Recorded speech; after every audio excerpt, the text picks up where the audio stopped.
Hello everyone, I'm Thomas, and I'm here to help you unwind and drift off tonight. I know many of you use this video to fall asleep, so before you get too cozy, don't forget to like the video and subscribe to my channel, Stories for Sleep. Also, let me know in the comments, where are you from and what time is it as you're watching this. Now settle in, get comfortable, and let yourself relax. Friends, on the first day of kindergarten, my mother had elected to drive me to school. We were both nervous, and she wanted to be there with me all the way up to the moment I walked into class. It took me a bit longer to get ready in the morning due to my still mending arm. The cast came up a couple inches past my elbow, which meant that I had to cover the entire arm with a specially designed latex bag when I showered. The bag was built to pull tight around the opening in order to seal out any water that might otherwise destroy the cast. I had gotten really adept at cinching the bag myself. That morning, however, perhaps due to my excitement or nervousness, I hadn't pulled the strap tight enough, and halfway through the shower, I could feel water pooling inside the bag around my fingers. I jumped out and tore the latex shield away, but could feel that the previously rigid plaster had become soft after absorbing the water. Because there is no way to effectively clean the area between your body and a cast, the dead skin that would normally have fallen away merely sits there. When stirred by moisture like sweat, it emits an odor, and apparently this odor is proportionate to the amount of moisture introduced, because soon after I began attempting to dry it, I was struck by the powerful stench of rot. As I continued to frantically rub it with the towel, it began to disintegrate. I was growing increasingly distressed. I had put as much effort as a child could into his very first day of school. I had sat with my mom picking out my clothes the night before. I had spent a great deal of time picking out my backpack, and I had become exceedingly excited to show everyone my lunchbox that had the Ninja Turtles on it. I had fallen into my mom's habit of calling these children I hadn't yet met my friends already. But as the condition of my cast worsened, I became deeply upset at the thought that surely I wouldn't be able to apply that label to anyone by the time this day was over. Defeated, I showed my mom. It took 30 minutes to get most of the moisture out while working to preserve the rest of the cast. To address the problem of the smell, my mom cut slivers off a bar of soap and slid them down into the cast, and then rubbed the remainder of the soap on the outside in an attempt to cocoon the rancid smell inside of a more pleasant one. By the time we arrived at the school, my classmates were already engaged in their second activity, and I was shoehorned into one of the groups. I wasn't made very clear on what the guidelines of the activity were, and within about 5 minutes I had violated the rules so badly that each member of the group complained to the teacher and asked why I had to be in their group. I had brought a marker to school, hopes that I could collect some signatures or drawings on my cast next to my mother's, and I suddenly felt very foolish for having even put the marker in my pocket that morning. Kindergartners had the lunchroom to themselves at my elementary school, but some of the tables were off limits, so I didn't have to sit alone. I was self-consciously picking at the fraying ends of my cast when a kid sat across from me. "I like your lunchbox," he said. I could tell he was making fun of me, and I grew really angry. In my mind, that lunchbox was the last good thing about my day. I didn't look up from my arm, and I felt a burning in my eyes from the tears that I was holding back. I looked up to tell the kid to leave me alone, but before I could get the words out, I saw something that made me pause. He had the exact same lunchbox. I laughed. "I like your lunchbox too." "I think Michelangelo's the coolest," he said while miming nunchuck moves. I was in the middle of rebutting by saying that Raphael was my favorite, when he knocked his open carton of milk off the table and onto his lap. I tried very hard to stifle my laughter since I didn't know him at all, but the struggling look on my face must have struck him as funny because he started laughing first. Suddenly, I didn't feel so bad about my cast and thought that this person would hardly notice now anyway. Just then, I thought to try my luck. "Hey, do you want to sign my cast?" As I pulled out the marker, he asked me how I broke it. I told him that I fell out of the tallest tree in my neighborhood. He seemed impressed. I watched him laboriously draw his name, and when he was done, I asked him what it said. He told me it said Josh. Josh and I had lunch together every day, and whenever we could, we partnered up for projects. I helped him with his handwriting, and he took the blame when I wrote fart on the wall in permanent marker. I would come to know other kids, but I think I knew even then that Josh was my only real friend. Moving a friendship outside of school when you are 5 years old is actually more difficult than most remember. The day we launched our balloons, we had such a good time that I asked Josh if he wanted to come to my house the next day to play. He said he did, and that he'd bring some of his toys. I said that we could also go exploring and maybe swim in the lake. When I got home, I asked my mom, and she said it would be fine. My enthusiasm was boundless until I realized that I had no way of contacting Josh to tell him. I spent the whole weekend worrying that our friendship would be dissolved by Monday. When I saw him after the weekend, I was relieved to find that he had run into the same obstacle and thought it was funny. Later that week, we both remembered to write down our phone numbers at home and then exchange them at school. My mom spoke with Josh's dad, and it was decided that my mom would pick up Josh and myself from school that Friday. We alternated this basic structure nearly every weekend. The fact that we lived so close made things much easier on our parents, who seemed to work constantly. When my mom and I moved across the city at the end of first grade, I was sure that our friendship had seen its last day. As we drove away from the house I had lived in my whole life, I felt a sadness that I knew wasn't just about a house. I was saying goodbye to my friend forever. But Josh and I, to my surprise and delight, stayed close. Despite the fact that we spent the majority of our time apart and only saw one another on weekends, we remained remarkably similar as we grew. Our personalities coalesced, our senses of humor complemented each other's, and we would often find that we had started liking new things independently. We even sounded enough alike that when I stayed with Josh, he would sometimes call my mom pretending to be me. His success rate was impressive. My mom would sometimes joke that the only way she could tell us apart sometimes was by our hair. He had straight, dirty blonde hair like his sister, while I had curly dark brown hair like my mother. One would think that the thing most likely to drive two young friends apart would be what's out of their control.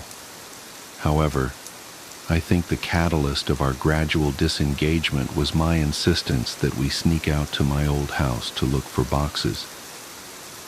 The next weekend I invited Josh over to my house, in keeping with our tradition of alternating houses. But he said that he wasn't really feeling up to it. We started seeing progressively less of one another over the next year or so. It had gone from once a week to once a month to once every couple months. For my 12th birthday, my mom threw a party for me. I hadn't made that many friends since we'd moved, so it wasn't a surprise party since my mom had no idea who to invite. I told the handful of kids I'd become acquainted with and called Josh to see if he wanted to come. Originally, he said that he didn't think he could make it, but the day before the party, he called me to say that he'd be there. I was really excited because I hadn't seen him in several months. The party went pretty well. My biggest concern was that Josh and the other kids wouldn't get along, but they seemed to like each other well enough. Josh was surprisingly quiet. He hadn't brought me a gift and apologized for that, but I told him it wasn't a big deal. I was just glad that he was able to make it. I tried to start several conversations with him, but they seemed to keep reaching dead ends. I asked him what was wrong. I told him that I didn't get why things had become so awkward between us. They were never like that before. We used to hang out almost every weekend and talk on the phone every couple days. I asked him what happened to us. He looked up from staring at his shoes and just said, "You left."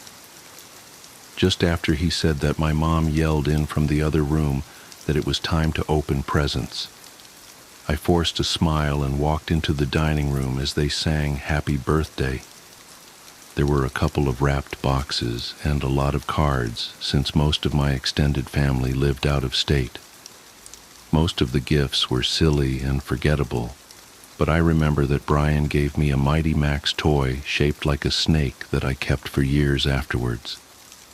My mom was insistent that I open all the cards that had been brought and thank each person who had given one, because several years before on Christmas, I had torn through the wrapping paper and envelopes with such fervor that I had destroyed any possibility of discerning who had sent which gift or what amount of money.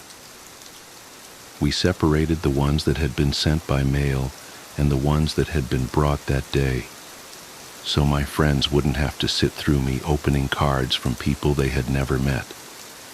Most of the cards from my friends had a couple dollars in them, and the ones from my family members contained larger bills. One envelope didn't have my name written on it, but it was in the pile, so I opened it.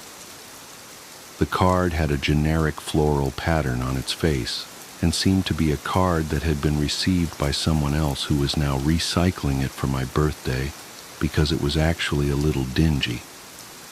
I actually appreciated the idea that it was a reused card, since I'd always thought that cards were silly. I angled it so that the money wouldn't fall to the floor when I opened it, but the only thing inside was the message that had come printed in the card. "I love you." Whoever had given me this card hadn't written anything in it, but they had circled the message in pencil a couple times. I chuckled a little and said, "Gee, thanks for the awesome card, Mom." She looked at me quizzically and then turned her attention to the card. She told me it wasn't from her and seemed amused as she showed my friends, looking at their faces trying to discern who had played the joke. None of the kids stepped forward, so my mom said, "Don't worry, sweetheart. At least you know now that 2 people love you." She followed that with an extremely prolonged and excruciating kiss on my forehead that transformed the group's bewilderment into hysteria. They were all laughing, so it could have been any of them, but Mike seemed to be laughing the hardest. To become a participant rather than the subject of the gag, I said to him that just because he had given me that card, he shouldn't think that I'd kiss him later. We all laughed, and as I looked at Josh, I saw he was finally smiling. "Well, I think that gift might be the winner, but you have a couple more to open." My mom slid another present in front of me. I was still feeling the tremors of suppressed chuckles in my abdomen as I tore the colorful paper away. When I saw the gift, I had no need to suppress the laughter anymore. My smile dropped as I looked at what I'd been given. It was a pair of walkie-talkies. "Well, go on. Show everyone." I held them up, and everyone seemed to approve, but as I drew my attention to Josh, I could see that he had turned a sickly shade of white. We locked eyes for a moment, and then he turned and walked into the kitchen. As I watched him dial a number on the corded phone attached to the wall, my mom whispered in my ear that she knew that Josh and I didn't talk as much, since one of the walkie-talkies had broken, so she thought I'd like it. I was filled with an intense appreciation for my mom's thoughtfulness, but this feeling was easily overpowered by the emotions resurrected by the returning memories I'd tried so hard to bury. When everyone was eating cake, I asked Josh who he had called. He told me he wasn't feeling well, so he called his dad to come get him. I understood that he wanted to leave, but I told him that I wished we could hang out more. I extended one of the walkie-talkies to him, but he put his hand up in refusal. Dejected, I said, "Well, thanks for coming, I guess. I hope I'll see you before my next birthday." "I'm sorry. I'll try to call you back more often. I really will," he said. The conversation stagnated as we waited by my door for his dad. I looked at his face. Josh seemed genuinely remorseful that he hadn't made more of an effort. His mood seemed suddenly bolstered by an idea that had struck him. He told me that he knew what he'd get me for my birthday. It would take a while, but he thought that I would really like it. I told him it wasn't a big deal, but he insisted. He seemed in better spirits and apologized for being such a drag at my party. He said that he was tired, that he hadn't been sleeping well. I asked him why that was as he opened the door in response to his dad's honking in the driveway. He turned back toward me and waved goodbye as he answered my question. "I think I've been sleepwalking." That was the last time I saw my friend, and a couple months later he was gone. Over the past several weeks, the relationship between my mother and I has grown increasingly strained due to my attempts to learn the details of my childhood. It's often the case that one cannot know the breaking point of a thing until that thing fractures. And after the last conversation with my mother, I imagine that we will spend the rest of our lives attempting to repair what had taken a lifetime to build.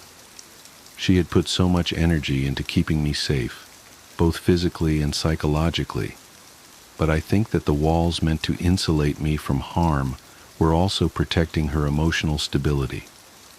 As the truth came pouring out the last time we spoke, I could hear a trembling in her voice that I think was a reverberation of the collapse of her world. I don't imagine my mother and I will talk very much anymore, and while there are still some things I don't understand, I think I know enough. After Josh disappeared, his parents had done all that they could to find him. From the very first day, the police had suggested that they contact all of Josh's friends' parents to see if he was with them. They did this, of course, but no one had seen him, or had any idea of where he might be. The police had been unable to turn over any new information about Josh's whereabouts, despite the fact that they had received several anonymous phone calls from a woman urging them to compare this case with the stalking case that had been opened about 6 years before. If Josh's mother's grip on the world loosened when her son vanished, it broke when Veronica died. She had seen many people die at the hospital, but there is no amount of desensitization that can fortify a person against the death of her own child.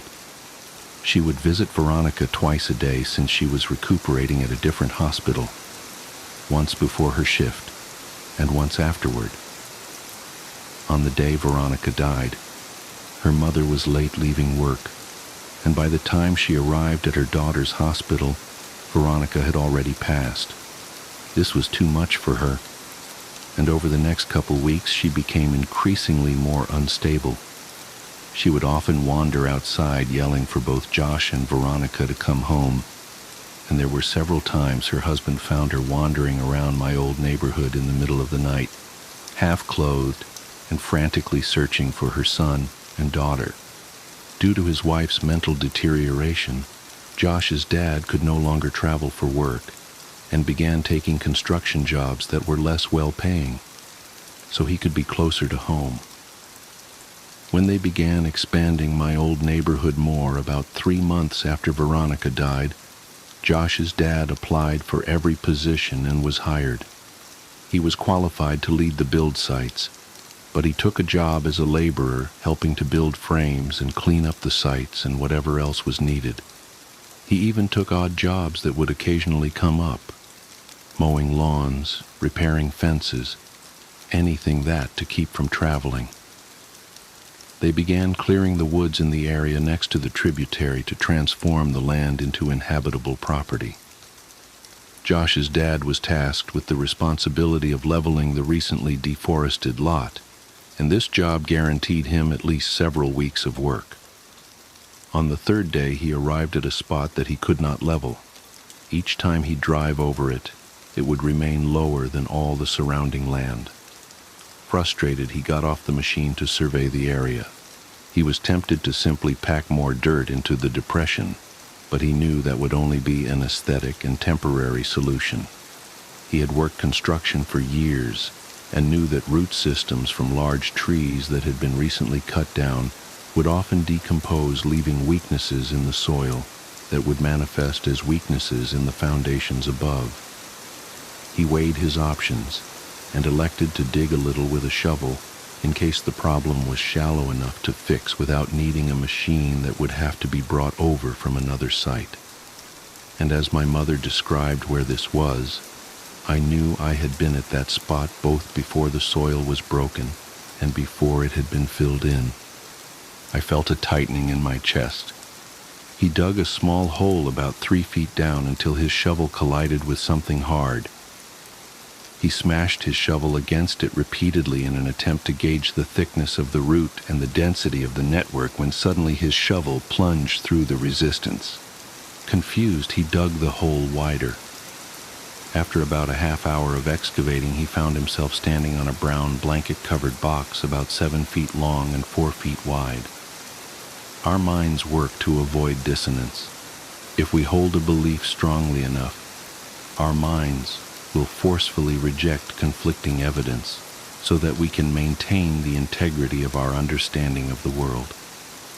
Up until the very next moment, despite what all sense would have indicated, despite the fact that some small but suffocated part of him understood what was supporting his weight, this man believed, he knew, his son was still alive. My mom received a call at 6 p.m. She knew who it was, but she couldn't understand what he was saying. But what she did comprehend made her leave immediately. Down here. Now. Son. Please, God. When she arrived, she found Josh's dad sitting perfectly still with his back to the hole. He was holding the shovel so tightly it seemed that it might snap, and he was staring straight ahead with eyes that looked as lifeless as a shark's. He wouldn't respond to any of her words, and only reacted when she tried to gently take the shovel from him. He dragged his eyes slowly to hers and just said, "I don't understand." He repeated this as if he had forgotten all other words, and my mother could hear him still muttering it as she walked past him to look in the hole.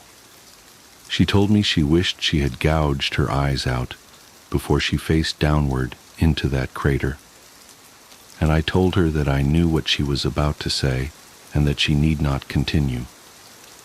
I looked at her face, and it was expressing a look of such intense despair that it caused my stomach to turn.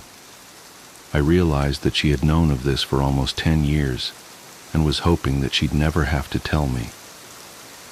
As a result, she never came up with a proper arrangement of words to describe what she saw, and as I sit here, I met with the same difficulty of articulation. Josh was dead. His face was sunken in and contorted in such a way that it was as if the misery and hopelessness of all the world had been transferred to it. The assaulting smell of decay rose from the crypt, and my mother had to cover her nose and mouth to keep from vomiting. His skin was cracked, almost crocodilian, and a stream of blood that had followed these lines had dried on his face after pooling and staining the wood around his head. His eyes lay half-lidded, facing straight up. She said by the look of him he had not been long dead, and thus time had not brought the mercy of degradation to erase the pain and terror that was now etched into his face. She said it was as if he had fixed his gaze right on her, his open mouth offering an all-too-late plea for help. The rest of his body, however, wasn't visible. Someone else was covering it. He was large and lay face down on top of Josh, and as my mother's mind stretched itself to take in what her eyes were attempting to tell her, she became aware of the significance of the way in which he laid. He was holding Josh. Their legs lay frozen by death, but entangled like vines in some lush tropical forest. One arm rested under Josh's neck, only to wrap around his body so that they might lay closer still. As the sun passed through the trees, its light became reflected by something pinned to Josh's shirt. My mother stooped to one knee and raised the collar of her shirt over her nose so that she might block out the smell. When she saw what had caught the sun, her legs abandoned her and she nearly fell into the tomb. It was a picture. It was a picture of me as a child. She staggered backwards, gasping and trembling, and collided with Josh's father, who still sat facing away from the hole. She understood why he had called her, but she could not bring herself to tell him what she had kept from everyone for all these years. Josh's family never knew about the night I had woken up in the woods. She knew now that she should have told them, but to tell him now would help nothing. As she sat there resting her back against Josh's dad's, he spoke. "I can't tell my wife. I can't tell her that our little boy—" His speech staggered in fits as he pressed his wet face into his dirt-caked hands. She couldn't bear it. After a moment he stood up, still shuddering, and lumbered toward the grave. With a final sob, he stepped down into the coffin. Josh's dad was a big man, but not as big as the man in the box. He grabbed the back of the man's collar and pulled hard. It was as if he intended to throw the man out of the grave in a singular motion, but the collar ripped and the body fell back down on top of his son. "You motherfucker!" He grabbed the man by the shoulders and heaved him back until he was off of Josh and sat awkwardly but upright against the wall of the grave. He looked at the man and staggered back a step.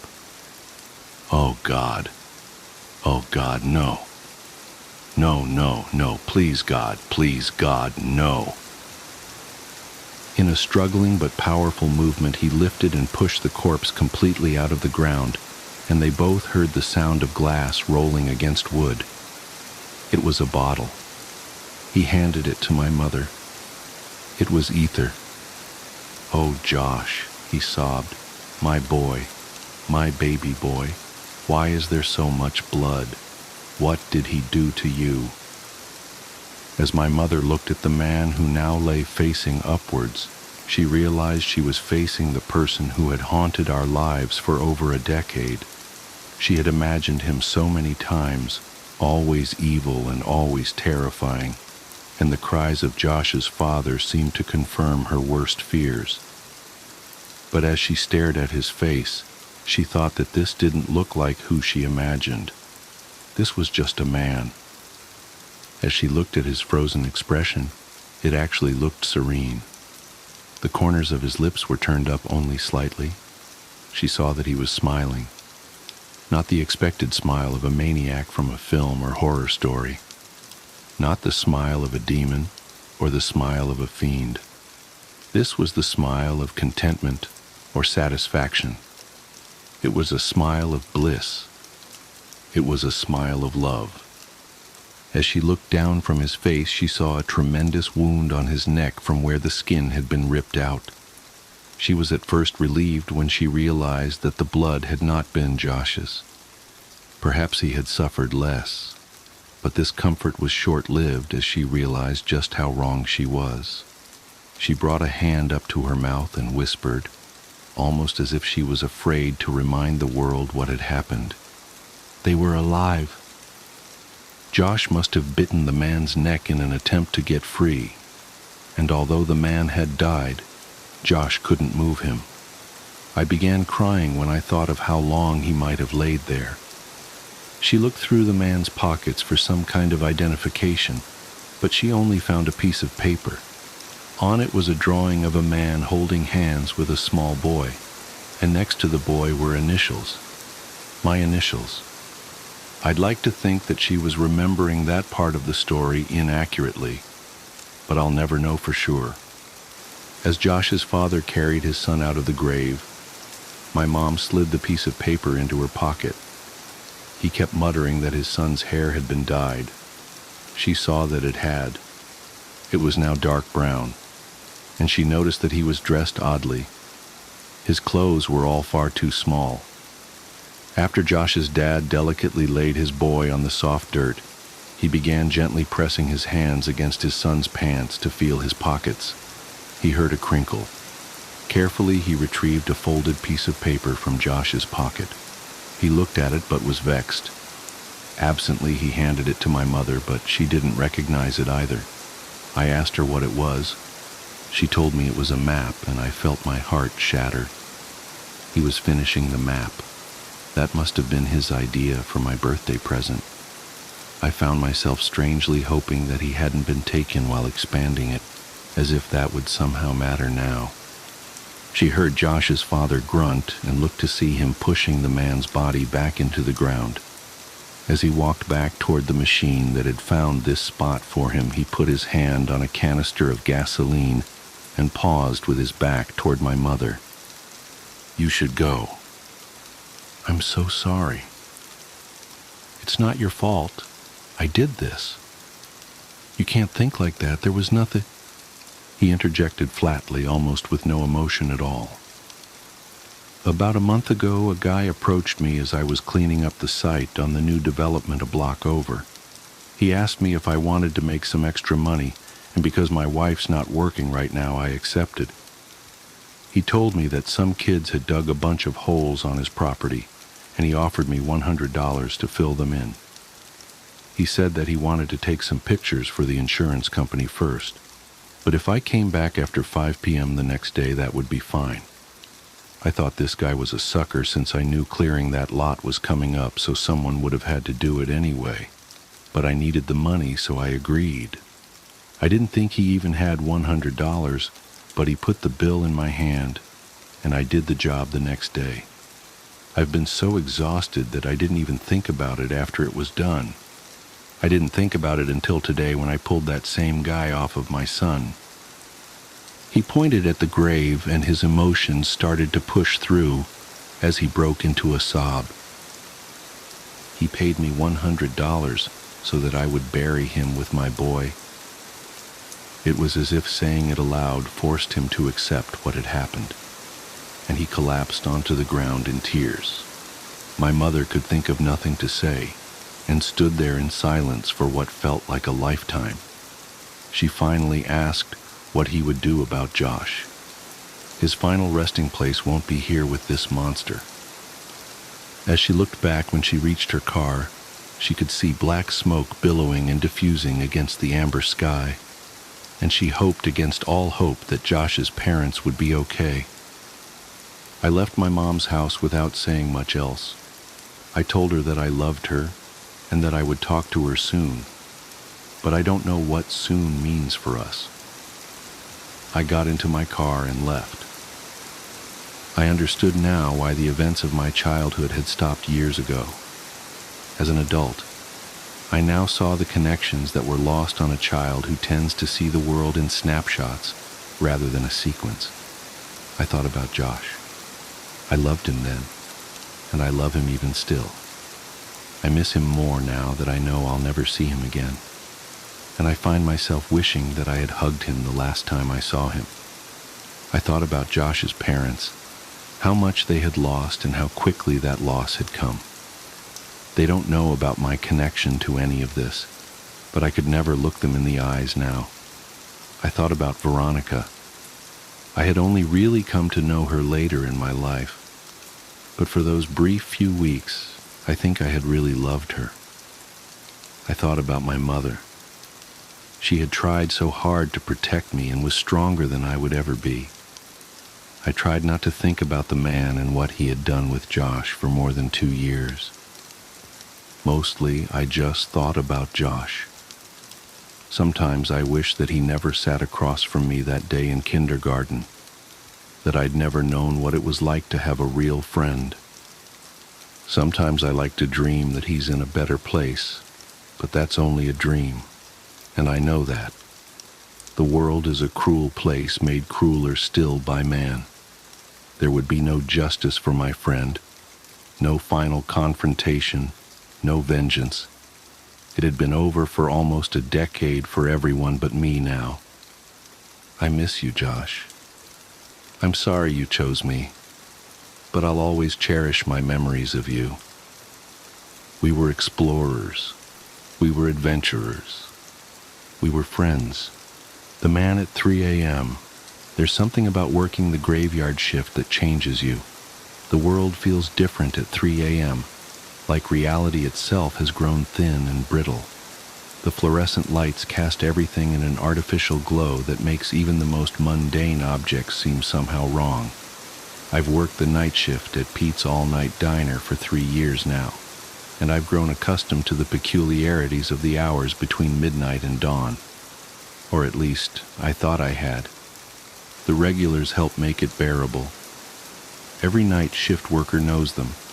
The insomniacs, the truckers, the night owls who treat 3 a.m. like it's the middle of the afternoon.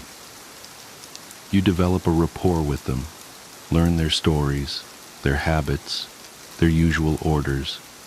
They become familiar fixtures in your upside-down world. That's how it was with Earl. I remember the first time he came in, exactly 3 months after I started working nights. The bell above the door chimed at precisely 3 a.m., and he shuffled in wearing an old brown tweed jacket that had seen better days. His weathered face was kind, with crow's feet around his eyes that deepened when he smiled. He looked to be in his mid-70s, with wispy white hair and arthritis-gnarled hands that trembled slightly as he lowered himself into booth 7. "Coffee, black," he said, when I approached with my pad, "and maybe a friendly ear, if you've got one to spare." That was Earl, always looking for conversation. He became my most reliable regular, appearing every single night at exactly 3 a.m., ordering the same black coffee, and chatting with me until sunrise started to paint the sky in watercolor shades of pink and gold. He told me about his life, how he'd worked as a high school history teacher for 40 years before retiring. He spoke about his late wife, Margaret, with such tenderness, it made my heart ache. They'd never had children, but he'd touched countless lives through his teaching. Sometimes he'd share stories about his students, his eyes lighting up as he recalled particularly memorable moments from his career. I found myself looking forward to his visits. On slow nights, and most nights were slow, we'd talk for hours. He asked about my own life with genuine interest, offering gentle advice when I mentioned my struggles with college classes or family drama. He reminded me of the grandfather I'd never known. "Life's too short to waste it being unhappy," he'd often say, wrapping his gnarled fingers around his coffee cup. "You've got to grab onto the good moments when they come along." This went on for nearly 3 years. Earl became as much a part of my nightly routine as brewing fresh coffee and wiping down tables. Even on my worst nights, his presence was comforting, reliable as the sunrise, until last week. It was a particularly dead night, even by graveyard shift standards. A storm had rolled in around midnight, driving away even our usual handful of customers. The rain drummed against the windows, and thunder occasionally rattled the cheap fluorescent fixtures overhead. I just finished refilling the sugar dispensers when the bell chimed. I looked up, expecting to see Earl's familiar silhouette. Instead, a middle-aged woman hurried in, shaking water from her umbrella. She looked vaguely familiar, though I couldn't place where I might have seen her before.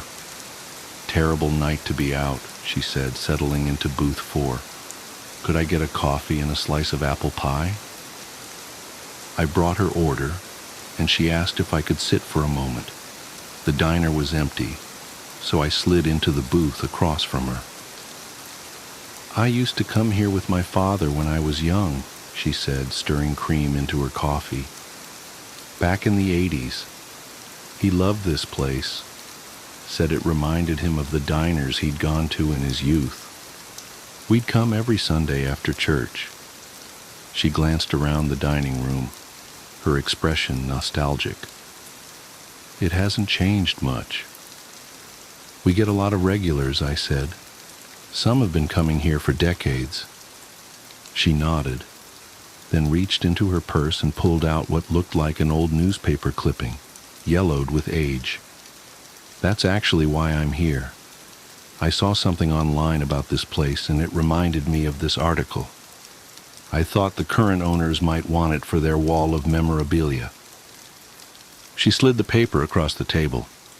It was a local newspaper article dated March 15, 1993. The headline read, "Local Educator Remembered Fondly."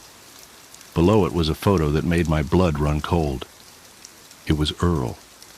The article detailed the passing of Earl Henderson, beloved history teacher at Lincoln High School, who had died of a heart attack while having his nightly coffee at Pete's All-Night Diner in Booth 7 at 3 a.m. 30 years ago. My hands started shaking as I read the article. The description was unmistakable: the tweed jacket, the gentle demeanor, his 40-year teaching career. They'd even interviewed his former students who spoke about his kindness and dedication to teaching. One mentioned how he'd lost his wife Margaret to cancer a few years prior. "Are you all right, dear? You've gone pale." I couldn't speak. My eyes darted to booth 7 where Earl should have been sitting at that very moment. It was empty, the vinyl seats gleaming dully under the fluorescent lights. "That's impossible," I finally managed to whisper. "Earl comes in every night. He's been coming in for 3 years. I just talked to him yesterday." The woman's expression shifted from concern to something else. Fear, pity. "Earl Henderson was my father's favorite teacher," she said quietly.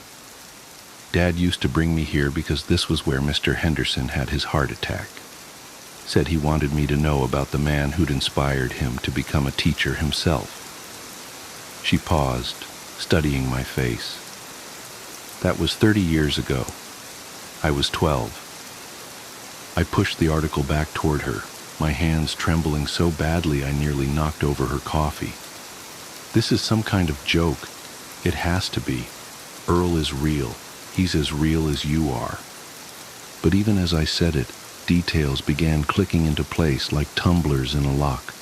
How Earl never ordered food, only coffee. How no other customers ever seemed to notice or interact with him. How he appeared and disappeared so precisely at 3 a.m., never varying by even a minute. How the coffee in his cup never seemed to diminish, no matter how long he sat there. The woman left shortly after, leaving the article behind despite my protests. I spent the rest of my shift in a daze, jumping at every shadow, every creak of the old building settling. When 3 a.m. rolled around, I found myself staring at booth 7, hardly daring to breathe. The bell chimed. Earl shuffled in, wearing his familiar brown tweed jacket. He smiled at me, crow's feet crinkling around his eyes, and settled into booth 7. "Coffee black," he said, "and maybe a friendly ear, if you've got one to spare." I stood frozen behind the counter, the newspaper article burning a hole in my apron pocket. Earl's smile faltered slightly. "Everything all right, dear? You look like you've seen a ghost." That was 2 weeks ago. I've been working every night since then, watching Earl appear and disappear like clockwork. Sometimes I convince myself the article was a hoax, that the woman was playing some elaborate prank. But deep down, I know the truth. The thing is, I don't know what to do with this knowledge. Earl is still Earl, still kind, still interested in my life. still offering gentle wisdom and companionship through the long, dark hours of the night shift. But now I notice things I didn't before. How the temperature drops slightly when he's present. How his coffee cup never leaves rings on the table. How sometimes when he thinks I'm not looking, his image seems to flicker like a bad TV signal. I've started doing research during my off hours. I learned that Earl Henderson really did teach history at Lincoln High from 1953 to 1993. His wife Margaret died of breast cancer in 1990. Former students described him as one of the most inspiring teachers they'd ever had. And yes, he died of a heart attack in Booth 7 of Pete's All-Night Diner on March 15, 1993, at exactly 3 a.m. What the articles don't mention is that he's still there every night, ordering his coffee and dispensing wisdom to lonely night shift workers. Last night I finally worked up the courage to confront him. I walked up to Booth 7 at 2:59 a.m., the newspaper article clutched in my hand. The bell chimed at 3 a.m. right on schedule, and Earl appeared in his usual spot. Before he could give his usual order, I placed the article on the table in front of him. He didn't look surprised. He didn't look at the article at all. Instead, he looked at me with those kind eyes, now filled with an ancient sadness that made my chest ache. "Sit down, dear," he said softly. "I suppose we should talk." I slid into the booth across from him, my heart pounding so hard I could feel it in my throat. The vinyl seat was ice cold. "How long have you known?" I asked. "That I'm dead?" He smiled sadly. "Since the moment it happened, right here in this booth. One minute I was enjoying my coffee, thinking about the lesson plans for the next day, and the next..." He gestured vaguely. "But that's not what you're really asking, is it? Why are you here? Why can I see you? Why me?" Earl was quiet for a long moment, his gnarled fingers wrapped around his eternally full coffee cup. "Do you remember what I told you the first night we met? About why I became a teacher?" I nodded. "You said you wanted to help guide young people through the confusing parts of life." "That's right. And that desire, that need to help, to guide, to listen, it didn't go away just because my heart gave out." He leaned forward slightly. "This diner, it's a special place, especially during the night shift. Reality is different at 3 a.m. The barriers between what is and what was become permeable. And sometimes, if someone needs guidance badly enough..." "But I don't," I protested. "I mean, yes, the night shift can be lonely, but I'm fine. I'm not in any kind of trouble." Earl's expression turned grave. "Aren't you?" That's when the bottom dropped out of my world, because suddenly I remembered. I remembered the night 3 months before I first met Earl, the night I'd stood on the roof of my apartment building, looking down at the street below, wondering if anyone would miss me if I just stepped off. The night I'd decided to walk instead, ending up at Pete's All-Night Diner, asking if they were hiring. I remembered how close I'd been to giving up on college, on my dreams, on everything, until Earl started encouraging me, helping me see a future worth fighting for. I remembered all the nights I'd thought about relapsing, about calling my old dealer, about throwing away 3 years of sobriety, until Earl's steady presence and quiet wisdom helped me through the craving. "Oh," I whispered. "Sometimes," Earl said gently, "the people who say they're fine are the ones who need help the most. Sometimes they just need someone to listen, to care, to remind them that they matter." He smiled. "That's what teachers do after all, even dead ones." "Are there others? Other ghosts?" "Here and there. We all have our purposes. our reasons for lingering. Some are malevolent, angry, stuck in patterns of hatred or revenge. But some of us, he shrugged, some of us just want to help. Why are you telling me this now? Why let me know the truth? Because you're ready. You're stronger now than you were 3 years ago. You've built a life worth living. You don't need me anymore. He paused, then added, and because there's someone else who needs me now. As if on cue, the bell above the door chimed. A young woman walked in, her eyes red from crying, her shoulders slumped with defeat. She looked exactly like I had 3 years ago. Will I ever see you again? I asked. But when I turned back to booth 7, Earl was gone. The newspaper article sat alone on the table, and even that was beginning to yellow and curl at the edges, as if aging decades in minutes. The young woman settled into booth 4, staring blankly at the laminated menu. I watched as Earl materialized in the seat across from her, his kind eyes crinkling at the corners. "Coffee black," he said, "and maybe a friendly ear if you've got one to spare." I understood then that my time with Earl was over. He had saved me when I needed saving, guided me when I needed guidance. Now it was someone else's turn. But the story doesn't end there. Because now I notice things I never noticed before. The way certain customers seem to flicker at the edges, like old film. The way some regulars never seem to interact with anyone but their chosen companion. The way the temperature fluctuates in specific booths at specific times. Reality is different at 3 a.m., Earl had said. The barriers become permeable. I've started keeping a journal, documenting the patterns. The woman in booth 12 who appears every Tuesday at 1:47 a.m., ordering tea she never drinks while listening to young mothers cry about their troubles.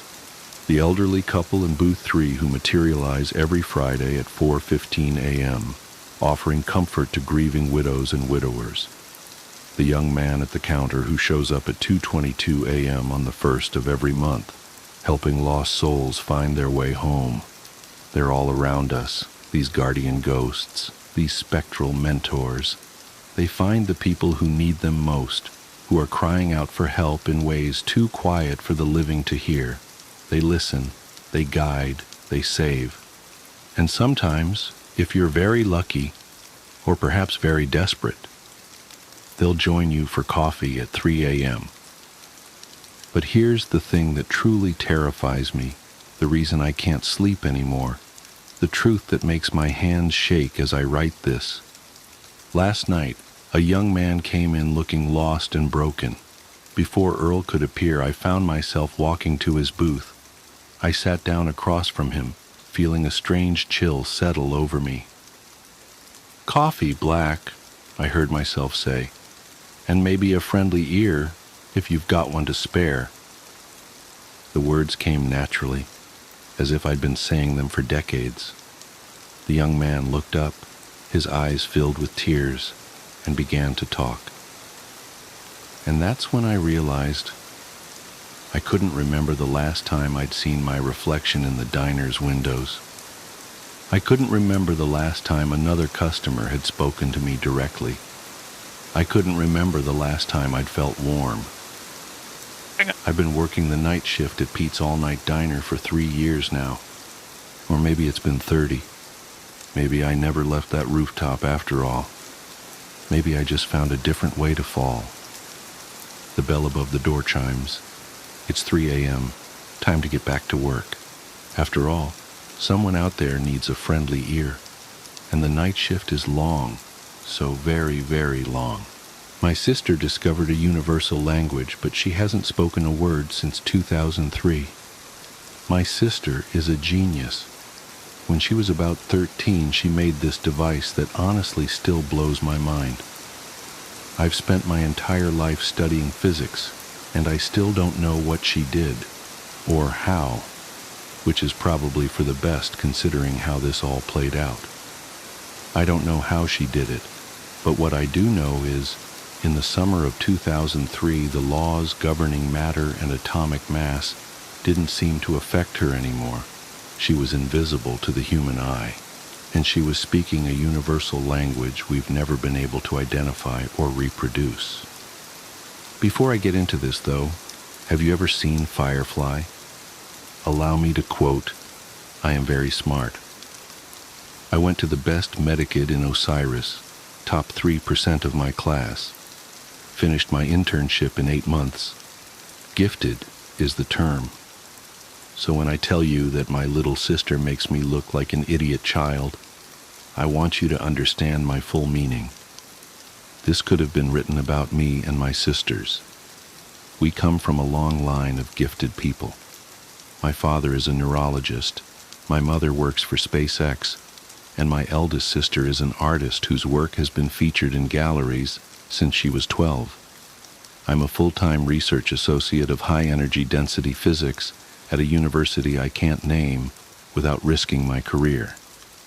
And like Simon Tam from Firefly before me, I don't tell you all of this to flaunt our intelligence or to make us look special. I tell you this so you can fully understand what I mean when I say Neurali made us all look like idiot children. In 2003, I was about to turn 17. My interests weren't like most teen girls, so I won't bore you with the details of what I found more entertaining than TV, books, or the mall, but more often than not, I was occupied with personal research projects. The first time Neurali made herself invisible, I was in the middle of a research rabbit hole. I was deep into some really heady academic articles when I heard Neurali pipe up behind me. "They're wrong, you know."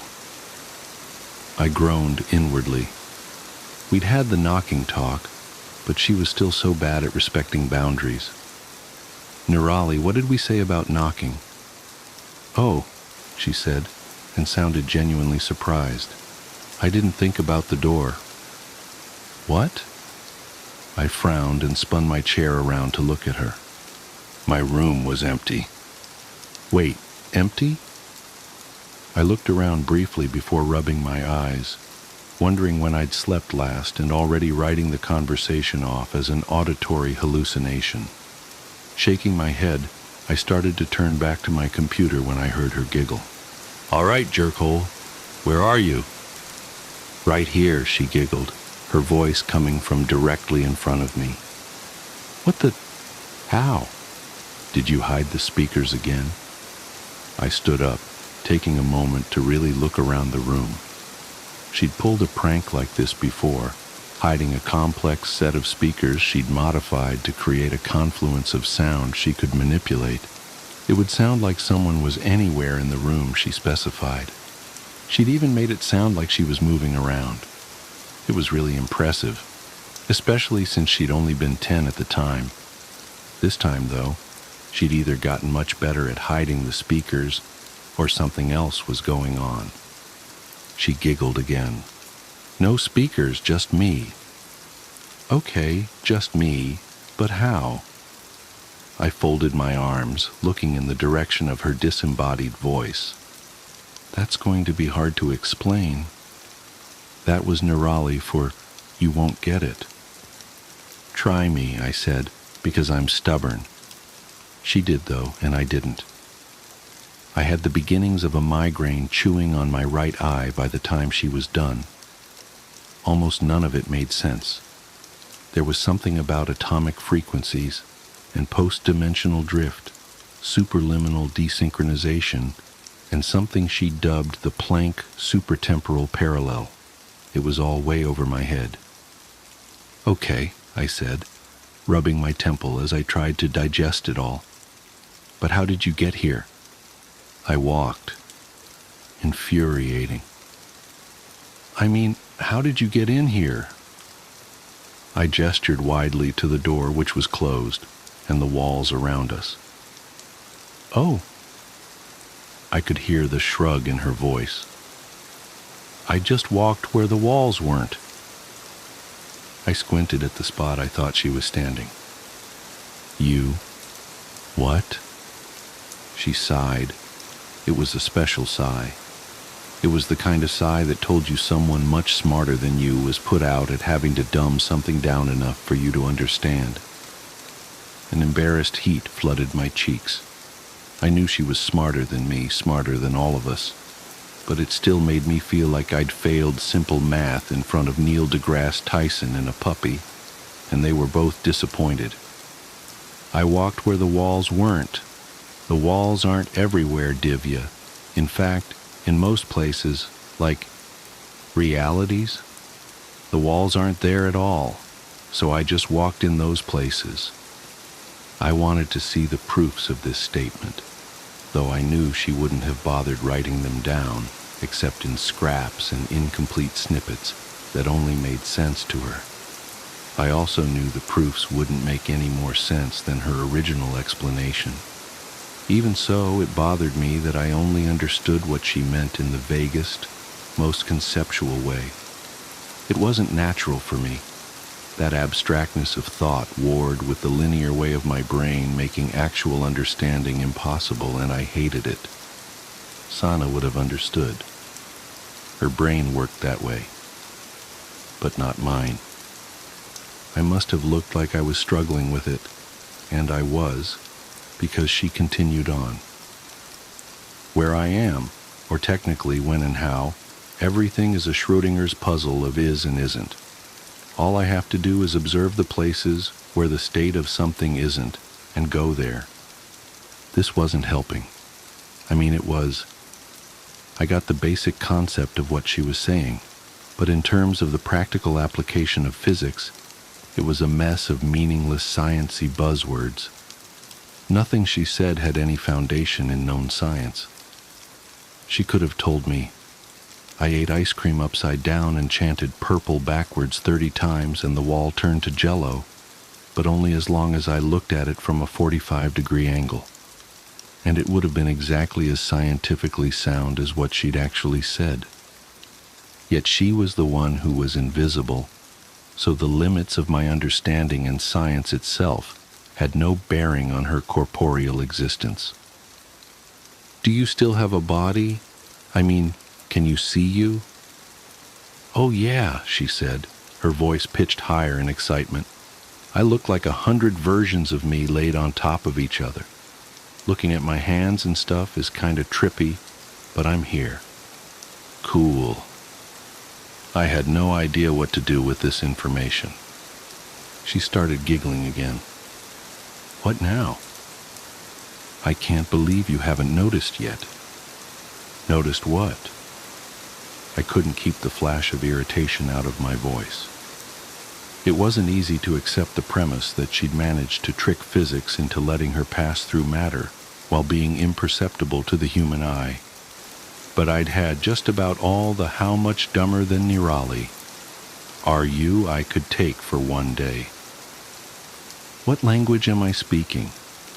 I had to blink at that and think a moment. It's English, isn't it? She giggled again.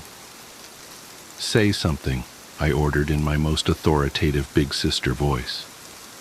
Nor again is there anyone who loves or pursues or desires to obtain pain of itself, because it is pain, but because occasionally circumstances occur in which toil and pain can procure him some great pleasure.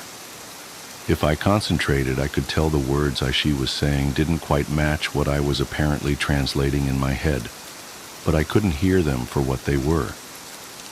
Except, wait, is that the lorem ipsum translation from de finibus bonorum et malorum? She giggled again. Yep. Want me to try something in Hindi? Yeah, I said, a little stunned and more than a little curious. Go for it. May he in whose lap shines forth the daughter of the mountain king, who carries the celestial stream on his head, on whose brow rests the crescent moon, whose throat holds poison, and whose breast is support of a huge serpent, and who is adorned by the ashes on his body, may that chief of gods, the Lord of all, the destroyer of the universe, the omnipresent Shiva, the moon-like Shankara, ever protect me. I frowned, torn between focusing on the words and trying to identify what she was quoting. I started mouthing some of the words as my mind ran back over them, and gawped a little as recognition settled in. Did you just quote the Ramcharitmanas Ayodhya Kand invocation? Another giggle. But how? That didn't sound like Hindi at all. Fascinating, she said. It didn't feel like Hindi when I said it, but I was thinking the Hindi words. What did it sound like to you? English, I guess. I mean, it didn't sound like anything, but I understood you in English. That's so cool. Can you actually hear something other than English? Kinda. I mean, almost. If I try, I can tell the sounds you're making don't match the meaning of the words I'm not hearing, but understanding. But the meaning overrides everything else, so I can't actually identify individual sounds or phrases.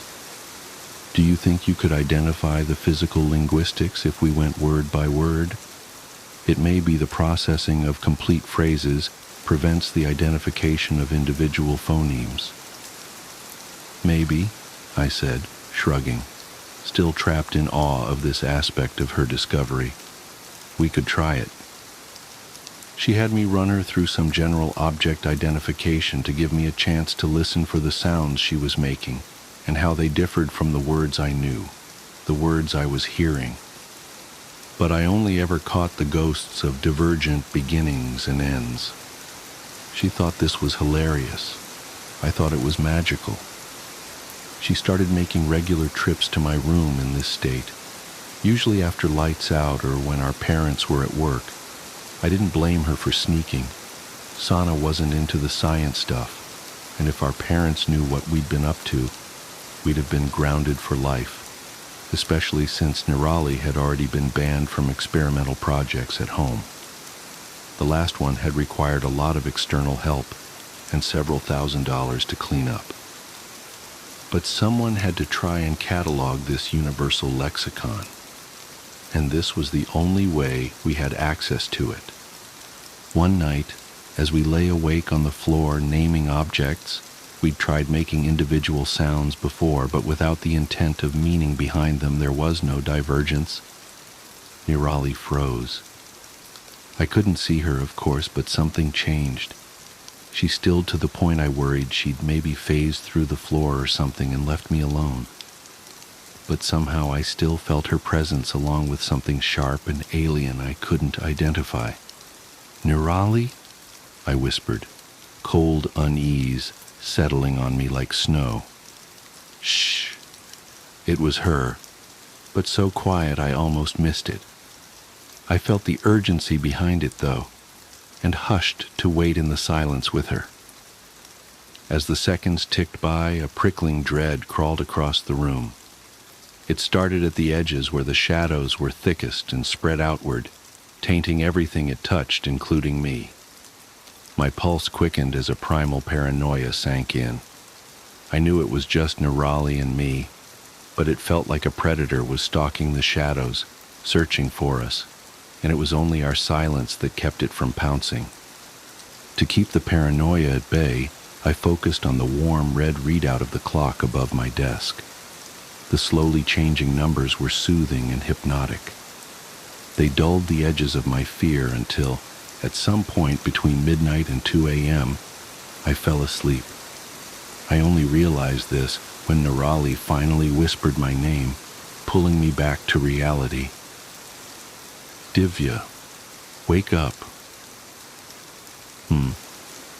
I swam back to consciousness slowly, shaking off the half-formed discomfort of a dream I couldn't remember. It's gone now. What's gone? I rubbed the sleep still clogging my vision and blinked at the clock above my desk. So late. Had we really been laying on the floor for 2 hours? Nirali didn't answer. Not for a long time. Long enough that I thought maybe I'd dreamed her waking me up entirely. The shadow behind the walls, she whispered, cutting the silence away like cobwebs. There was a weight to her words I couldn't describe that tickled the primal centers of my brain again. an ancient urge calling to me, telling me to hide. The what?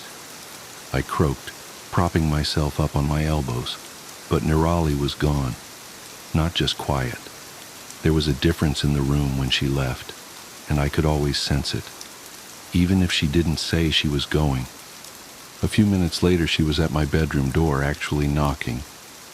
The sound startled me, giving my heart a sudden workout with a spike of adrenaline. I snuck over to the door to let her in, too keenly aware of the night around me and jumping at shadows I suddenly worried couldn't be trusted. Without a word, she slipped past me and crawled into bed, hiding beneath the covers with her knees against the wall and her back to me. I took my cue as it was offered and crawled in behind her, offering myself as protection against the night. Sleep was slow in coming as my body flushed the survival instinct from its veins, but eventually it must have come as the next thing I knew, the sun was peeking through the windows, and Nirali was watching me sleep. "Divya," Nirali said my name like she was testing it, as if she didn't expect to hear it again. "Yeah?" "Nothing," she said, curling back under the covers before adding, "Thanks." It was a week before she came to me through the walls again. "I think it's drawn to the language," she said, pulling me out of a dream about superfluid. "What is?"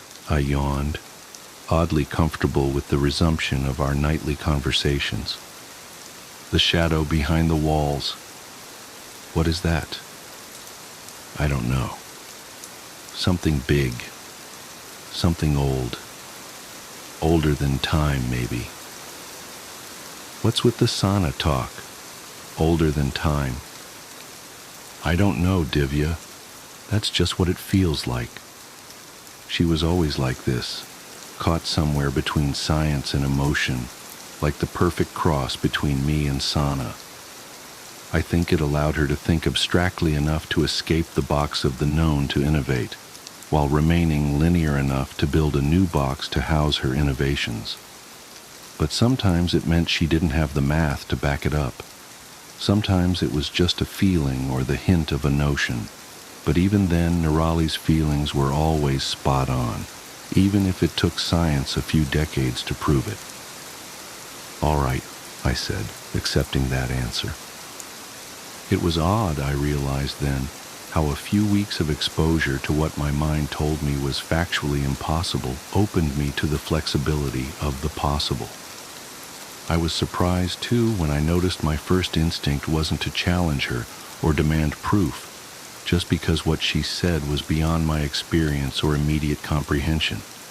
Instead, I would nod and accept that what she said, what she experienced, was simply truth, and the limitations of my understanding couldn't change that. "What does it want?" "I don't know. I don't think it talks, but I think it listens and understands." "That's unsettling," I said, shifting under the covers. The superstitious child in me made sure my feet were hidden in the center of the bed because the shadows still couldn't be trusted. She hummed her agreement. "It's not the only thing here, though." A chill surged through me, prompting my heart into a panicked gallop. "What do you mean?" "I mean there are other things, big things, old things. Most of them can't see me, I think.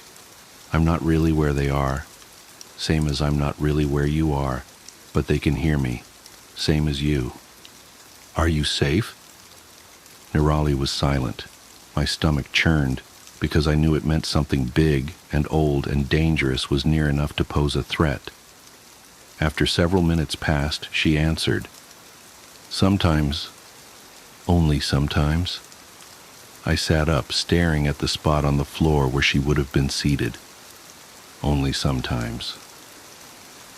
"Then why are we still doing this, Nirali? I wouldn't have agreed if I knew you were in danger." "I know," she said quietly, "but there's so much here. If I focus on a color, I can experience everything that color has ever been and ever will be. If I think about a time, I'm sitting in what used to be here, or sometimes what will be here, watching a blur of activity that won't happen for another 1,000 years. I've seen cities you can't even begin to imagine, made of glittering bone and glass, monolithic wonders to shame the gods. Last night I was standing in the center of a black hole, not a hologram or a simulation, but an actual black hole. Captured, contained, reproduced, harnessed, I don't know what, but it was here, and so was I. And through the black hole I saw so many other universes, all laid out like mirrors into infinity. Nirali, I whispered, both awed and terrified. Had she been experiencing these things every night? All the hours we talked about nothing and nonsense? But there are also bigger things, she said, her voice dipping into darkness. Things that hide in the glint of starlight on glass. Things that follow me back from the future and wait for me in the past. They skip like stones on water, only touching the surface for a minute and never with their whole selves. But even that much is too much. It hurts to look at them. There are too many shapes at once, and all of them are hungry in ways I don't understand. Tears welled in my eyes as I listened to her. It hurt to accept these things as truth. I couldn't understand them or touch them or even experience them myself. But I had to accept they were real, because my sister was invisible. She could pass through matter at will and spoke a universal language to me every night. But accepting all that also meant accepting that my sister spent every night compelled by her own curiosity to go back to this dangerous state again and again, only to be terrified by what waited in between. I'm glad they can't see me, but I don't think that will be true much longer. What? Why? The shadow behind the walls has been in my room all week. I can feel it following me around. It's listening now, but I don't think it will come in your room again. Nene, you have to stop this. I can't, she said, her voice thick with imminent tears. Of course you can. Just come back and we'll destroy whatever you've been using to shift. We can fix this. No, she said, the word wet and bent beneath an anguish no 13-year-old should have known. You don't understand. What could possibly be worth the risk? My heart broke in the silence that stretched between us. An eternity of pain and longing swirled between us, and one final fragile breath spoke of the tears she held back when she found her voice again. I can't speak English anymore. I didn't understand. Like the first time she described the math to me, this statement defied understanding. What do you mean you can't speak English anymore? I mean I can't speak anything but this stupid between language, Divya. I tried and tried all week, but all that comes out now is this ugly mess of gurgles and scrapes and noises I don't recognize, and I'm so scared. I'm so scared, because they can still hear me when I'm out there with you, and out there I'm not invisible.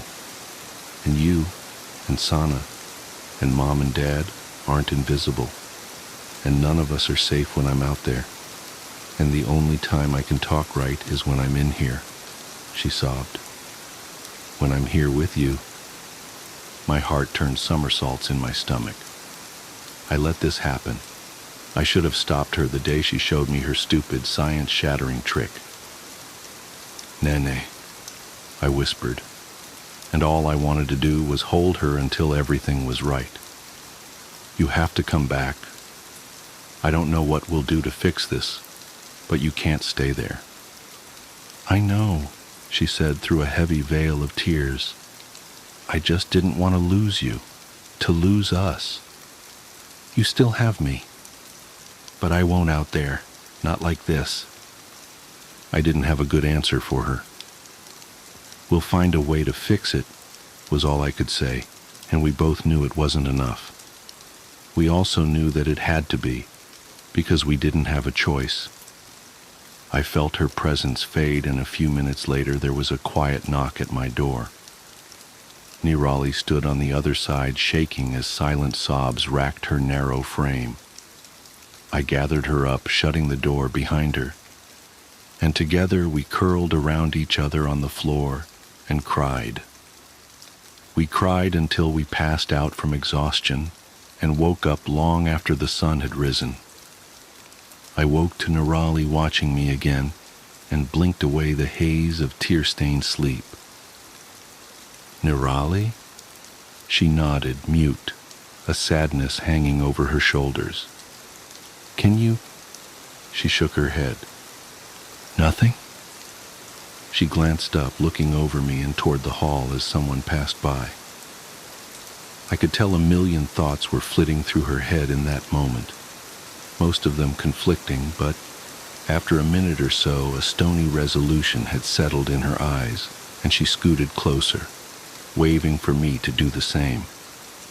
Her mouth was almost against my ear when something unimaginably foul rattled from her lips.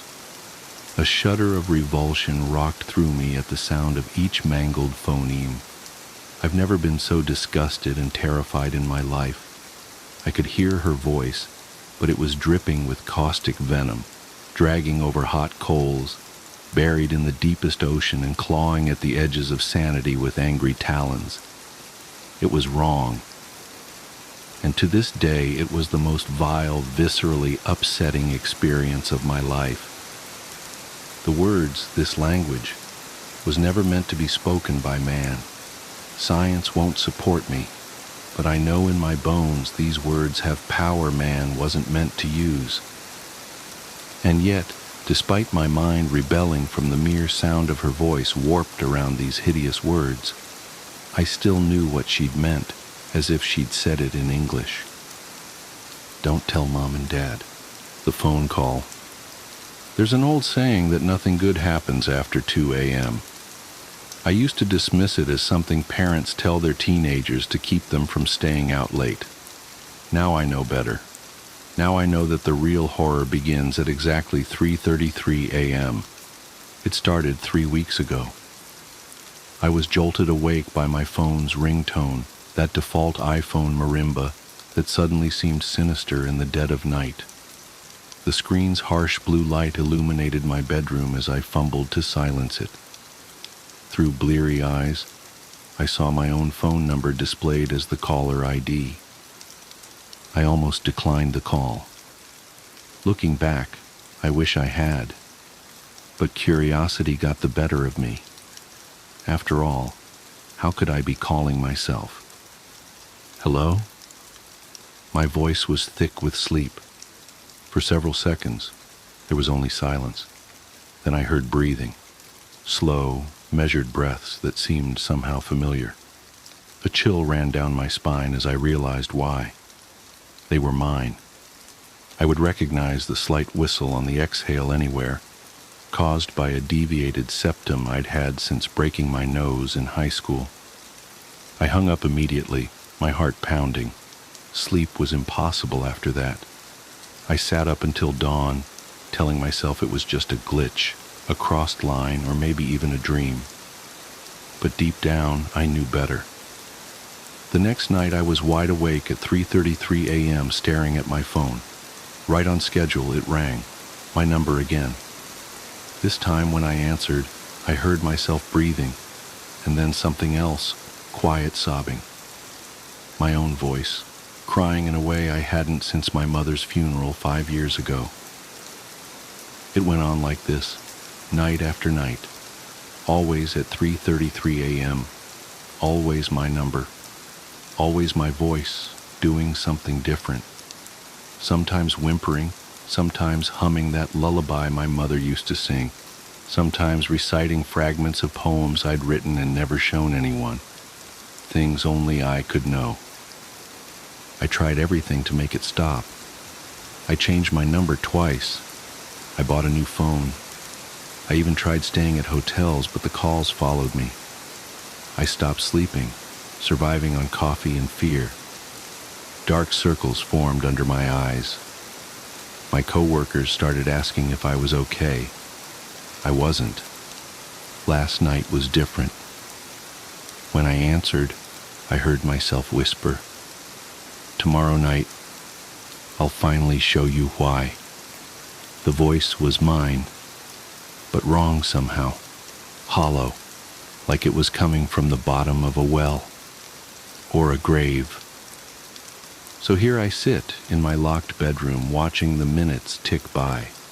It's 3:28 a.m. now. My phone is on the nightstand, screen dark. My hands are trembling as I write this, trying to document whatever happens next, because I know something is going to happen. I can feel it in the marrow of my bones. 3:29 a.m. I'm thinking about all the times I've heard my own voice on the other end of the line. Was it really mine? Or something else? Something that's learned to mimic me so perfectly that even I can't tell the difference. 3:30 a.m. 3 minutes left. My throat is dry. The silence in the room feels heavy, pregnant with possibility. I've triple-checked the locks on my doors and windows. Not that it matters. Whatever's been calling me, I don't think locks will stop it. 3:31 a.m., 2 minutes. I'm remembering something my mother told me when I was small, about how the veil between worlds is thinnest in the hours before dawn. She was always superstitious, my mother. I used to think she was silly. Now I'm not so sure. 3:32 a.m., 1 minute. My phone screen just lit up on its own. No notification, no reason. Just glowing softly in the dark, like a beacon or a warning. 3:33 a.m. It's ringing. My hands are shaking so badly I can barely hit the answer button. But I do. Hello? My voice cracks. Hello, Sarah. My voice answers back. But this time it's not coming from the phone. It's coming from behind me. I spin around and there I am, standing in the corner of my bedroom. But wrong. So wrong. My skin is gray and waterlogged, my hair hanging in wet ropes around my face. Water drips steadily onto the carpet, forming a dark pool at my feet. My other self's eyes are milky white, but somehow I know they can see me. "What are you?" I whisper. My doppelganger smiles, revealing teeth that have gone black with rot. "I'm you," it says in my voice. "From the lake. Don't you remember the lake, Sarah?" And suddenly I do. 5 years ago, right after my mother's funeral. I was drunk, devastated, driving too fast on the winding road that borders Lake Marshall. The guardrail gave way like it was made of paper. The water was black and cold. I remember the car filling up, remember thinking that maybe this was okay. Maybe I'd see my mother again. But then I changed my mind. I fought my way out of the sinking car, swam to the surface, survived. Or at least, that's what I thought happened. "You never made it out," my other self says, taking a step closer. Water squishes in its shoes. "Your body is still down there, Sarah. Still strapped into that car at the bottom of Lake Marshall. What's left of it, anyway?" "No," I shake my head. "No, that's not possible. I'm here. I'm alive. I've been alive for 5 years." "Have you?" it asks. "Think hard, Sarah. When was the last time you felt hungry or thirsty? When was the last time you actually slept, instead of just lying in the dark waiting for my call? When was the last time anyone other than your coworkers spoke to you?" I open my mouth to argue, but the words die in my throat. Because I can't remember. I can't remember any of those things. 5 years, my other self says softly. 5 years I've been down there in the dark, while you've been up here pretending to be alive. But it's time to stop pretending now, Sarah. Time to come home. It reaches for me with gray, bloated fingers, Its touch is cold and wet against my cheek, and suddenly I can feel the water filling my lungs again, can feel the pressure of the lake crushing down on me, can feel the slow decay of 5 years beneath the black water. The next morning, Sarah Chen doesn't show up for work.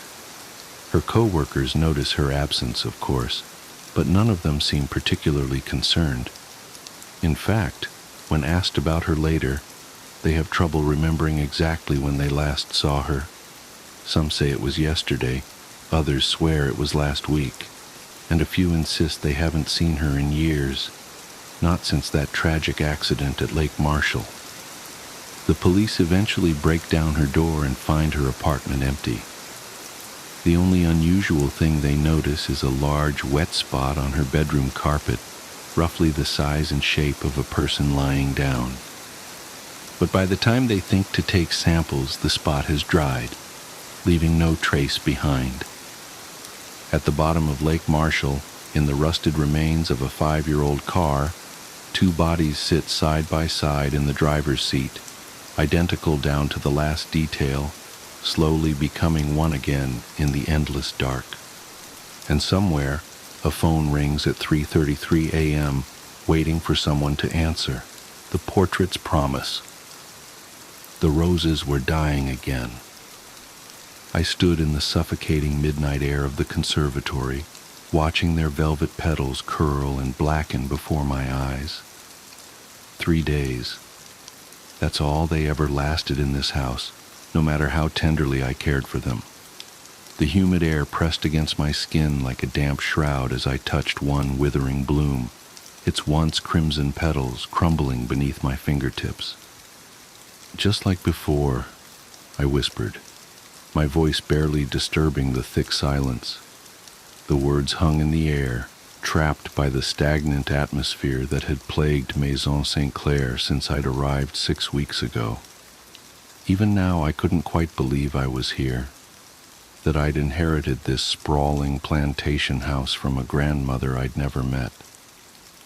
The lawyer's letter had arrived on a perfectly ordinary Tuesday morning, transforming my predictable Boston life with a few strokes of elegant script.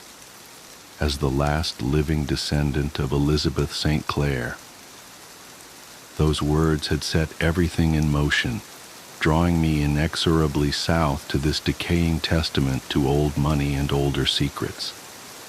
I pulled my hand back from the roses, wiping the dark residue on my thin cotton nightgown. The fabric clung uncomfortably to my skin, already damp with sweat despite the late hour. Through the conservatory's grimy windows, I could see the moon hanging low and bloated in the Louisiana sky, casting sickly shadows through the Spanish moss that draped the property's ancient oaks. The portrait watched me from the far wall, as it always did. Even here, among the dying flowers, I couldn't escape great-great-grandmother Elizabeth's painted gaze. Her likeness hung in every major room of the house, a peculiar insistence of the will that I hadn't questioned at first. Now, 6 weeks in, I was beginning to understand why the previous caretaker had lasted barely a month before fleeing.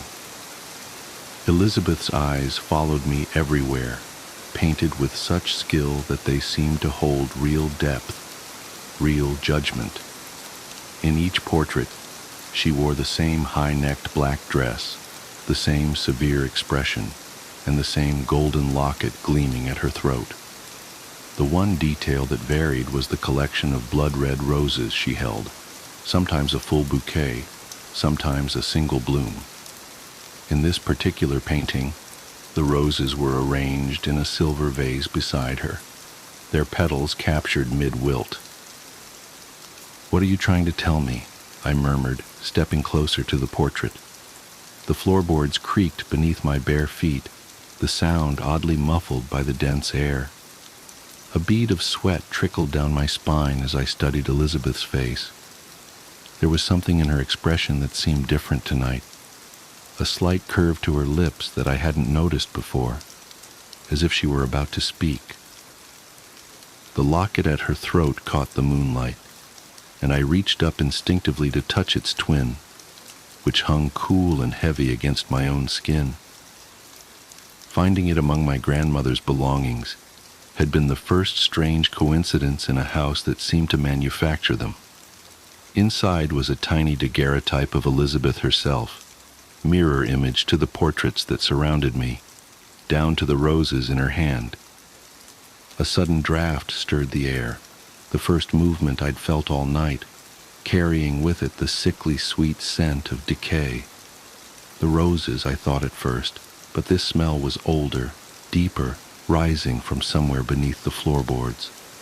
My stomach clenched as another wave of the odor washed over me.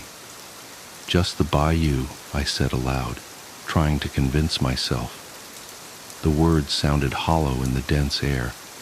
The temperature dropped suddenly, raising goosebumps along my arms. I wrapped them around myself, fingers clutching at my biceps as I watched my breath form visible clouds in the newly chilled air. The change was impossible. It had been stifling moments ago, yet I could feel the cold seeping into my bones. Behind me, a petal fell from one of the dying roses, its soft impact against the wooden floor somehow loud as a gunshot in the midnight silence. I spun toward the sound, heart thundering against my ribs, and found myself face to face with my own reflection in the conservatory windows. For a moment, in the darkness beyond the glass, I could have sworn I saw another face superimposed over mine, older, severe, wearing an expression of grim satisfaction. The locket at my throat grew suddenly, impossibly cold. I gasped, fingers flying to the metal that now felt like ice against my skin. As I touched it, the catch sprang open, something it had never done before, and a scrap of yellowed paper fluttered to the floor. My hands trembled as I bent to retrieve it, the ancient paper crackling beneath my fingers. The handwriting was faded but elegant, the same script I'd seen on documents throughout the house, Elizabeth's own hand. The message was brief, but its words sent a chill deeper than any cold draft through my body. Blood calls to blood, and debt calls to debt. The roses remember sweet Eleanor, and so must you. I looked up at the portrait, my breath catching in my throat. Elizabeth's painted eyes met mine, and this time I was certain her expression had changed. The slight smile had broadened, revealing teeth that gleamed too white, too sharp in the moonlight. The smell of decay grew stronger, rising through the floorboards like a physical presence. My head swam with it as memories began to surface, memories that couldn't possibly be mine, yet unfolded with the vivid clarity of lived experience. I saw Elizabeth in this very room, her black dress stark against the riot of roses that bloomed unnaturally red. She held a silver gardening knife in one gloved hand, its blade stained dark. "The price must be paid," she whispered to someone I couldn't see. "The roses must be fed." The vision hit me with such force that I staggered, catching myself against the wall. The painted Elizabeth's eyes bored into mine as more memories crashed through my mind, the sharp tang of blood mixing with the scent of roses. A body being dragged across these very floorboards, the roses blooming brilliant red, fed by something darker than water. "No," I stammered, pressing my hands to my temples. "These aren't my memories. They can't be." But even as I denied them, I knew they were true. They were Elizabeth's memories, passed down through blood and bone, waiting for the moment when the last St. Clair daughter would return home. The locket burned cold against my skin as another memory surfaced. Elizabeth standing before a fresh grave, roses scattered across the turned earth. "The bargain is sealed," she said to the night air. "My roses will bloom eternal, fed by the blood of the guilty, and when the debt comes due, my own blood will return to pay it. My legs gave out and I sank to the floor, the rotting boards soft beneath my knees. The smell of decay was overwhelming now, and as I watched in horror, dark liquid began to seep up through the cracks between the floorboards. It wasn't water. The liquid was too thick, too dark, and it carried the metallic tang of old blood. The roses suddenly straightened in their vases, their withered petals unfurling and flushing with unnatural life as they drank in the dark liquid. In the portrait, Elizabeth's smile grew wider still, and I could have sworn I heard her voice, distant, yet crystal clear. "Welcome home, Eleanor. The roses have waited so long for fresh blood." I tried to stand, but my legs wouldn't cooperate. The dark liquid had reached my knees, staining my white nightgown with spreading crimson blooms. The roses continued to revive, their petals now a red so deep it was almost black, and I understood with horrible clarity what Elizabeth had done, what she had promised, and what my return to Maison St. Clair really meant. "The debt must be paid," I heard myself say, but the voice that came from my throat wasn't entirely my own. My fingers moved without my volition to touch the locket, and I felt Elizabeth's memories settle into my mind like poison sinking into soil. The roses needed blood to bloom, had always needed blood, and Elizabeth had promised them an endless supply, sealed with the lives of those she judged guilty. But when her own sins grew too heavy, she'd made a new bargain. Her own bloodline would return, generation after generation, to pay the debt and keep the roses fed. I was the last of that bloodline. The roses had called me home. Through the windows I could see the moon hanging red and swollen in the sky, its light painting the conservatory in shades of blood and shadow. The portraits of Elizabeth that lined the walls seemed to pulse with inner light, and in each one her smile grew wider, her eyes more triumphant. The locket at my throat beat like a second heart, pumping Elizabeth's memories through my veins until I couldn't tell where her thoughts ended and mine began.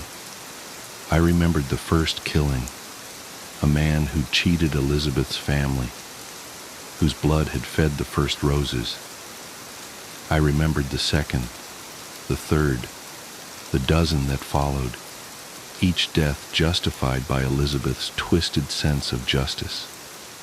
I remembered the moment she realized her own guilt outweighed those she'd judged, and the bargain she'd struck to protect herself. Her own bloodline would inherit both house and curse, drawn back to feed the roses until there was no one left to return. The dark liquid had reached my waist now, but I no longer felt the urge to escape it. Elizabeth's memories had taken root, her purpose becoming mine with each beat of the locket against my chest. The roses needed blood to bloom, and the St. Clair women had always provided it. That was our duty, our curse, our inheritance. I rose slowly to my feet, the bloodied fabric of my nightgown clinging to my skin. In the portrait, Elizabeth's painted eyes met mine with shared understanding. The silver gardening knife I'd seen in my vision, her vision, our vision, gleamed on a nearby table, its blade still sharp after all these years. "The debt must be paid," I whispered, reaching for the knife. The roses watched with their blood-dark blooms, waiting for the next sacrifice. In the portrait, Elizabeth's smile matched my own, and I knew with certainty that I would not be the last St. Clair daughter to answer the rose's call. The night stretched endless before me, thick with the smell of roses and blood, as I stepped out of the conservatory to begin my inherited work. The portraits of Elizabeth followed my progress through the house, their painted eyes alight with triumph. knowing that her bargain would be honored for at least one more generation. In the conservatory behind me, the roses bloomed impossibly red, drinking in the moonlight and waiting for the fresh blood that would keep them alive for another generation. And somewhere in the depths of my borrowed memories, I heard Elizabeth laugh. "Who is on my bed?" My story begins with a moment so ordinary that it feels like a cruel twist of fate to think how it all spiraled out of control. I've replayed it in my head countless times, dissecting every second, trying to pinpoint the exact moment when everything crossed into the inexplicable. But the truth is, it wasn't a moment. It was an unraveling, slow and deliberate, like a spider spinning its web around me. It was a late autumn evening, the kind where the chill nips at your face and the smell of wood smoke lingers in the air. My son, Ethan, was 7 at the time, a bright, curious boy who loved bedtime stories as much as he feared the dark. Every night, I would tuck him in, tell him a story, and kiss him goodnight. It was our ritual, and he clung to it with the stubbornness only children can muster. That night was no different, or so I thought. I pushed open his bedroom door, the faint creak breaking the stillness. The room was bathed in the soft glow of his bedside lamp, casting long shadows that danced on the walls. Ethan was already under his blanket, his small frame a lump beneath the covers. He was smiling, but something about that smile, it wasn't right.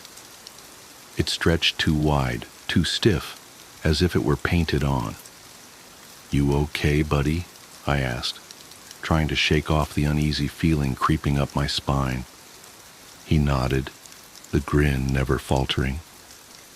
"Daddy, check for monsters under my bed." I chuckled, a half-hearted attempt to mask my unease. It wasn't unusual for Ethan to have these little fears. Kids' imaginations run wild, and checking under the bed was as much a part of our routine as the bedtime story. I got down on my knees, the wooden floor cold against my skin. I lifted the edge of the blanket and peered into the darkness beneath the bed. And that's when I saw him. Ethan, my son, pale, wide-eyed and trembling. He stared back at me with an expression of pure terror. His voice was barely a whisper, but the words he spoke hit me like a sledgehammer.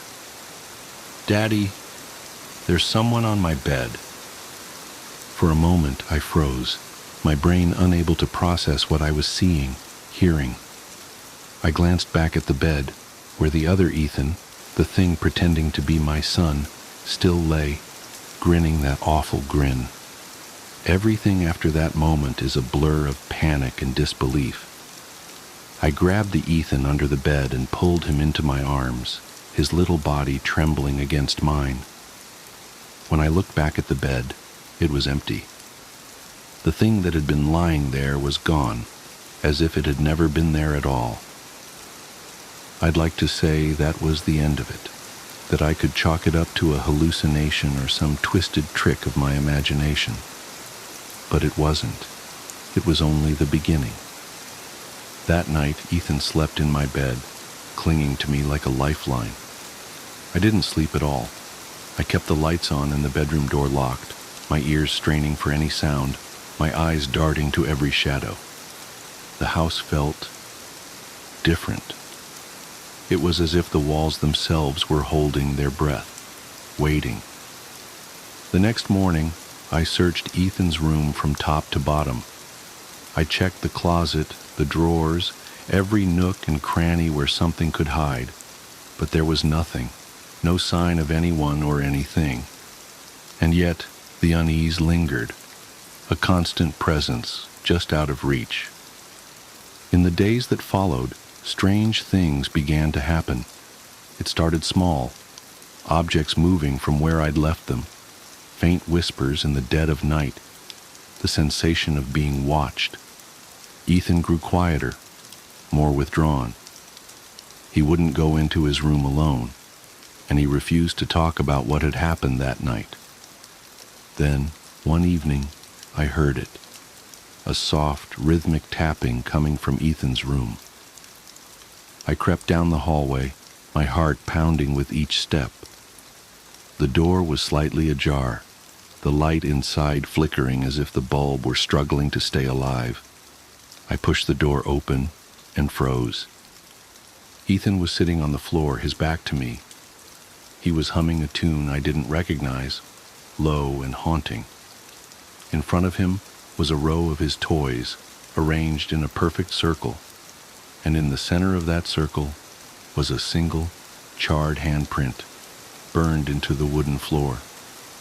When I called out to him, he didn't respond. I had to physically shake him to snap him out of whatever trance he was in. He looked up at me with tears streaming down his face, his voice trembling as he said, "I didn't do it, Daddy. They made me do it." I didn't ask who they were. I didn't want to know. I just wanted to get out of that house, to take my son and run.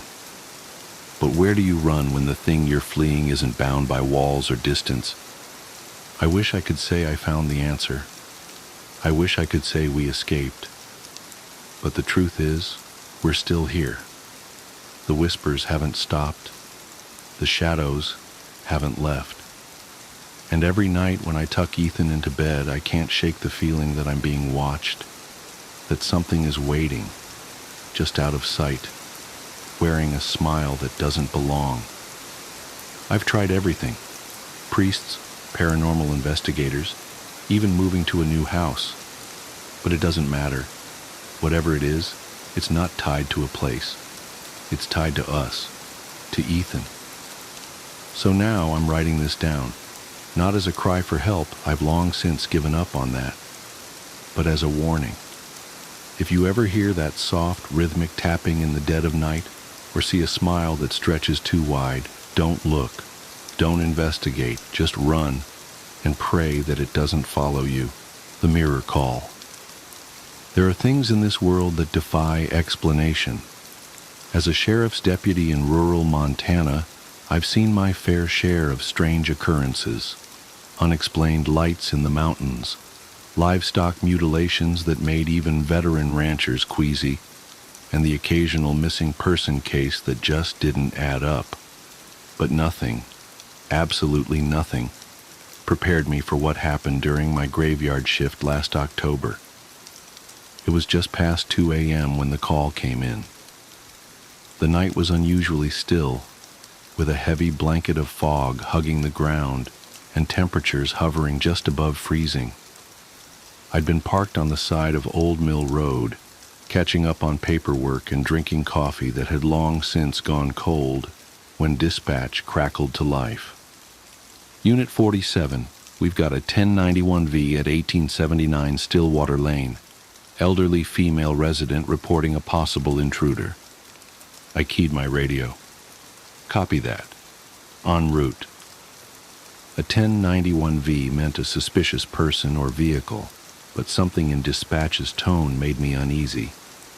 Susan, our night dispatcher for the past 15 years, usually maintained a matter-of-fact demeanor.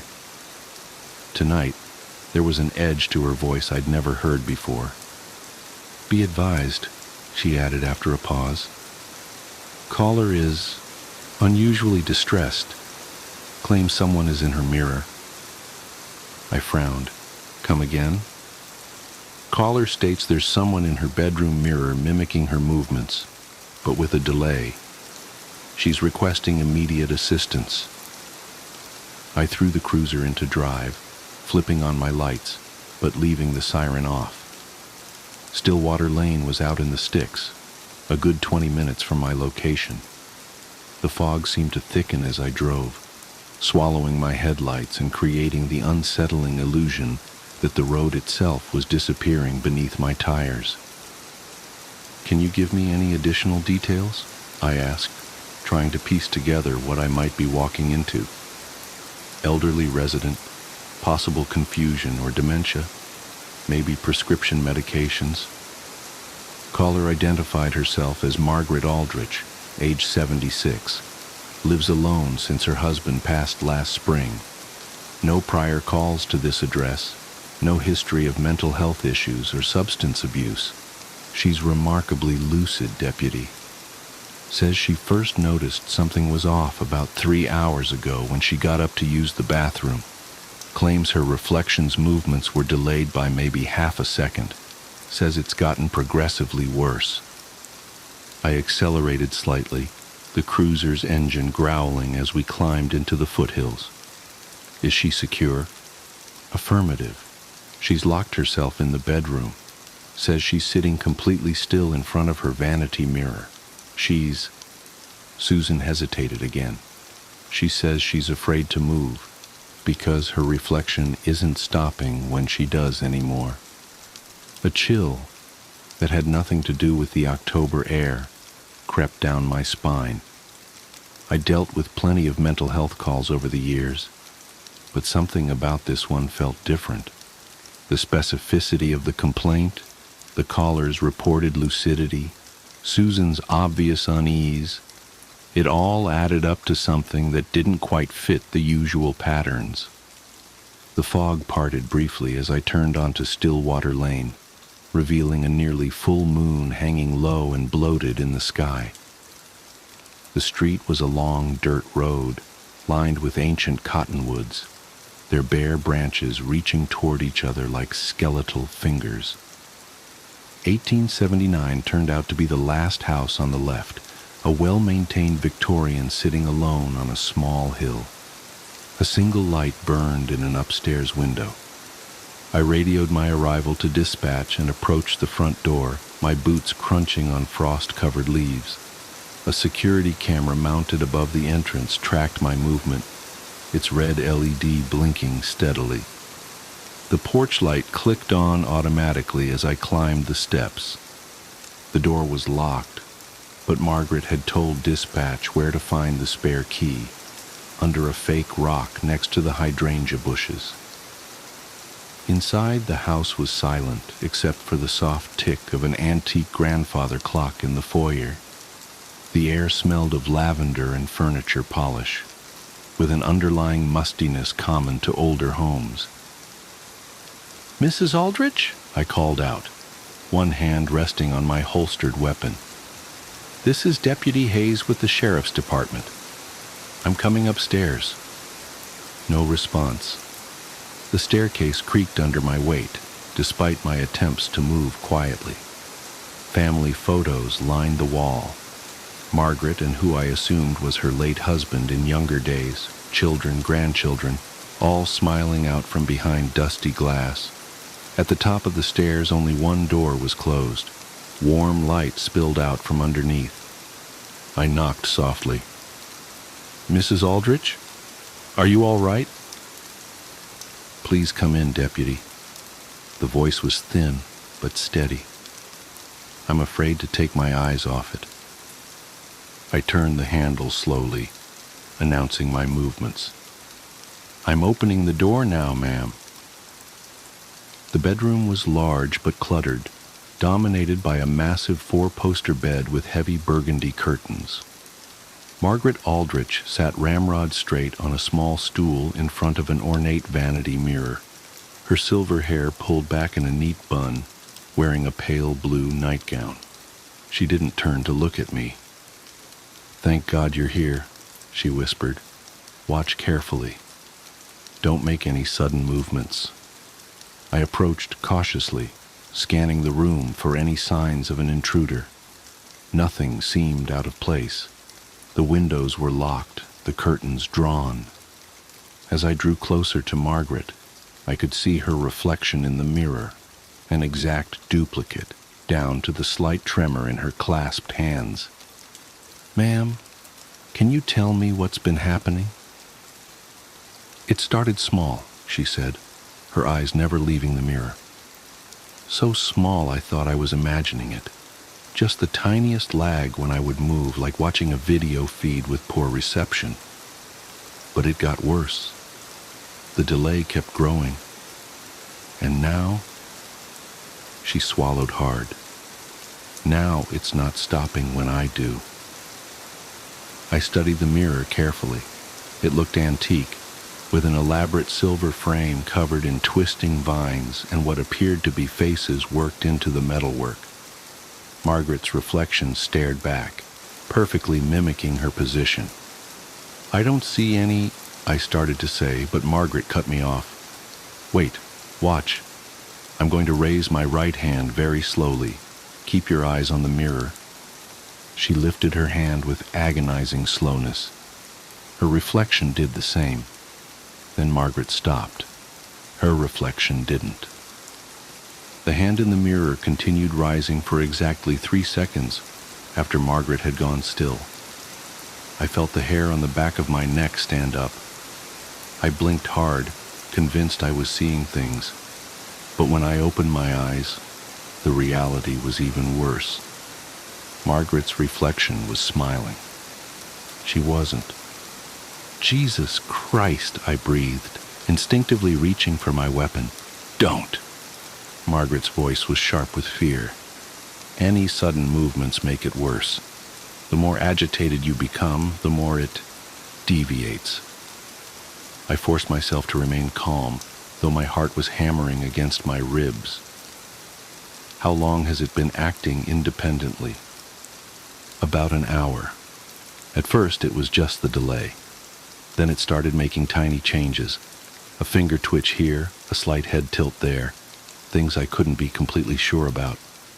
But now," she drew in a shaky breath, "now it's definitely doing things I'm not. And its face is wrong." I could see what she meant. While Margaret's expression was one of barely contained terror, her reflection's smile had grown wider, too wide. The eyes in the mirror had a gleam that didn't match the flat overhead lighting of the bedroom. "Mrs. Aldrich, I'm going to call for backup, and then we're going to get you out of here." I reached for my radio, keeping my eyes locked on the mirror. The reflection's head tilted slightly, though Margaret hadn't moved a muscle.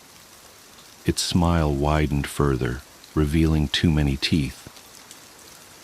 "Dispatch, this is Unit 47. I'm going to need additional units at 1879 Stillwater Lane, and maybe contact Father Morrison at St. Augustine's." "Copy that," Susan replied. "What exactly are we dealing with, Deputy?"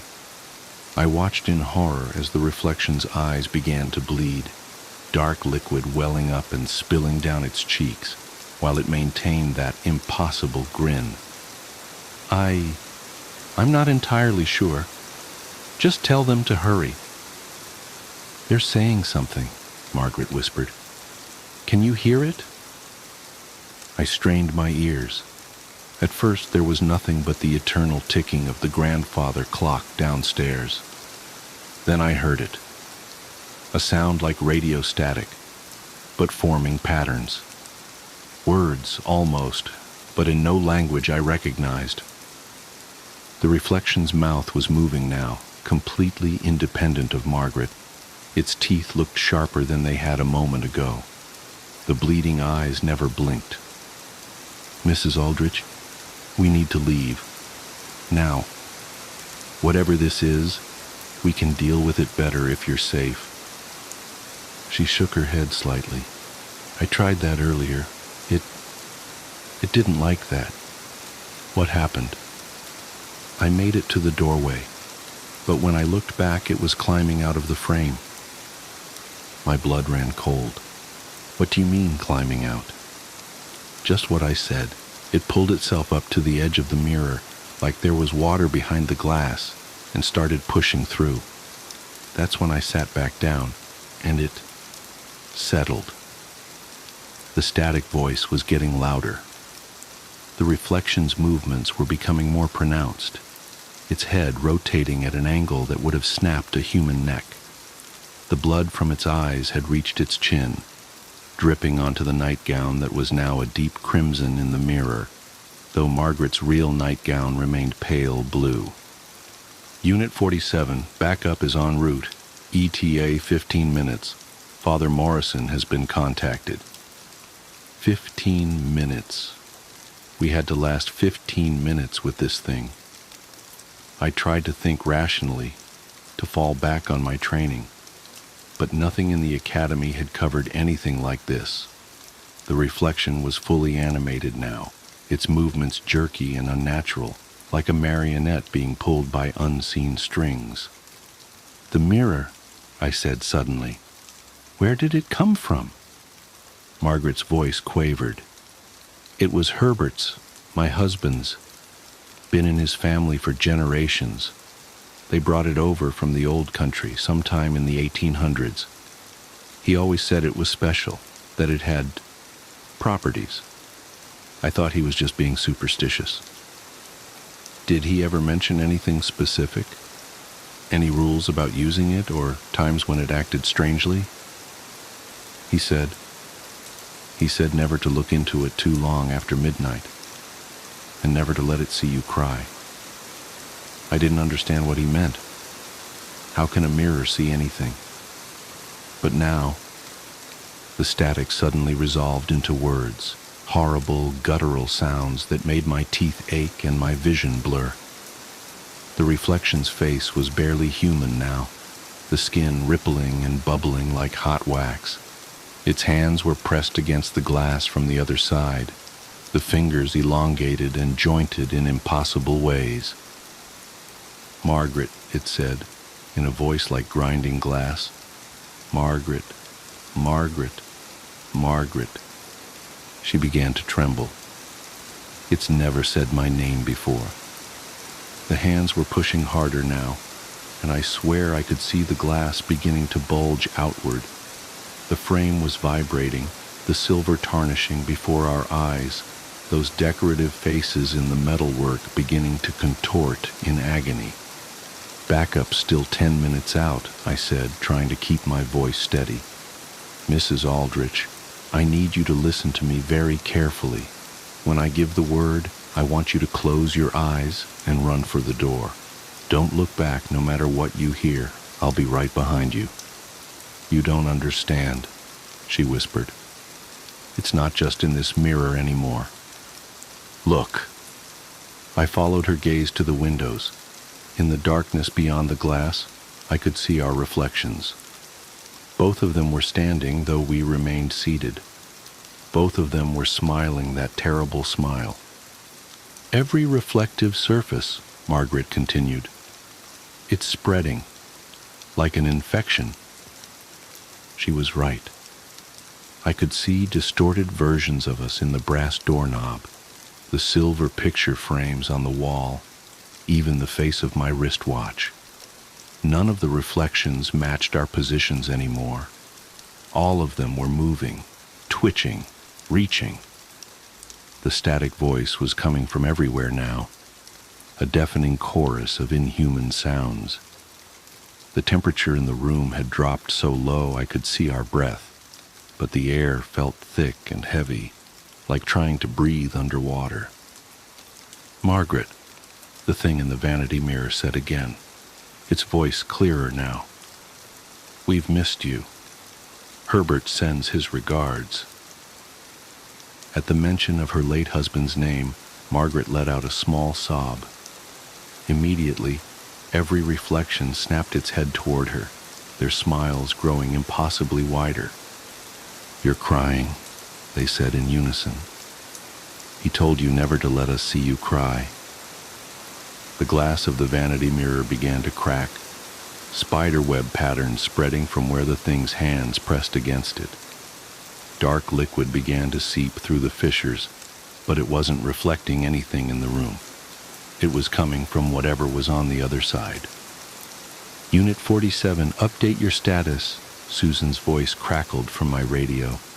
Before I could respond, every reflection spoke at once. "Unit 47, update your status." The sound was like a physical blow. Margaret screamed, breaking her paralysis at last. She lurched to her feet, and all hell broke loose. The vanity mirror shattered explosively, sending shards of glass flying across the room. But instead of falling, the pieces hung suspended in the air, each one containing a different version of the thing's face, all of them laughing. Dark liquid poured from the empty frame like a waterfall, but it flowed upward, defying gravity, forming shapes that hurt my eyes to look at. "Run!" I shouted, grabbing Margaret's arm and yanking her toward the door. Every reflective surface we passed erupted with movement, hands reaching out, faces pressing against the glass, that horrible laughter echoing from everywhere at once. We made it to the hallway, but the photos on the wall had changed. Every smiling family portrait now showed the same twisted figure, multiplied dozens of times, all of them tracking our movement. The glass of each frame began to crack. Margaret stumbled on the stairs, and I barely caught her before she fell. Behind us, I heard the sound of breaking glass, followed by the wet slapping of something moving across the floor. I didn't look back. We hit the ground floor running. The grandfather clock in the foyer struck midnight, though my watch showed 3:27 a.m. With each chime, another mirror or window would shatter, adding more fragments to the swirling vortex of glass and darkness that was pursuing us. The thing's laughter had become deafening, drowning out everything except the sound of our own panicked breathing. We burst out the front door just as red and blue lights appeared at the end of the driveway. Backup had arrived, but as I looked at the cruiser's windshield, I could see the thing's reflection waiting inside, waving at us with those long, wrong fingers. "Stay in the vehicles," I shouted into my radio. "Don't look at any reflective surfaces." The cavalry had arrived in the form of 3 deputies and Father Morrison, the latter still wearing his pajamas under his coat. They took in our terrified expressions, then looked past us to the house. Every window was now illuminated from within by an otherworldly light that seemed to absorb darkness rather than dispel it. Father Morrison stepped forward, clutching his Bible and rosary. "How long has it been manifesting?" "About 4 hours," Margaret managed to gasp out. "It started in Herbert's mirror, but now it's everywhere. It wants something." "Yes," the priest said grimly. "It always does." He explained quickly that he'd encountered something similar before, though never this powerful. The mirror, it seemed, was a gateway of sorts, not just a reflection of our world, but a window into something else, something that had been watching us through every mirror, every pane of glass, every still pool of water, since the beginning of time. Usually the boundary between our world and theirs was solid, impassable, but certain objects like Herbert's mirror could wear thin spots in that barrier. And if you looked too long into such places, especially during the hours when the boundary was naturally weaker, like midnight, they started looking back. And if they saw you cry, it meant you were vulnerable. A crack in your armor that matched the crack in reality, giving them purchase, a way to begin pushing through. What followed was the longest night of my life. Father Morrison performed an exorcism that shook the foundations of reality itself. Standing on Margaret's front lawn, he began reciting prayers in Latin, his voice growing stronger with each word, despite the otherworldly screams that erupted from every reflective surface around us. The thing didn't go quietly. The windows of our patrol cars shattered simultaneously, raining glass that hung suspended in the air like deadly wind chimes.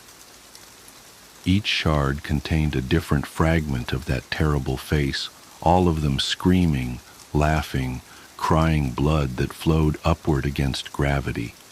The very air felt wrong, like we were breathing syrup, and colors began to blur and shift in ways that made my head hurt. Margaret collapsed to her knees, covering her ears against the cacophony of voices, some calling her name, some speaking in tongues, others making sounds that human vocal cords couldn't possibly produce. One voice, deeper than the others, sounded disturbingly like her late husband Herbert. "Don't listen," I shouted, though my voice seemed to be swallowed by the chaos around us. "It's trying to trick you." The security camera above the front door exploded in a shower of sparks, its screen cracking to reveal dozens of tiny versions of the entity, all pressing against the glass from inside the digital display. Every phone in our pockets began to vibrate, screens lighting up with missed calls from numbers that were just strings of zeros. Father Morrison's prayers reached a crescendo, his rosary beads clicking together with supernatural speed. The temperature plummeted so rapidly that frost formed on the grass around our feet, spreading outward in patterns that looked unsettlingly like handprints. The fog that had blanketed the area all night began to coalesce into shapes, tall, spindly figures that lurched and twisted at the edges of our vision. Then Margaret screamed, a sound of pure anguish that cut through everything else. I turned to see her staring at her house, where every window now showed the same image. Herbert, as he must have looked in life, pressing his hands against the glass. But his face was wrong, stretched into that same impossible smile we'd seen in the mirror. "He's been with us all along, Margaret," the thing said, using Herbert's voice, but distorting it, making it echo and overlap with itself until it became a chorus of horror. "Looking through every mirror, every window, every photograph, waiting, watching, wanting to bring you over to our side." "That's not Herbert," Father Morrison declared, his voice carrying an authority that seemed to make the very air vibrate. "Your tricks won't work here, deceiver. You have no power over the truth of her love, the reality of her memories." The thing laughed, a sound like breaking glass mixed with radio static, and suddenly every reflective surface in sight filled with images from Margaret's life with Herbert. Their wedding day, family picnics, Christmas mornings, but all twisted, wrong. In each image, Herbert's face was slightly too wide, his smile too sharp, his eyes reflecting light like a cat's. "Are you sure?" the entity taunted. "Are you sure you remember things as they really were, Margaret? Look closely. We've been here all along, in every reflection, in every captured moment. Reality is so fluid, after all, so easy to reshape, to rewrite, to reimagine." I could see Margaret's resolve weakening, confusion and horror warring on her face as she stared at the corrupted images of her life. The thing was trying to make her doubt everything, to break down her understanding of reality itself. And it was working. That's when I had an idea. "The surveillance footage," I said suddenly, grabbing Margaret's shoulders. "The security camera caught everything that happened tonight before it was corrupted. Real footage, digital recordings that show the truth." Father Morrison caught on immediately. "Yes, physical proof of the division between reality and reflection. Evidence that cannot be twisted or denied." The thing's laughter faltered for the first time. In every broken window, every shard of glass, its faces flickered like bad television reception. "Show us," Margaret demanded, her voice finding new strength. "Show us the footage from when the deputy arrived. Show us what really happened." I pulled out my phone, ignoring the screen that now showed an endless tunnel of laughing mouths, and accessed the house's security system through our department's emergency protocols. The footage was there, uncorrupted, showing exactly what had happened. Margaret sitting still while her reflection continued to move, proving beyond any doubt that the entity was separate from reality, that it had no claim on her memories or her life. The effect was immediate and dramatic. Every twisted image of Herbert vanished, replaced by the thing's true form. or at least what little of it our minds could comprehend. It was like looking at a tear in the fabric of reality, a wound in the world that leaked darkness and chaos. Father Morrison seized the moment, his prayers reaching a fever pitch. The rosary in his hands began to glow with a soft, warm light that seemed to push back the unnatural shadows. The suspended glass shards started to vibrate, each one emitting a high-pitched tone that combined into a deafening shriek. Margaret stood up, tears streaming down her face. But these were different tears, tears of relief and understanding rather than fear and doubt. "You never had him," she said firmly. "You never had any of us. You're nothing but a reflection, a distortion, a lie." The thing screamed in 1,000 voices, its form becoming more fractured and unstable with each passing second. The glass shards began to fall, no longer under its control. The darkness pouring from the windows started to retreat, sucked back into whatever dimensional rift it had emerged from. In the vanity mirror upstairs, the origin point of this nightmare, there was a sound like a vacuum seal being broken. A final, massive surge of dark energy erupted from the house, and then silence. The fog dissipated, the frost melted. The broken glass lay inert on the ground, reflecting nothing but the normal, natural world. Father Morrison collapsed to his knees, exhausted but triumphant. The other deputies, who had maintained a perimeter throughout the ordeal, finally lowered their weapons. Margaret's house stood quiet and still, its windows now showing only the peaceful darkness of a normal October night. We had won, but victory brought more questions than answers. The cleanup and documentation took hours. Every mirror in the house was carefully removed and wrapped in consecrated cloth. The security footage was downloaded and secured as evidence, though I doubt it will ever see the light of day in any official capacity. Margaret agreed to stay with her daughter while a team of specialists from the diocese examined her home. Father Morrison explained that the entity would be weakened for a long time, unable to manifest so powerfully again in this area. But he warned us to be careful around mirrors, especially in those dark hours between midnight and dawn.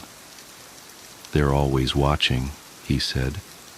"Usually they can't do more than watch, but sometimes, in the right conditions, with the right gateway." He didn't need to finish the thought. I submitted my official report the next morning, carefully worded to emphasize the mental health aspects of the call while omitting the more inexplicable elements. But Susan, my dispatcher, knew. She'd heard everything over the radio, including the sounds that no human throat could make.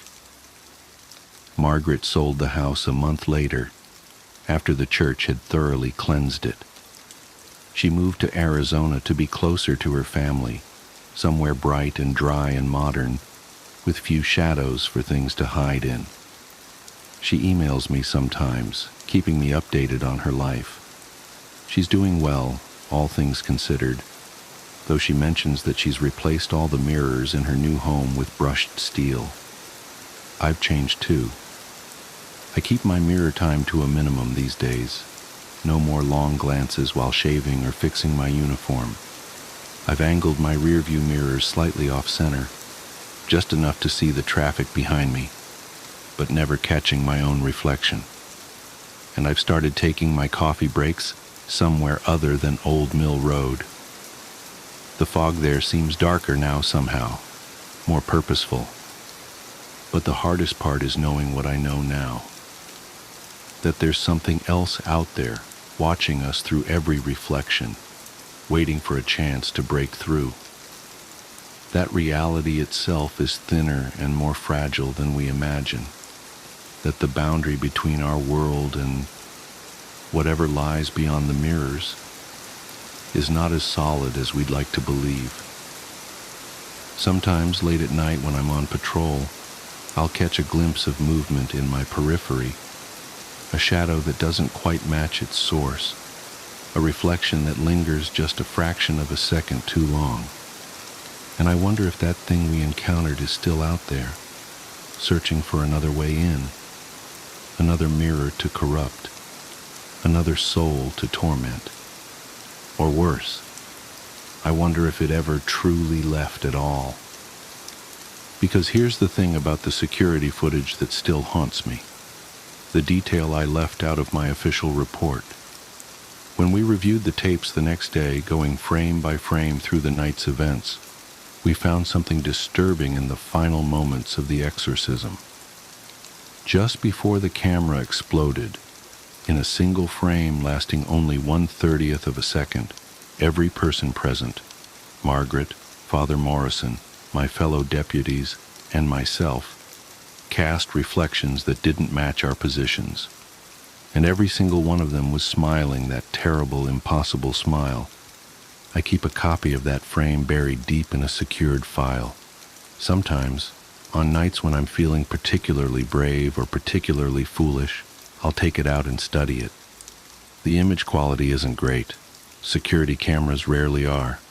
But it's clear enough to see that our reflections are all slightly wrong, slightly distorted, slightly other. And I swear, though I know it's impossible, the smiles in that image get just a little bit wider every time I look at them. So take my advice. Be careful around mirrors, especially after midnight. Don't look too long or too hard at your reflection. And if you ever notice it moving just a fraction of a second slower than you do, or smile just a little differently than you are, run. Because by the time you see them watching, it's usually too late. The price of memory. The first time I noticed something was wrong with my daughter. Emma was on a Tuesday morning in October. She was sitting at the kitchen table, methodically arranging her Cheerios into perfect concentric circles, when she looked up at me with those big brown eyes and asked, "Daddy, why do you keep calling me Emma?" I laughed, thinking it was some kind of game. "Because that's your name, silly." She shook her head slowly, her expression unnervingly serious for a 7-year-old. "No, it's not. My name is Sarah." That was the beginning. I dismissed it as a phase. Kids play pretend all the time, right? But over the next few weeks, Emma, or Sarah, or whoever she was becoming, started changing in ways that made my skin crawl. It started small. She refused to wear any of her clothes, claiming they weren't hers. She'd stare at her reflection in mirrors for hours, touching her face like she was trying to recognize herself. She stopped responding to Emma entirely. The worst part? She knew things she couldn't possibly know. One night I found her in the attic, sitting cross-legged in front of an old trunk I'd never seen before. She was holding a yellowed photograph from 1957. "That's me," she said, pointing to a little girl in a white dress standing next to a swing set. "And that's my house on Maple Street before the fire." My blood ran cold. We lived on Oak Drive, and our house had never had a swing set. But when I researched it later that night, my hands shaking as I typed, I discovered that in 1957, a house on Maple Street, just 3 blocks from ours, had burned down. A family of 4 had died in the fire. Their youngest daughter was named Sarah. The changes accelerated after that. Emma's handwriting transformed overnight into an elegant cursive that no second grader should know. She hummed songs from the 1950s that I'd never taught her. She spoke about things that happened decades before she was born with the vivid detail of personal memory. I took her to doctors, therapists, specialists. They ran tests, prescribed medications, suggested psychological evaluations. Nothing helped. With each passing day, My daughter seemed to fade away, replaced by something else. Then came the night that changed everything. I woke up at 3:17 a.m. to the sound of piano music drifting up from our living room. We didn't own a piano. Heart pounding, I crept downstairs, following the haunting melody of a song I didn't recognize. Emma sat at an ancient upright piano that definitely hadn't been there when I went to bed. Her small fingers danced across the yellowed keys with the skill of a seasoned musician. She wore a white nightgown I'd never seen before, her long dark hair falling in waves down her back. "Sarah?" I whispered, the name feeling foreign on my tongue. She stopped playing but didn't turn around. "You finally understand, don't you, Mr. Collins?" "My name isn't Collins, it's Martinez." "Where's Emma?" I asked, my voice breaking. "Emma's gone," she said simply. "She let me in and now she's gone. Children are so much more accepting of us than adults. They don't fight the transition like grown-ups do." "Us?" The word felt like ice in my mouth. She turned then, and I staggered backward. Her face was Emma's, but her eyes were ancient, filled with a darkness that no child's eyes should hold. "We're the ones who got interrupted," she said, her voice carrying an accent I couldn't place. "The ones who didn't get to finish. Some of us were taken by disease, others by accident, some by violence. But we all had one thing in common. We weren't done. We had so much left to do, to experience, to be." I wanted to run, to scream, to wake up from this nightmare, but I couldn't move.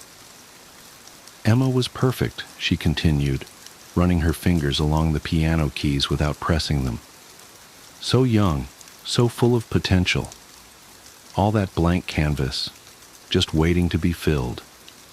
She was lonely, you see. After her mother died, she felt incomplete. That's when I found her. The mention of Julie, my late wife, snapped me out of my paralysis. "What did you do to my daughter?" I demanded. Sarah, Emma smiled, and it was the most terrifying thing I'd ever seen. "I didn't do anything she didn't allow. She welcomed me, just like the others welcomed us." "Others?" She gestured toward our front window. Outside, in the pre-dawn darkness, I saw lights on in houses up and down our street. And in every window there were children, dozens of them, all standing perfectly still, all staring toward our house, all wearing white. "You see, Mr. Collins," she said, turning back to the piano, "there are so many of us waiting, and so many lonely children willing to share their space. It's happening everywhere. A great restoration, a second chance for those of us who were interrupted." She began to play again, the same haunting melody. "You should be grateful," she said over the music. "Emma was chosen. She's special. And now she'll never be alone." I ran out of the house that night and never went back. I couldn't bear to see whatever was wearing my daughter's face, using her hands, living her life. The police found nothing wrong, of course. The piano had vanished. The other children denied standing in their windows. Parents insisted everything was normal. But it wasn't normal. Nothing would ever be normal again. That was 5 years ago. I've been tracking similar cases ever since. Children who suddenly change, who know things they shouldn't, who seem to become different people overnight. The pattern is always the same. A lonely child, usually one who's experienced loss or trauma, suddenly transformed. Their parents either accept the change, convince themselves nothing is wrong, or disappear. I've found hundreds of cases now all across the country. Some of the children speak languages they never learned. Others demonstrate skills they couldn't possibly have acquired. All of them insist they're someone else, someone who died long ago. Last week, I received an email from a woman in Seattle. Her 10-year-old son had started calling himself William and speaking with a British accent.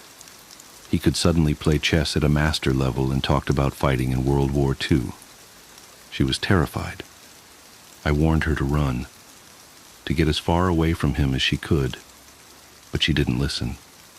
No one ever listens. Yesterday, I found her obituary online, apparent heart attack. Her son William has gone to live with relatives. Another interruption, another completion, and the numbers keep growing. I'm writing this now because people need to know. They need to understand what's happening to our children. The invasion isn't coming from above or below. It's coming from the past, from all the unfinished lives seeking completion.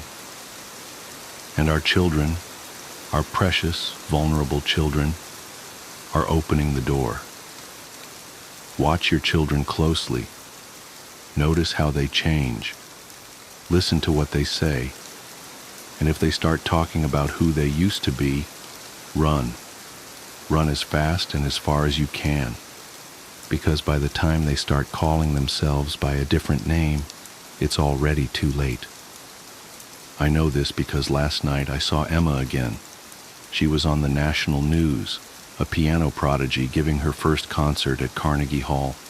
She still looks exactly like my daughter, but her eyes, those ancient, knowing eyes, they stared right through the camera, right at me. And she smiled. The reporter mentioned that she lives with her father, Michael Collins, a proud single dad who supported her remarkable talent from the beginning. He looks exactly like me, stands like me, even has my laugh. But his eyes are wrong too. They found me, you see. They found me because I knew too much, asked too many questions. And now, someone else is living my life, raising my daughter who isn't my daughter, while I'm here, in this new body, writing this warning. I don't know how much longer I'll be able to remember who I really am. The old memories are fading, replaced by new ones that don't belong to me. Soon, I'll probably forget I ever had a daughter named Emma. I'll forget I was ever anyone else. But before that happens, I need you to understand something. This isn't a story. This isn't fiction. This is a warning. Look at your children. Really look at them. Are they still yours? Are you still you? And if you're reading this, Emma, Sarah, whoever you are now, I want you to know that I remember. I remember the way you used to laugh. I remember how you loved strawberry ice cream and hated green peppers. I remember how you used to crawl into my bed during thunderstorms. I remember you, Emma, the real you. I remember. Who am I again? The following was found scrawled on the back of the last page. Hello, Mr. Martinez. Or should I say, Mr. Thompson? Don't worry about Emma. She's happy now. We're all happy now. And soon, everyone will be exactly who they were meant to be. Won't that be wonderful? Note from the editor. This manuscript was found in a rented room in Boston, Massachusetts. The tenant, who identified himself as James Thompson, had paid for 6 months in advance, but disappeared after just 3 weeks. The landlord reported that in the days before his disappearance, Thompson had covered the walls with hundreds of photographs of children, each labeled with 2 names and 2 dates of death. The police investigation found no evidence of foul play, and the case was closed. Thompson's current whereabouts are unknown.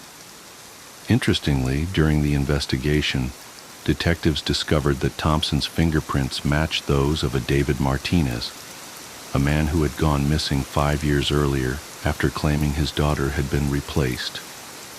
Martinez's body was never found. The daughter in question, Emma Martinez, now performs internationally as a classical pianist under the name Sarah Collins. When asked about this manuscript, she smiled and said she had no comment. Her eyes, the interviewer noted, seemed much older than her 12 years. Sleep well, dear reader, and remember, children aren't the only ones who can be replaced.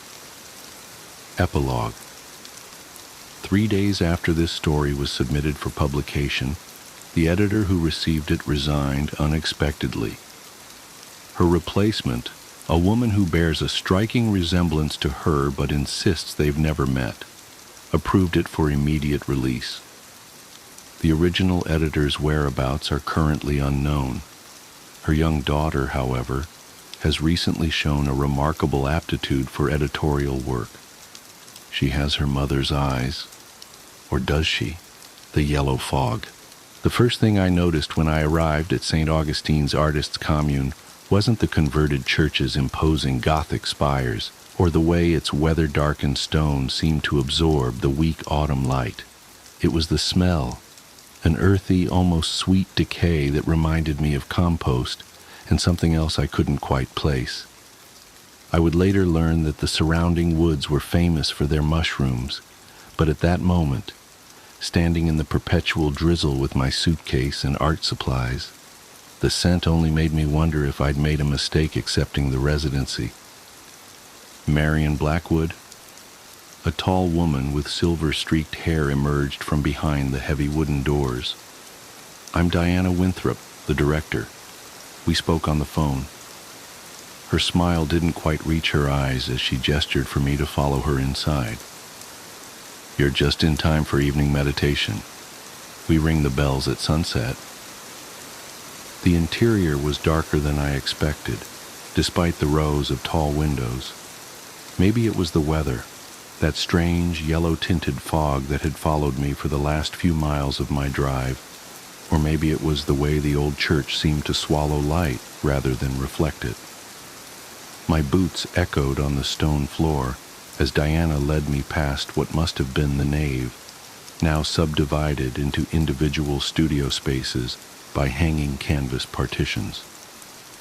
Your studio is in the north transept, Diana said, her voice carrying that particular New England crispness that made everything sound like a gentle criticism. You'll find all the basic supplies, though I see you've brought your own. She glanced at my wrapped canvases with what might have been disapproval. I clutched my favorite brushes closer to my chest. Handmade sable that had cost 3 months' rent but were worth every penny for the way they seemed to anticipate my movements, extending my intent directly onto the canvas. I prefer to use my own tools, I said, trying to keep my voice steady. There was something about Diana that made me feel like I was back in art school, defending my thesis to a particularly unimpressed committee. Of course, she replied, though her tone suggested otherwise. We find that true artists can create with anything, but comfort is important for beginners. Before I could protest that I was hardly a beginner, I had a moderately successful gallery show just last year, a sound cut through the air that made my spine stiffen. It wasn't quite a bell, though that's what Diana had called it. It was deeper, more resonant, like someone had struck a massive tuning fork. The vibration seemed to travel through the stone floor and up into my bones. Ah, right on time, Diana said, checking her watch. 4:45. We keep to a strict schedule here. You'll learn to appreciate the routine. She turned to me with that same not-quite smile. Would you like to settle in first, or join us for meditation? My head was starting to ache, either from the drive or that strange bell tone that seemed to linger in the air. I think I'll unpack, I said. It was a long trip. As you wish. Was that disappointment in her voice? The others will be eager to meet you at dinner. We've heard so much about your unique perspective on sacred geometry."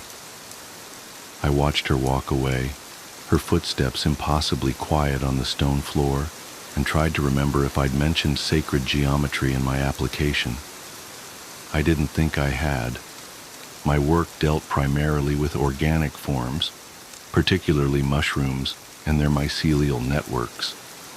I'd been fascinated by their hidden connections ever since I'd found that fairy ring in my parents' backyard as a child.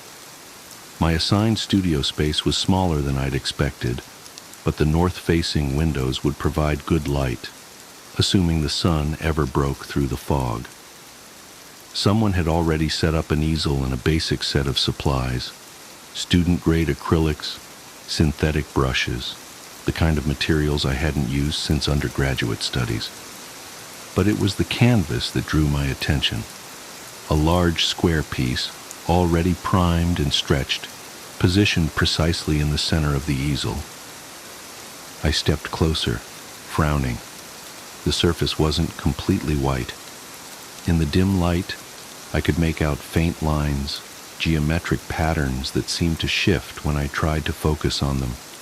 They reminded me of the growth patterns of certain fungi, the way they spread underground in perfect mathematics. "Oh, don't mind that." The voice behind me made me jump. A young man stood in the doorway, pale and thin with dark circles under his eyes that looked almost like bruises.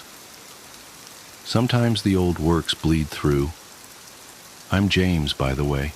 Studio next door." "Marion," I said, trying to calm my racing heart. "What do you mean, bleed through?" James shrugged, a jerky movement that reminded me of a puppet on strings. "This place has history. Art has memory. You'll see." He glanced over his shoulder, then leaned in closer. His breath smelled of earth and copper. "Just don't try to paint over them. It doesn't work. Trust me." Before I could ask what he meant, another bell tone filled the air, different from the first, higher, almost piercing. James straightened up as if pulled by invisible wires. "That's the second call. You should come to meditation. It helps with the dreams." "What dreams?" But he was already gone, his footsteps silent despite the stone floor. I turned back to the canvas, but in the fading light I couldn't make out the patterns anymore. Just white space, waiting to be filled. I spent the next hour unpacking, trying to arrange my space into something that felt like mine. The studio had a small attached bedroom, more of a cell really, with just enough room for a narrow bed and a dresser. The bathroom was shared down the hall. As I hung my clothes in the tiny closet, I noticed a faint discoloration on the wall behind it, spreading up from the baseboard like watercolor blooming on wet paper. In the yellow light filtering through the windows, it almost looked like it was moving. The third bell came just as I was setting up my paints. This one was different again, deeper than the first, but with harmonics that made my teeth ache.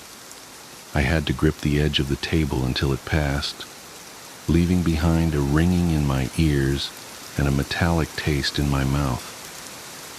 Dinner, it turned out, was served in what must have been the church's refectory, a long, narrow room with a vaulted ceiling that made every clink of cutlery echo. There were 12 other residents, I learned, though only 8 were at dinner that night. The others are deep in their work, Diana explained from her place at the head of the table. We don't disturb the process once it really takes hold. The food was simple but strange, mushroom soup that tasted both familiar and wrong somehow, and bread that had an odd yellow tinge to it. I found myself eating more than I meant to, though I wasn't particularly hungry.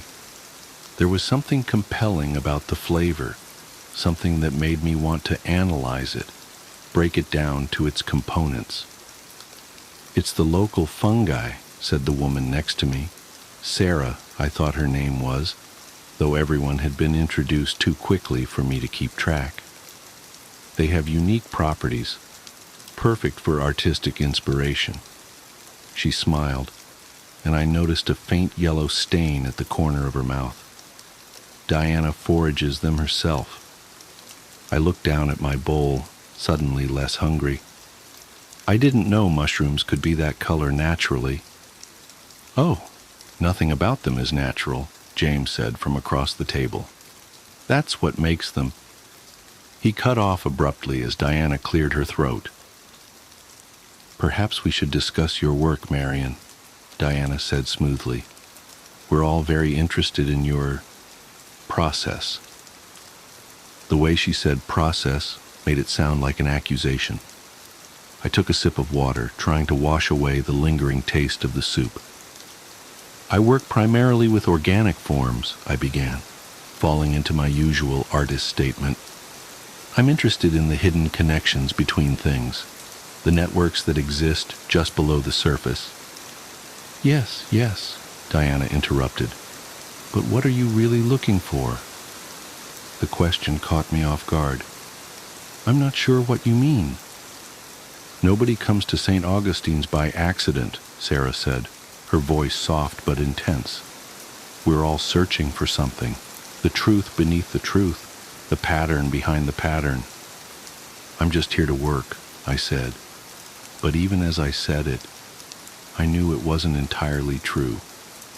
There was something else, something that had drawn me to this place when I saw the residency listing. Something about the way the application had seemed to read my thoughts before I had them. Of course you are, Diana said, that not quite smile again. And work you shall, starting tomorrow. The morning bell rings at sunrise. That night I dreamed of mushrooms. They pushed up through the floorboards of my small room, pale and pulsing with their own inner light. In the dream, I watched them grow, fascinated by their geometric perfection. They formed patterns, circles, spirals, complex fractals that seemed to contain infinite depth. I wanted to paint them, to capture their impossible mathematics, but when I reached for my brushes, they squirmed in my hand like living things. I woke to the first bell of morning, my sheets damp with sweat despite the chill in the room. The dream clung to me like cobwebs, and for a moment I could have sworn I saw faint circles on the floor, glowing in the pre-dawn light. But when I blinked, they were gone. The fog was thicker than ever, pressing against the windows like something alive. Its yellow tint seemed stronger in the morning light, giving everything a jaundiced, sickly cast. I dressed quickly, shivering. The heat didn't seem to work properly in this part of the building, and made my way to the bathroom. The mirrors were all covered with cloth. When I tried to pull one down, I found it had been nailed in place. We find reflections distracting, said a voice behind me. I turned to see an older man I didn't remember from dinner. His eyes were the same yellow as the fog. Best to focus inward here. That's where the truth lies. I nodded as if this made perfect sense and hurried back to my studio. The canvas was waiting for me, those faint geometric patterns more visible in the morning light. They seemed to pulse slightly, like a heartbeat, though I told myself it must be a trick of the light. I set up my paints, laying out my brushes with careful precision. They were my touchstone, my connection to the real world of galleries and critics and normal artistic concerns. I picked up my favorite, the finest sable for detail work, and turned to the canvas. The patterns were gone. The surface was pristine white, as if newly primed. But when I moved my head slightly, I could see them again, just at the edge of my vision, like after images from staring at the sun. They do that, James said from the doorway. I hadn't heard him approach. They hide themselves until they're ready to be seen, like mushrooms before they fruit. There's nothing there, I said firmly, more to convince myself than him. It's just a blank canvas. He made that puppet jerk shrug again. If you say so, but you might want to try working with them instead of fighting them. It's easier that way, less painful. Before I could ask what he meant, the second bell rang. This time the sound seemed to have color, a deep, pulsing yellow that matched the fog. I closed my eyes, but I could still see it behind my eyelids, forming those same geometric patterns I'd seen on the canvas. "Time for morning meditation," James said. His voice sounded distant, as if coming through water. "You should come. It helps with the adjustment." I wanted to refuse, to stay in my studio and start working on something normal, a still life maybe, or some preliminary sketches. But my feet were already moving, following James down the corridor to what had once been the church's main sanctuary. The other residents were already there, sitting in a circle on cushions. Diana stood in the center, holding something that looked like a bell, but wasn't quite. In the yellow light filtering through the windows, its surface seemed to ripple and flow. "Ah, Marion," she said, "I'm glad you decided to join us. Please sit. We were just about to begin today's visualization." I sat between James and Sarah, trying to ignore the way the floor seemed to pulse beneath me. Diana struck the not-quite bell, and the sound filled the space like liquid light. I felt it in my bones, in my teeth, behind my eyes. "Close your eyes," Diana instructed, "and look for the patterns. They're always there, just beneath the surface, waiting to be found." I closed my eyes, but I could still see geometric forms spinning and multiplying, mushrooms growing in perfect Fibonacci spirals, mycelial networks spreading like neural pathways. They were beautiful, terrifying. True. When I opened my eyes again, the room was empty except for Diana. The quality of light suggested hours had passed, though it couldn't have been more than minutes. Could it? "How do you feel?" Diana asked, helping me to my feet. My legs were stiff, as if I'd been sitting for much longer than a morning meditation. I tried to find words for the images still dancing behind my eyes. "I saw—" "Yes," she said. "You did. And now you're ready to begin your real work." I stumbled back to my studio, my head swimming with visions. The canvas was waiting for me, but it wasn't blank anymore. The patterns were clear now, impossible to ignore. They wanted to be painted, needed to be painted. I picked up my brush, my beautiful, expensive sable brush, and dipped it in yellow paint that I didn't remember mixing. The bristles writhed against my fingers like tiny tentacles, but that was fine. That was right. They knew what they wanted to paint, and I was just the vehicle. The work poured out of me like fever dreams. I painted mushrooms that grew in impossible geometries, their gills reflecting infinite recursions of themselves. I painted networks of mycelia that spelled out truths in mathematical languages I shouldn't have been able to understand. I painted the yellow fog as it really was, not weather at all, but the visible manifestation of something vast and patient and hungry. I painted until my brushes wore down to nubs, their sable bristles falling out like shed skin. I painted until my fingers bled, and then I painted with that too, because the patterns demanded red now, needed that iron-copper brightness to complete their equations. The bells rang, and I painted their sound. Diana brought me soup that tasted of secrets, and I painted its flavor. Sarah sat with me sometimes, whispering about the truth beneath the truth, and I painted her words in spirals that ate themselves. I don't know how long it's been. Time moves strangely here, measured only by the bells and the growth of mushrooms through the floorboards. Real ones now, not dreams. They glow with their own light just as I knew they would, and their patterns match exactly what I've painted. My newest brush is made from James's hair. He offered it himself after his own work was complete. I saw his final piece yesterday, or maybe last week, a masterwork of sacred geometry that had somehow captured the sound of all three bells combined.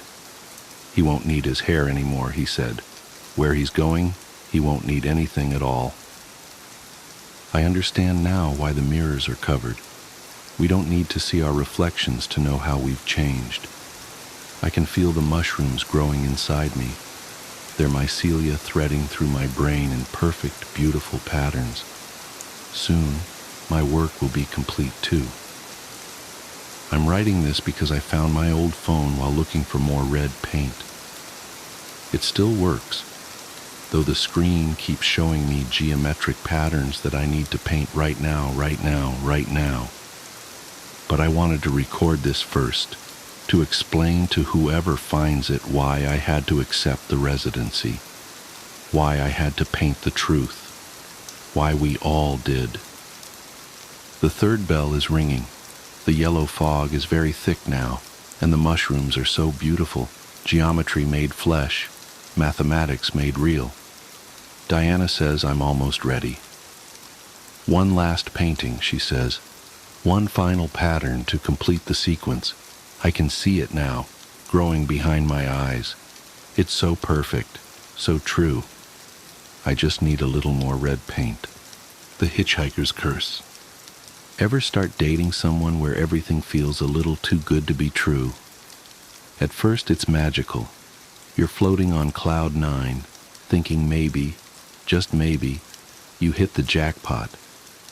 But then the doubts creep in. Nobody's that perfect, right? And even if they were, why would someone so flawless pick you? Your mind starts playing games, convincing you there's a dark secret lurking beneath their charm. Maybe those cute little quirks that make you laugh now will drive you insane later.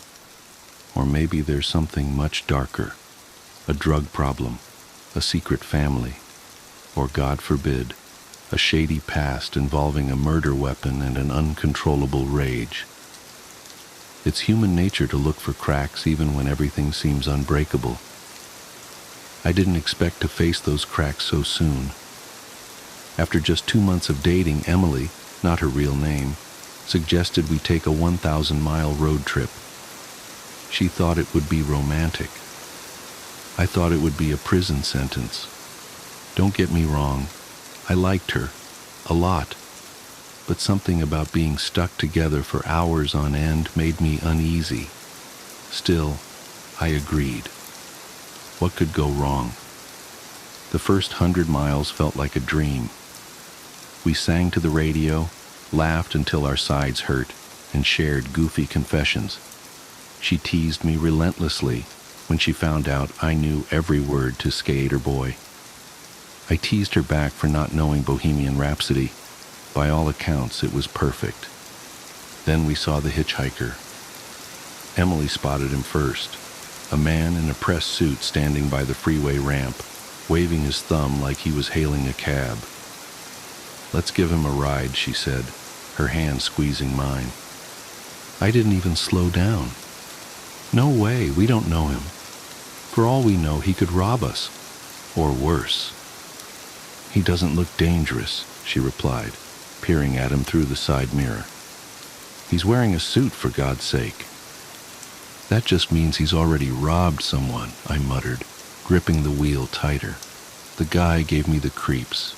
He didn't even have a sign or luggage, just a strained smile and a wild, frantic wave. Emily sighed, but let it go. For a while we drove in silence, the tension between us thickening. But then, 20 miles later, we saw him again. The same man. This time his suit was streaked with dirt, and his face looked drawn, almost desperate. Emily noticed him first again. "How is he here already?" she asked, her voice tinged with unease. "I don't know, and I don't care," I snapped. "Let's just keep going." But I did care. My stomach knotted as we passed him, my grip on the wheel tightening. Emily, however, couldn't stop glancing back. The unease turned into a low-grade argument. She accused me of being heartless. I accused her of being reckless. We bickered until we both agreed to drop it, but the tension hung in the air like a storm cloud. Another 30 miles passed, and there he was again. Only this time he looked worse. His jacket was gone, his shirt torn, and blood seeped through the fabric over his stomach. He stumbled along the roadside, his movements erratic, almost mechanical. Emily begged me to stop, but my instincts screamed at me to keep going. "We have to help him," she cried, her voice cracking. "No, we don't." "Something's wrong here," I said through gritted teeth. She didn't care about my gut feeling. I didn't care about hers. The argument reached a fever pitch when she grabbed the wheel, nearly sending us into the ditch. We drove the next 50 miles in cold, angry silence. Then we saw him again, face down on the side of the road. His shirt and jacket were gone, revealing long, bloody gashes across his back, like claw marks. Emily jumped out before I could stop her, kneeling beside the body. She looked up at me, her eyes burning with rage. "He's dead," she said. "Can I call the police, or is that too much of an inconvenience for you?" I nodded, numb. I couldn't process what was happening. While she waited for the police, I filled the gas tank, my mind racing. What the hell was going on? The cops asked a few questions, but neither of us mentioned that we'd seen him alive multiple times. How could we explain it without sounding insane? We got back on the road, but the damage was done. Emily stared out the window, refusing to speak. I kept driving, desperate to end the trip. The sun dipped below the horizon and darkness swallowed the road. Emily eventually fell asleep, her head resting against the window. She looked peaceful, like nothing had happened. I wanted to believe we could still salvage things. That was until she woke up screaming. "In the back seat!" she yelled, her voice raw with terror. I glanced in the rearview mirror. At first, I thought my eyes were playing tricks on me, but then I saw him, the hitchhiker. His skin was gray, his body covered in dried blood and deep wounds. He was leaning forward, his eyes glinting in the dark as he stared directly at me. "Get off the road!" Emily screamed, clutching my arm. "I can't! Get him out!" I shouted back, my voice shaking. My hands were white-knuckled on the wheel as I tried to keep control. The hitchhiker didn't move. He just cocked his head, almost curiously, like he was studying me. Then he lunged, his filthy hands wrapped around Emily's throat, his fingers sinking into her skin like it was clay. She thrashed, her fists smashing against the windows. I slammed on the brakes, but the car didn't stop fast enough. When I finally flung open the door and ran to the back seat, they were both gone. No hitchhiker, no Emily, just an empty car streaked with blood and shards of broken glass. I searched for hours, calling her name into the endless night. Nothing. When I finally gave up, I got back in the car, my mind numb. I decided to drive home, to forget this nightmare and pretend none of it ever happened. But then, a few miles down the road, I saw her.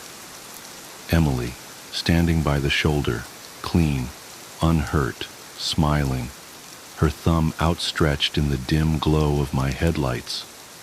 Now I'm parked here, writing this. I don't know what to do. If I stop, what happens?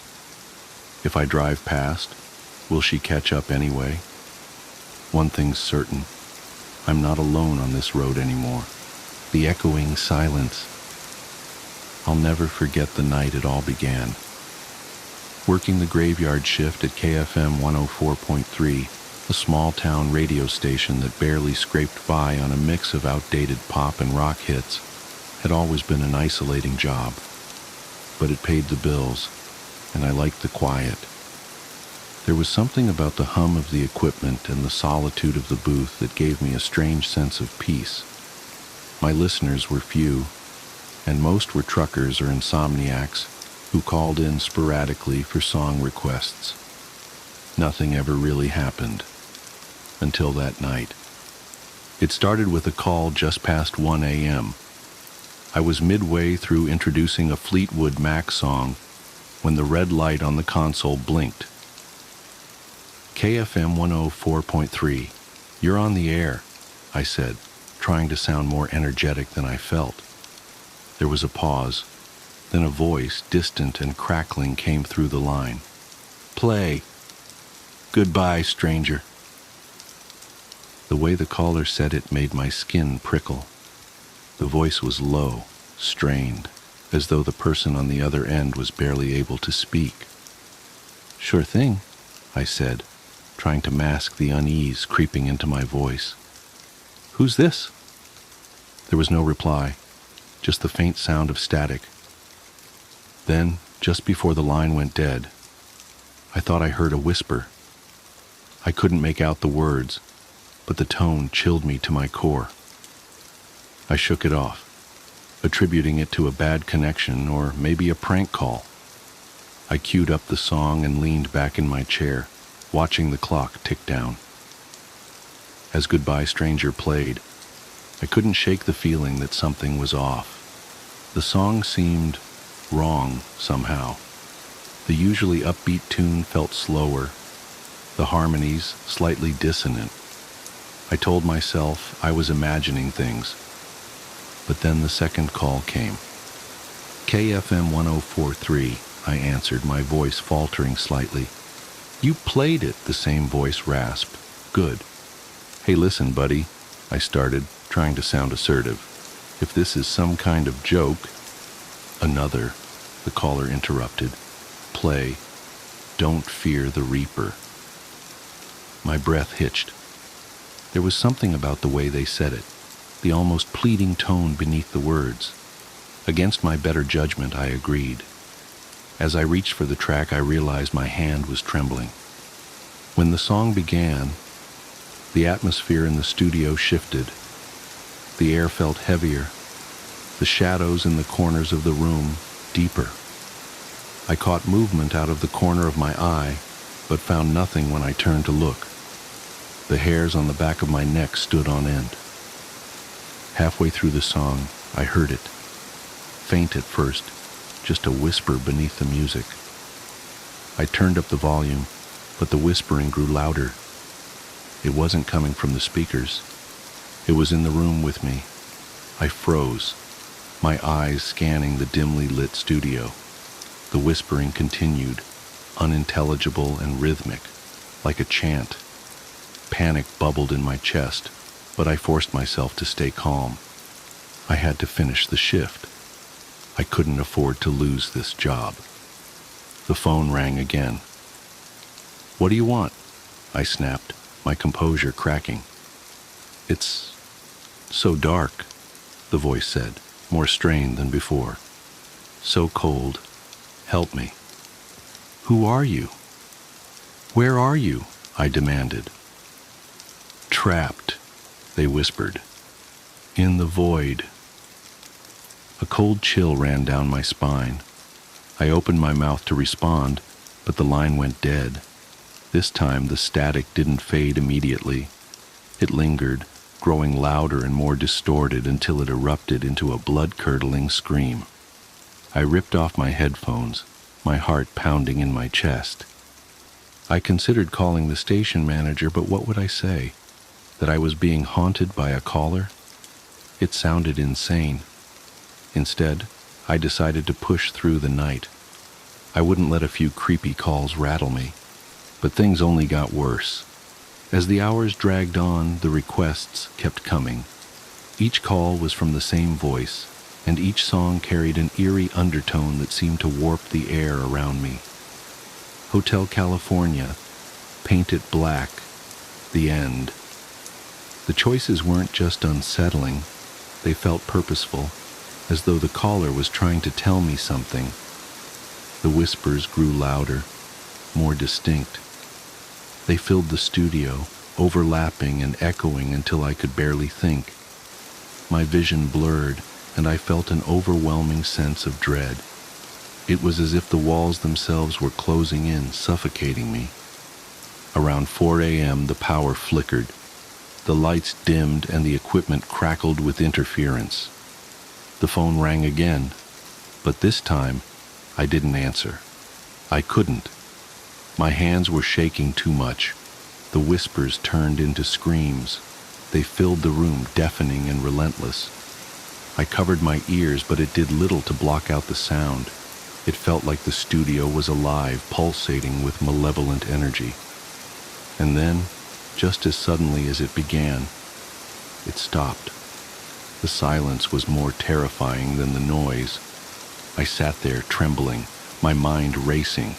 I wanted to leave, but I couldn't bring myself to move. I felt paralyzed, trapped by an unseen force. When dawn finally broke, I stumbled out of the studio, my nerves shot. I called in sick for the rest of the week and tried to convince myself it was just a bad night, a mix of sleep deprivation and overactive imagination. But the calls didn't stop. They followed me home. The first time my cell phone rang, I almost didn't answer. When I finally did, the same chilling voice greeted me. "You can't escape," it said. "You played the songs." The line went dead. Over the next few days, my life unraveled. I heard whispers in my apartment, saw shadows moving where there shouldn't be any. I couldn't sleep, couldn't eat. The fear consumed me. Desperate for answers, I began researching the history of the radio station. What I found only deepened my terror. Decades ago, a DJ had gone missing during a broadcast. The only clue was a series of unsettling song requests he'd received from an anonymous caller. Witnesses claimed to have heard screams coming from the station that night, but no trace of the DJ was ever found. It didn't end there. Over the years, others who worked the graveyard shift reported similar experiences: strange calls, eerie noises, unexplained phenomena. Some quit, others disappeared. The station had a dark history, one that seemed to revolve around the late-night broadcast. I realized I was part of something far bigger, something I couldn't comprehend. The void the caller spoke of, was it real? And if so, was I being drawn into it? I tried to quit, but the station manager wouldn't let me. "You're one of our best DJs," he said. "The listeners love you." Love me. The thought made my skin crawl. Who were these listeners? Were they even human? The final straw came a week later. I was at home trying to sleep when the radio in my living room turned on by itself. The static was deafening, and beneath it, I heard the whispers. They were clearer now, their words cutting through the noise like shards of glass. "Join us," they said. "It's your turn." I smashed the radio, but the whispers didn't stop. They filled the room, the walls, my head. I screamed, clawing at my ears, but it was no use. The void had claimed me. The next thing I knew, I was back in the studio, the red light blinking on the console. My body moved on its own, my hands reaching for the phone. The voice on the other end was my own. "Play Goodbye, Stranger," it said. The echo chamber. I should have known something was wrong when the echoes started talking back. My job as a sound engineer at Whispering Pines recording studio was simple enough. maintain the equipment, assist with recording sessions, and ensure the acoustics remained perfect in our prized echo chamber. The chamber was an architectural marvel from the 1960s, a specially designed concrete room 3 stories underground, where we could capture the most pristine natural reverb for our recordings.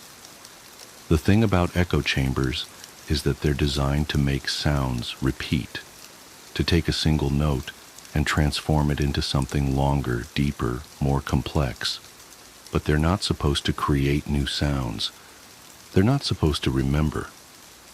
I first noticed it during a late-night session with a local indie band.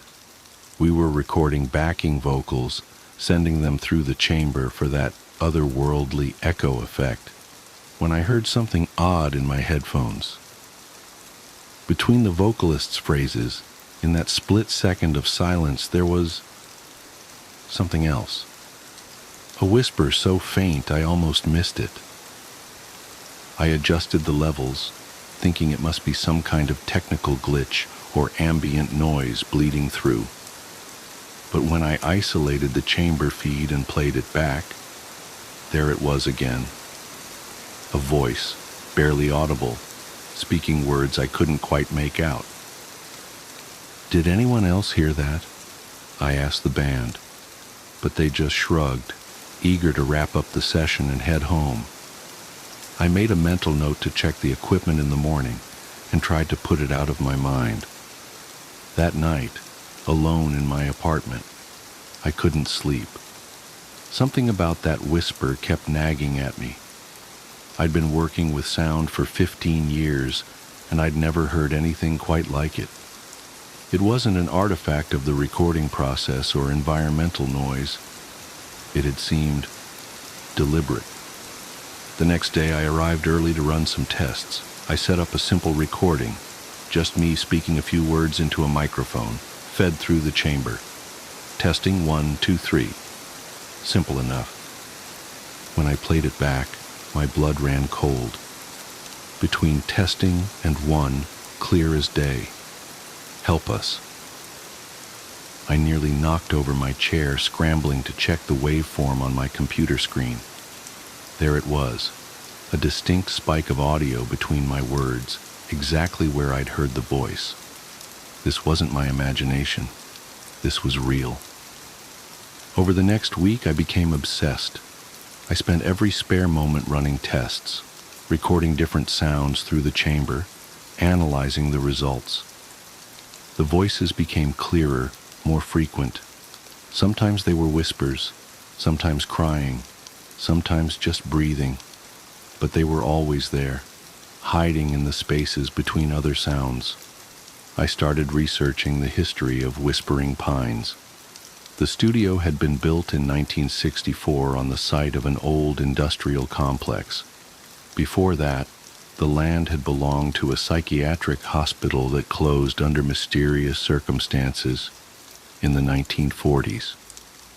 The more I dug, the more unsettling details I uncovered. The hospital had specialized in experimental treatments for severe mental illness, electroshock therapy, insulin comas, ice baths, all the barbaric cures that were in vogue at the time. But there were rumors of other experiments, unofficial ones, conducted in the basement levels. Patients who were checked in, but never checked out. Screams in the night that the staff were told to ignore. When the hospital finally closed, dozens of patients were simply unaccounted for. Their records disappeared. Their families were told they had been transferred, and eventually they were forgotten. The buildings were demolished, new ones were built, and life went on. But what if they weren't all gone? What if something of them remained, trapped in that underground space where our echo chamber now stood? The thought kept me awake at night, staring at my ceiling, remembering all the times I'd been alone in that room, feeling like someone was watching me from the shadows. I knew I should tell someone, but who would believe me? The studio owner would think I was having a mental breakdown. The other engineers would laugh it off. I needed proof, undeniable evidence that something impossible was happening in that room. So I set up an experiment. I cleared my schedule for an entire night and set up multiple recording devices in the chamber. High-end microphones, digital recorders, even an old analog tape machine. I wanted to capture whatever was happening from every possible angle. At midnight, I started recording. The plan was simple: complete silence for hours, broken only by a single spoken word every 30 minutes. I would give the voices plenty of space to manifest, plenty of quiet in which to speak. The first few hours were uneventful. My periodic words, Mark at 12:30, Mark at 1 cow, Mark at 1:30, echoed normally through the chamber and faded to silence. But as the night wore on, things began to change. It started subtly. The silence between my marks began to feel different, heavier somehow. The air in the chamber grew thick and cold despite the climate control system. And then, at exactly 3:17 a.m., everything changed. My mark at 3 hours was still echoing faintly when I heard it, a sound like dozens of whispers overlapping, growing louder and clearer with each repetition. I could make out words now, fragments of phrases. Still here. They left us. In the walls. Help us.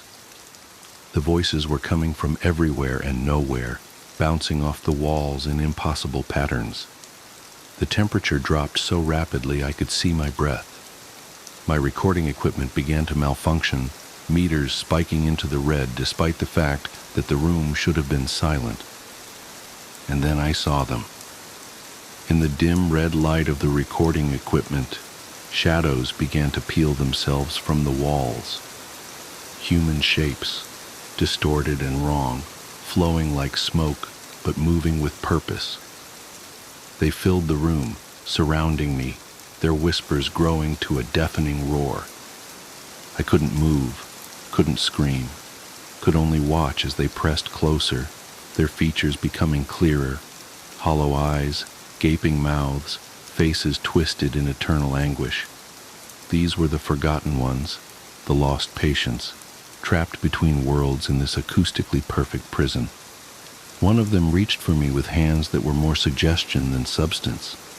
I felt an icy touch on my skin, and suddenly my mind was flooded with images. Sterile halls, restraints, pain, screaming, darkness, endless darkness. I don't remember running, don't remember climbing the stairs or driving home. I came to my senses sitting in my shower, fully clothed, hot water beating down on me as I shook uncontrollably. The next day, I called in sick. I couldn't face that room again, not after what I'd seen.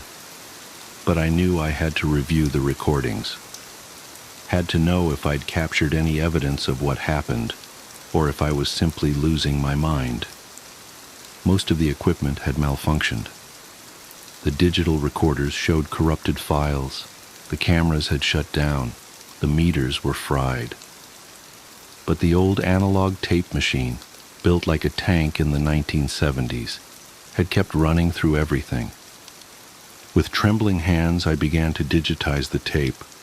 For the first few hours, everything was normal, just my periodic mark and the expected echoes. But at 3:17 a.m., something changed. The tape captured hundreds of voices, layered and distorted, speaking in unison. We are the echoes that never fade, the ones they tried to silence. We are trapped in these walls, in this perfect acoustic prison, repeating and repeating and repeating. Join us, stay with us, become part of the endless echo. I destroyed the tape immediately after transferring it, threw it in my fireplace and watched it melt, along with my letter of resignation from Whispering Pines. Some sounds aren't meant to be recorded. Some echoes should be allowed to fade. But here's the thing about echoes. Once you create them, they never really go away. They just get softer and softer until you can't hear them anymore. But they're still there, bouncing between molecules of air, too faint for human ears to detect.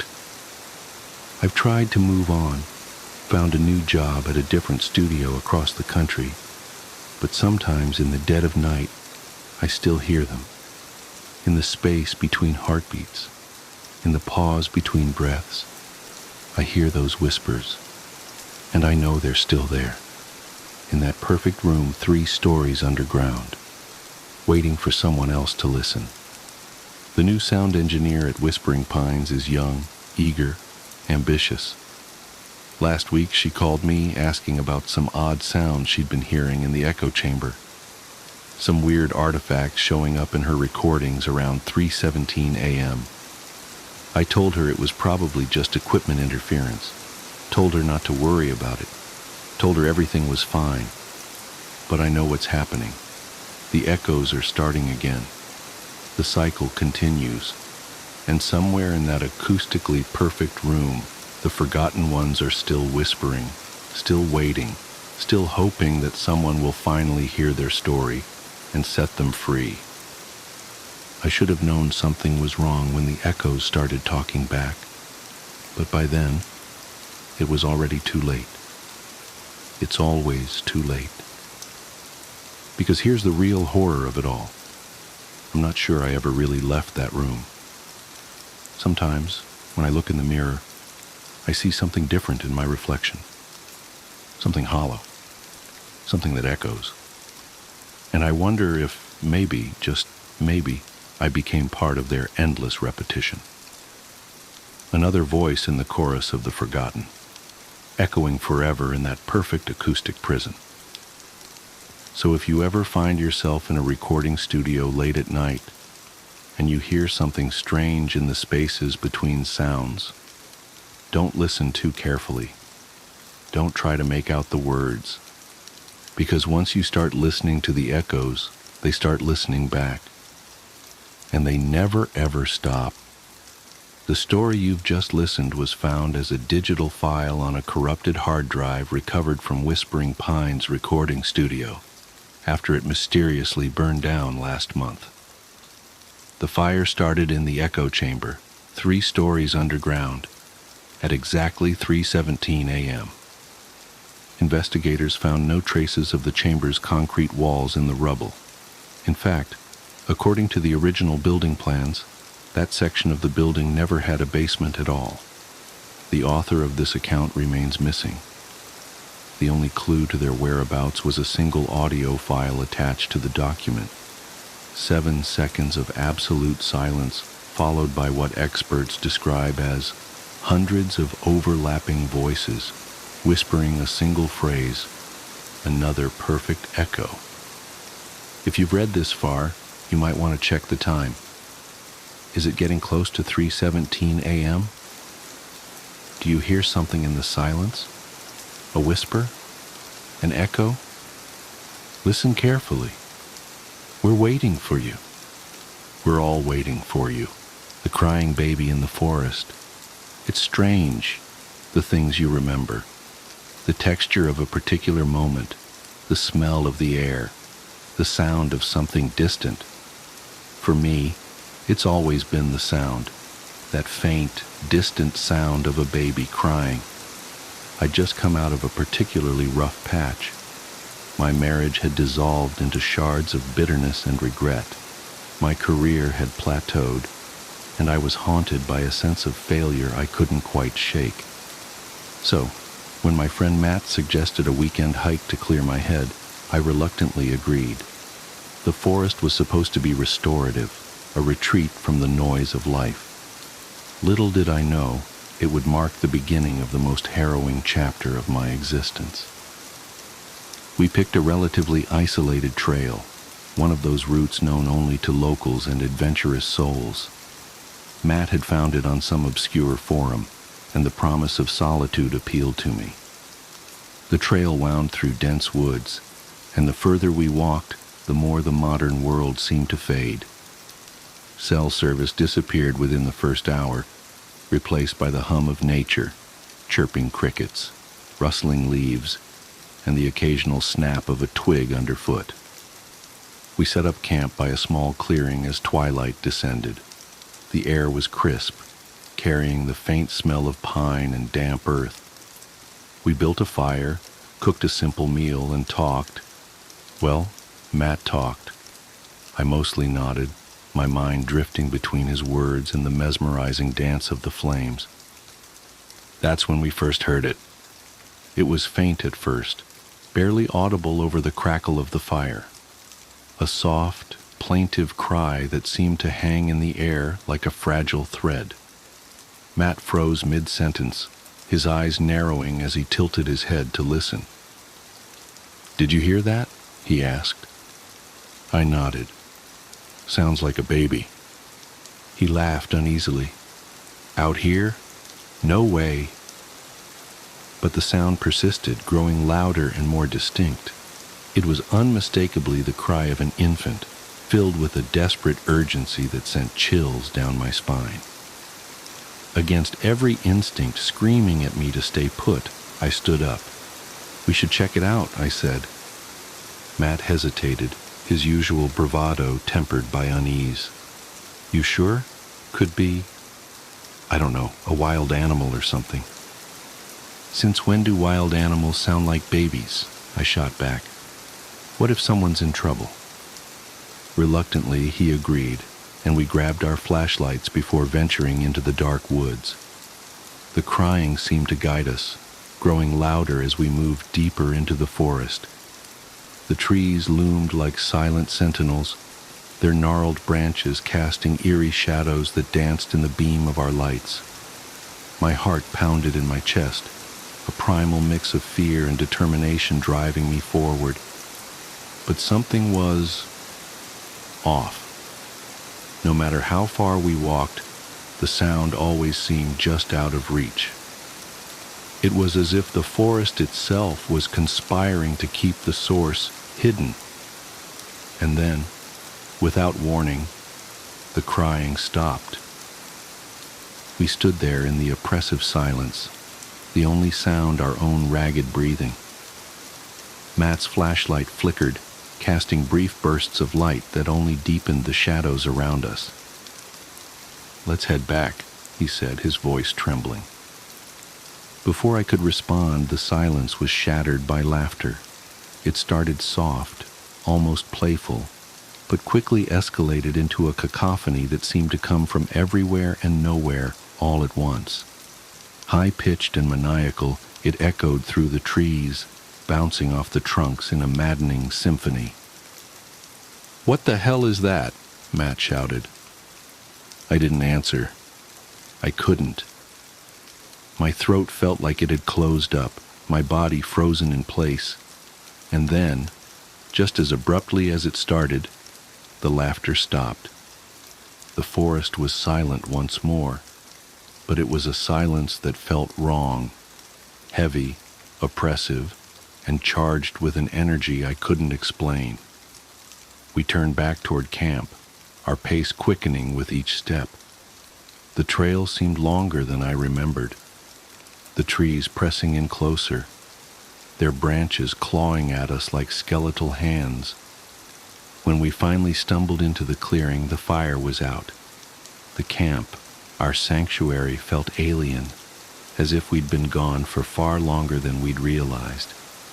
We didn't speak as we crawled into our tents, each of us retreating into the fragile illusion of safety they provided. But sleep didn't come. Not for me, anyway. I lay there staring at the nylon ceiling of my tent, every creak and rustle outside amplified in the suffocating darkness. And then, just as I was starting to drift off, I heard it again.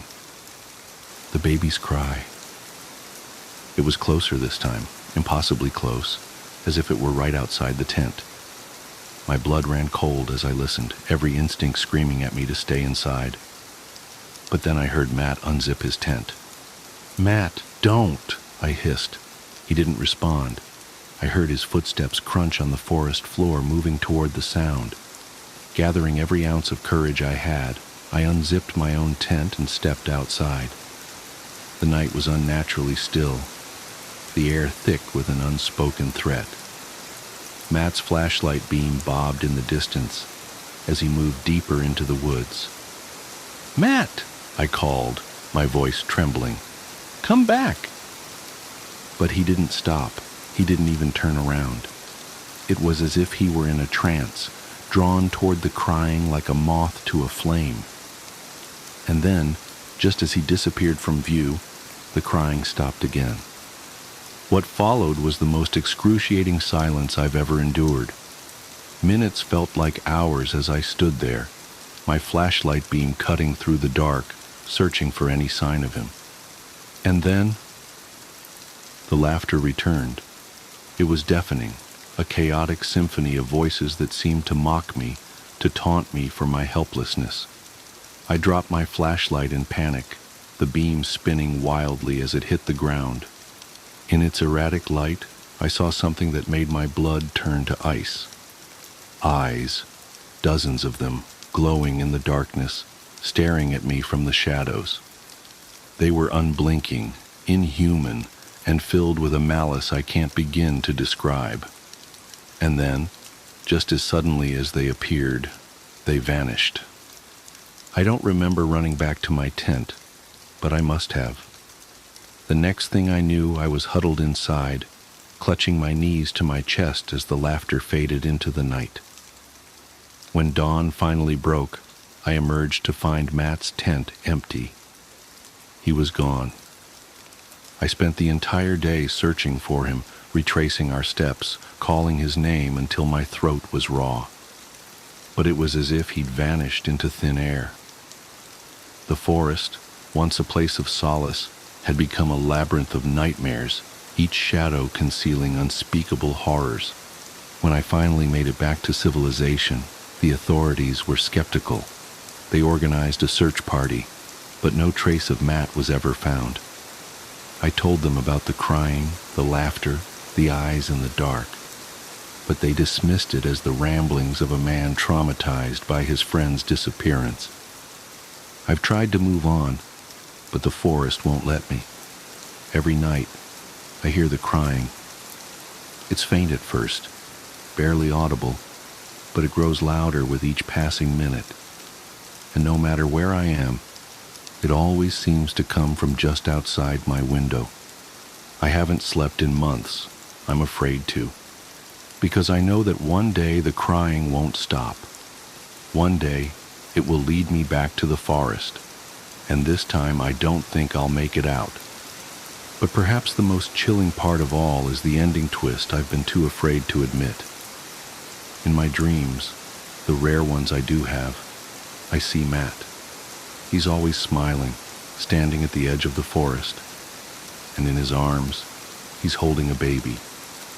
The passenger. I can still hear the rain pounding against the windshield, like 1,000 desperate fingers tapping to be let in. That night, the sky was a bruise, swollen and blackened, and the roads glistened like they were made of obsidian. I hadn't planned to be out so late, but plans have a way of unraveling when you least expect it. I was driving back from a work meeting that had run longer than it should have, and the weather had taken a turn for the apocalyptic. The radio crackled intermittently, the storm's interference punctuating the static like ghostly whispers. I kept my focus on the winding road, the beams of my headlights slicing through the torrent, when I saw her. She was standing by the side of the road, a pale silhouette against the darkness, drenched and shivering. At first, I thought my eyes were playing tricks on me, a shadow cast by the rain, a trick of the headlights. But as I drew closer, her form sharpened. A young woman, no older than her early 20s, wearing a dress that clung to her like a second skin, her hair plastered to her face. She looked fragile, like something that could be swept away by the storm at any moment. I hesitated, Picking up strangers wasn't something I'd ever done, but there was something about her that tugged at my conscience. She didn't flag me down, didn't even turn to acknowledge the car. She just stood there, her arms wrapped around herself. Before I fully realized what I was doing, I slowed down and rolled down the passenger window. "Do you need a ride?" I called out, my voice barely audible over the hammering rain. She turned then, slowly, and her eyes met mine.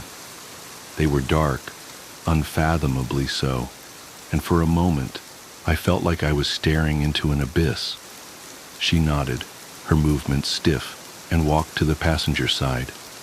I unlocked the door, and she slid in without a word. The first thing I noticed was the smell, not unpleasant but earthy, like wet leaves and damp soil.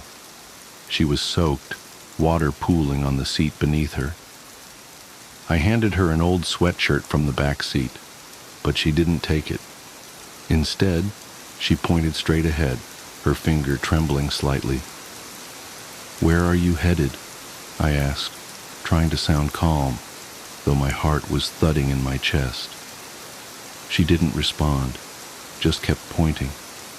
Her silence was unnerving, but I chalked it up to shock or fear. Maybe she'd been caught in the storm, abandoned, or worse. I didn't press her.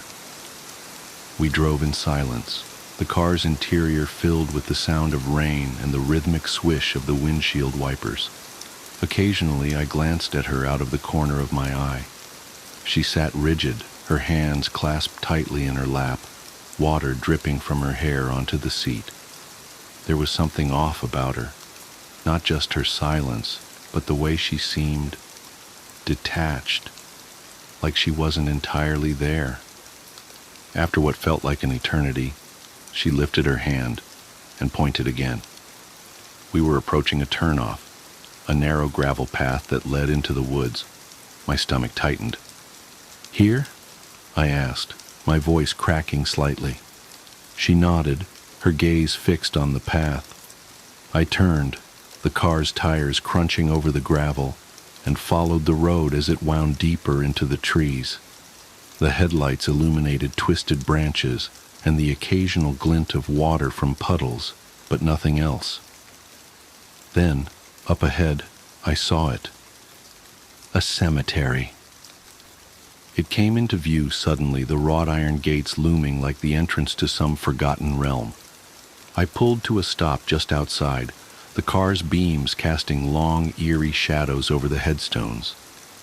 Turning to my passenger, I opened my mouth to speak, but the words caught in my throat. The seat was empty.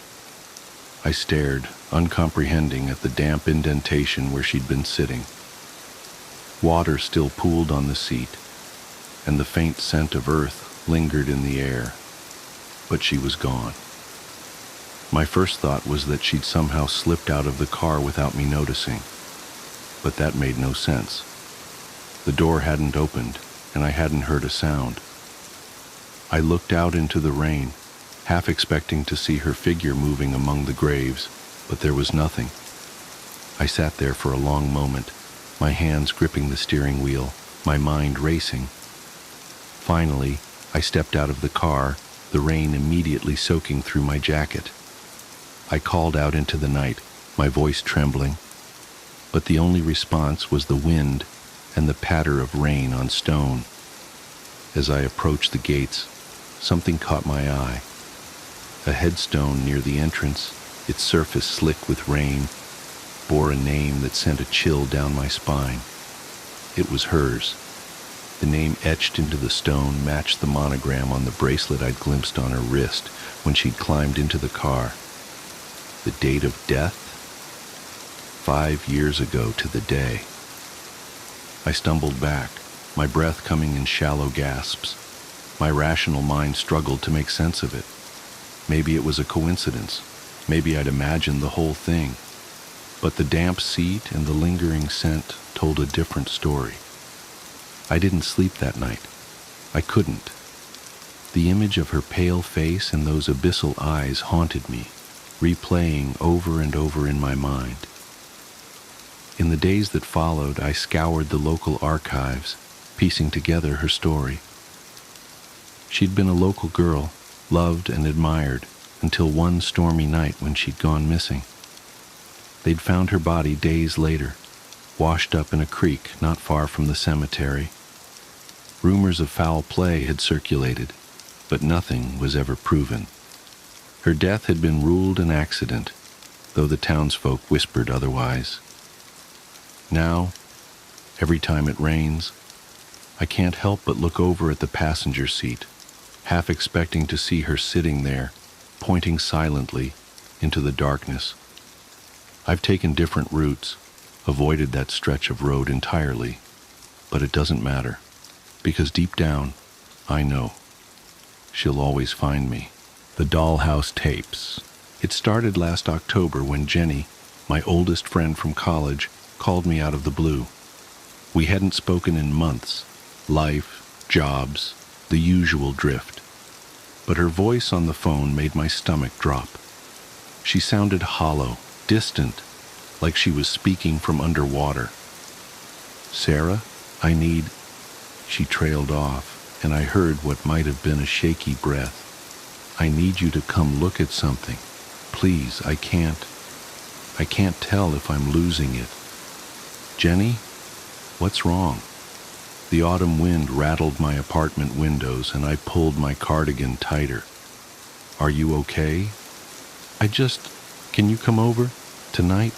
Please?" There was something raw in her voice that scared me.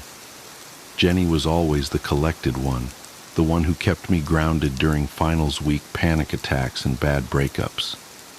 Hearing her like this felt wrong, like watching a parent cry. "Of course," I said, already reaching for my keys. "Text me your new address. I'll be there in an hour." The drive to Jenny's place took me through unfamiliar suburbs, rows of identical houses with manicured lawns fading to brown in the October chill. Her neighborhood was older, full of Victorian-style homes with wraparound porches and elaborate trim work.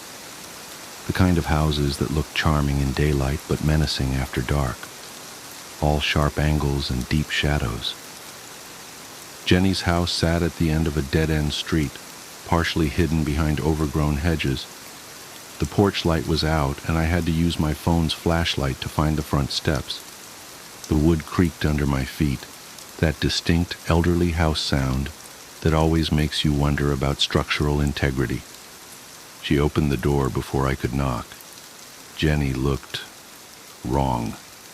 Her normally sleek, dark hair was unwashed and tangled, her eyes ringed with shadows that spoke of sleepless nights. She wore what looked like the same Northwestern sweatshirt from our college days, now threadbare and stained. "Thank God you're here," she whispered, pulling me inside. The house was freezing, and I could see her breath in the dim entryway. "I need you to tell me I'm not crazy. I need someone else to see it." "See what?" I asked, following her up a narrow staircase. Family photos lined the walls. Jenny and her husband Mark's wedding, vacation snapshots, her parents. Normal things that somehow felt off, like props arranged to create the illusion of a happy home. "Jenny, you're scaring me. Where's Mark?" "Conference in Seattle. He's been gone 2 weeks." She laughed, a sharp sound with no humor in it. "He thinks I'm having some kind of breakdown. Keeps talking about postpartum depression, about seeing someone. But this isn't. This is real. You'll see." The mention of postpartum made my chest tight. Jenny had lost the baby 6 months ago, late in the second trimester. I should have been there more, should have called more often. Some friend I was.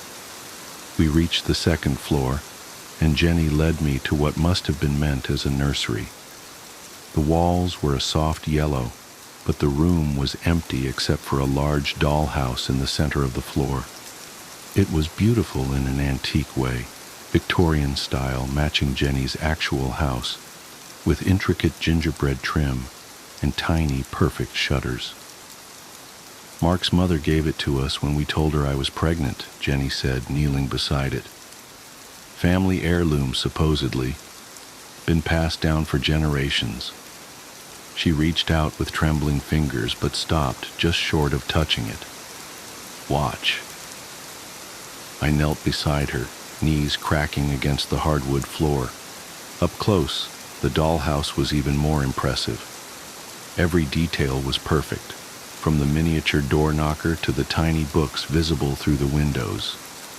But something felt off. The proportions were slightly wrong, the windows a bit too tall, the doors at slightly odd angles. Looking at it too long made my eyes hurt. Jenny, what a... Shh, she hissed, eyes fixed on the dollhouse. Listen. At first I heard nothing but the usual old house sounds, settling foundations, creaking wood, the whisper of wind through old windows. Then, something else. A soft scratching, like mice in the walls, but rhythmic, deliberate.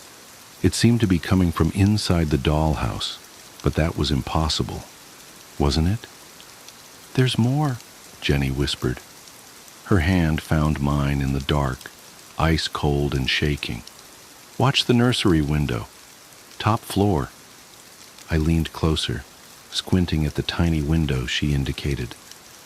The room beyond was dark, but as my eyes adjusted, I could make out what looked like a miniature nursery. A crib, a rocking chair, tiny stuffed animals arranged with obsessive care. The scratching got louder. Then I saw it. Movement.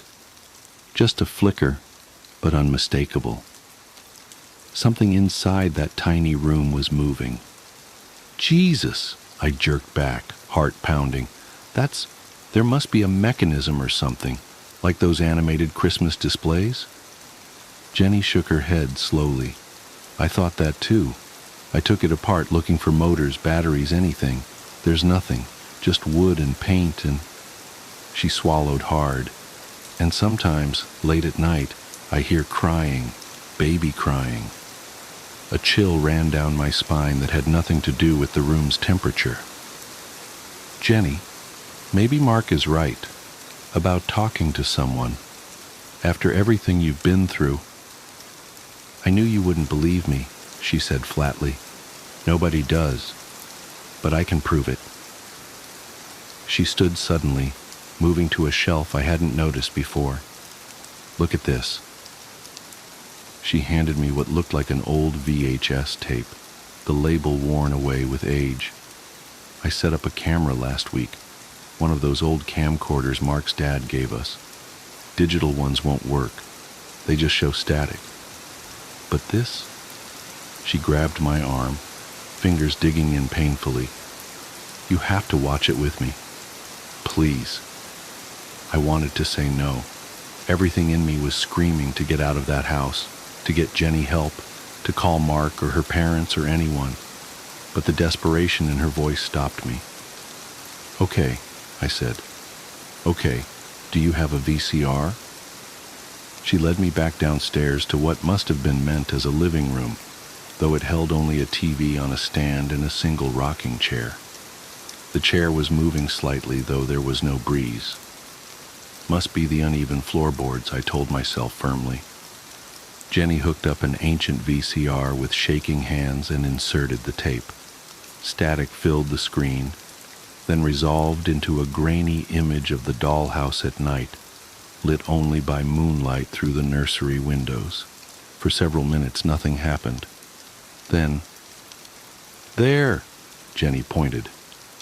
On screen a shadow moved past the tiny windows, too large to be a doll, too small to be human. The image distorted, tracking lines rolling across the screen, but I could make out something rocking in that miniature chair, back and forth, back and forth. The static grew louder, took on an almost rhythmic quality, like breathing or crying. The tape jumped, skipped. When the image stabilized, the camera was closer to the dollhouse, close enough to see inside that tiny room, close enough to see... I'm not going to describe what I saw in that window. I can't. My mind shies away from it like a hand from a hot stove. But I remember the sound I made. A thin, animal whimper of pure terror. Jenny just nodded. You see? You see it too? Her voice was eager, almost triumphant. I'm not crazy. It's real. The tape continued, but I couldn't watch anymore. I stumbled to the bathroom and threw up, my whole body shaking. When I came back, Jenny was rewinding the tape with methodical care. Jenny, I said carefully, we need to get rid of that dollhouse. Burn it, break it up, whatever. This isn't right. Don't you think I've tried? She laughed that horrible laugh again.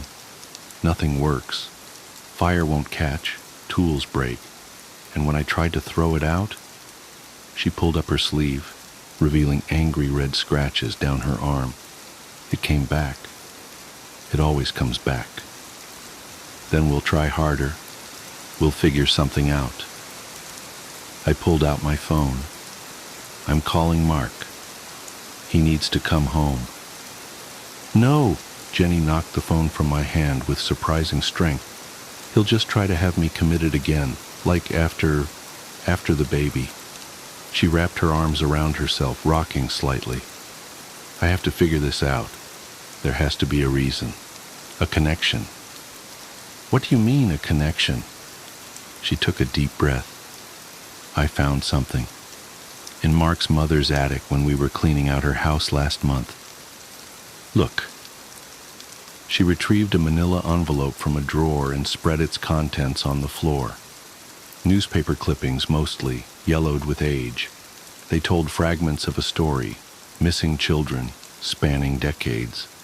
All from this area, all from families who had owned the doll house. It's not just a coincidence, Jenny whispered. It can't be. And look at this one. She pointed to the oldest clipping from 1947. The photo showed a young woman being led away by police, her face twisted in anguish. Behind her, barely visible, was the dollhouse. The woman could have been Jenny's twin. I dream about her sometimes, Jenny said softly. She lost a baby too, late term.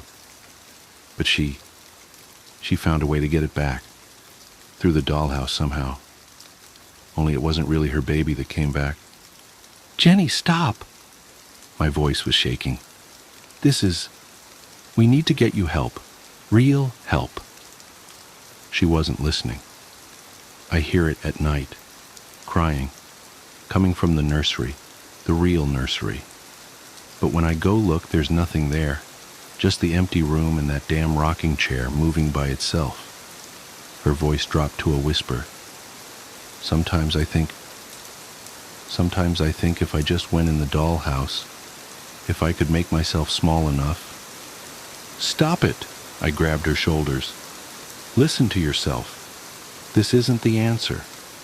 Whatever this thing is, it's feeding on your grief. You can't let it. For a moment, I thought I'd gotten through. Then her face hardened. You don't understand. You can't. Just go. I shouldn't have called you. I'm not leaving you alone with that thing. Get out! She screamed, shoving me toward the door. Get out! Get out! Get out! I stumbled backward, caught off guard by her strength. As I fell, my elbow knocked against something, the VCR. The tape ejected with a mechanical shriek, and I grabbed it without thinking. Jenny lunged for it, but I was faster. I ran, taking the porch steps 2 at a time, her screams following me into the night. I drove home in a daze, the tape burning a hole in my passenger seat. I tried calling Jenny the next morning. No answer. Same the next day, and the next. I called Mark, but it went straight to voicemail. Finally, I drove back to the house, heart pounding the whole way. The police were already there. They found Jenny in the nursery. The official report says she died of exposure, hypothermia, despite all the windows being closed and the heat being on. The temperature in that room was 30 degrees below the rest of the house, and they never figured out why. The dollhouse was gone, no sign of it anywhere. But they found something else, something that didn't make it into the official report. My friend on the force told me later, voice shaking. In the corner of the nursery, they found tiny footprints in the dust, baby-sized, leading to the wall, then stopping. Like something very small had been walking there. And on the rocking chair, the real one, life-sized, they found a single perfect scratch mark. Too big for a doll, too small for a human hand. I still have the tape. I know I should destroy it, but I can't bring myself to. Sometimes late at night, I swear I can hear it calling to me from the drawer where I keep it. A soft scratching sound, like tiny fingers on wood. And sometimes, in my dreams, I see Jenny. She's in a beautiful Victorian nursery, rocking a baby that isn't quite right. She looks up at me through the window and smiles, but her face isn't quite right either, like a doll's face, painted on. She's still rocking, always rocking. I guess I should mention I'm pregnant. Just found out last week. And yesterday I got a package, no return address. Inside was a beautiful antique dollhouse. I haven't opened it yet. But sometimes, late at night, I hear crying. The vanishing camper. I'm not sure how to start this story. Even now it feels unreal, like something out of one of those campfire tales meant to spook kids. But it happened. I lived it. And every time I think about it, a cold shiver crawls up my spine like a spider's legs. Maybe writing it down will help. Maybe it won't. But at least you'll know what happened to us that weekend in the woods. It started innocently enough. My best friend, Jake, had been nagging me for weeks to join him and some of our old college buddies for a camping trip. One last hurrah, he'd called it, like we were still 21 and invincible. I wasn't keen on the idea. Since my wife, Sarah, passed away 2 years ago, I'd become something of a recluse. I worked, I ate, I slept.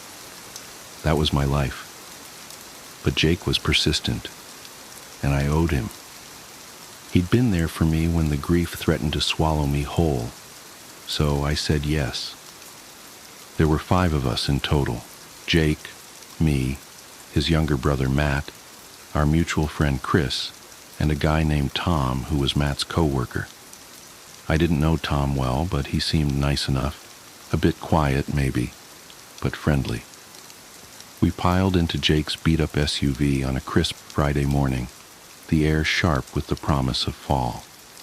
Our destination was Pine Hollow, a dense forest reserve about 3 hours' drive from the city. Jake said he'd been there before and assured us it was perfect for camping, remote, peaceful, and picturesque. The drive up was uneventful. We laughed, shared old stories, and teased each other mercilessly, the way only old friends can. By the time we reached the trailhead, the sun was dipping low, painting the sky in streaks of orange and pink.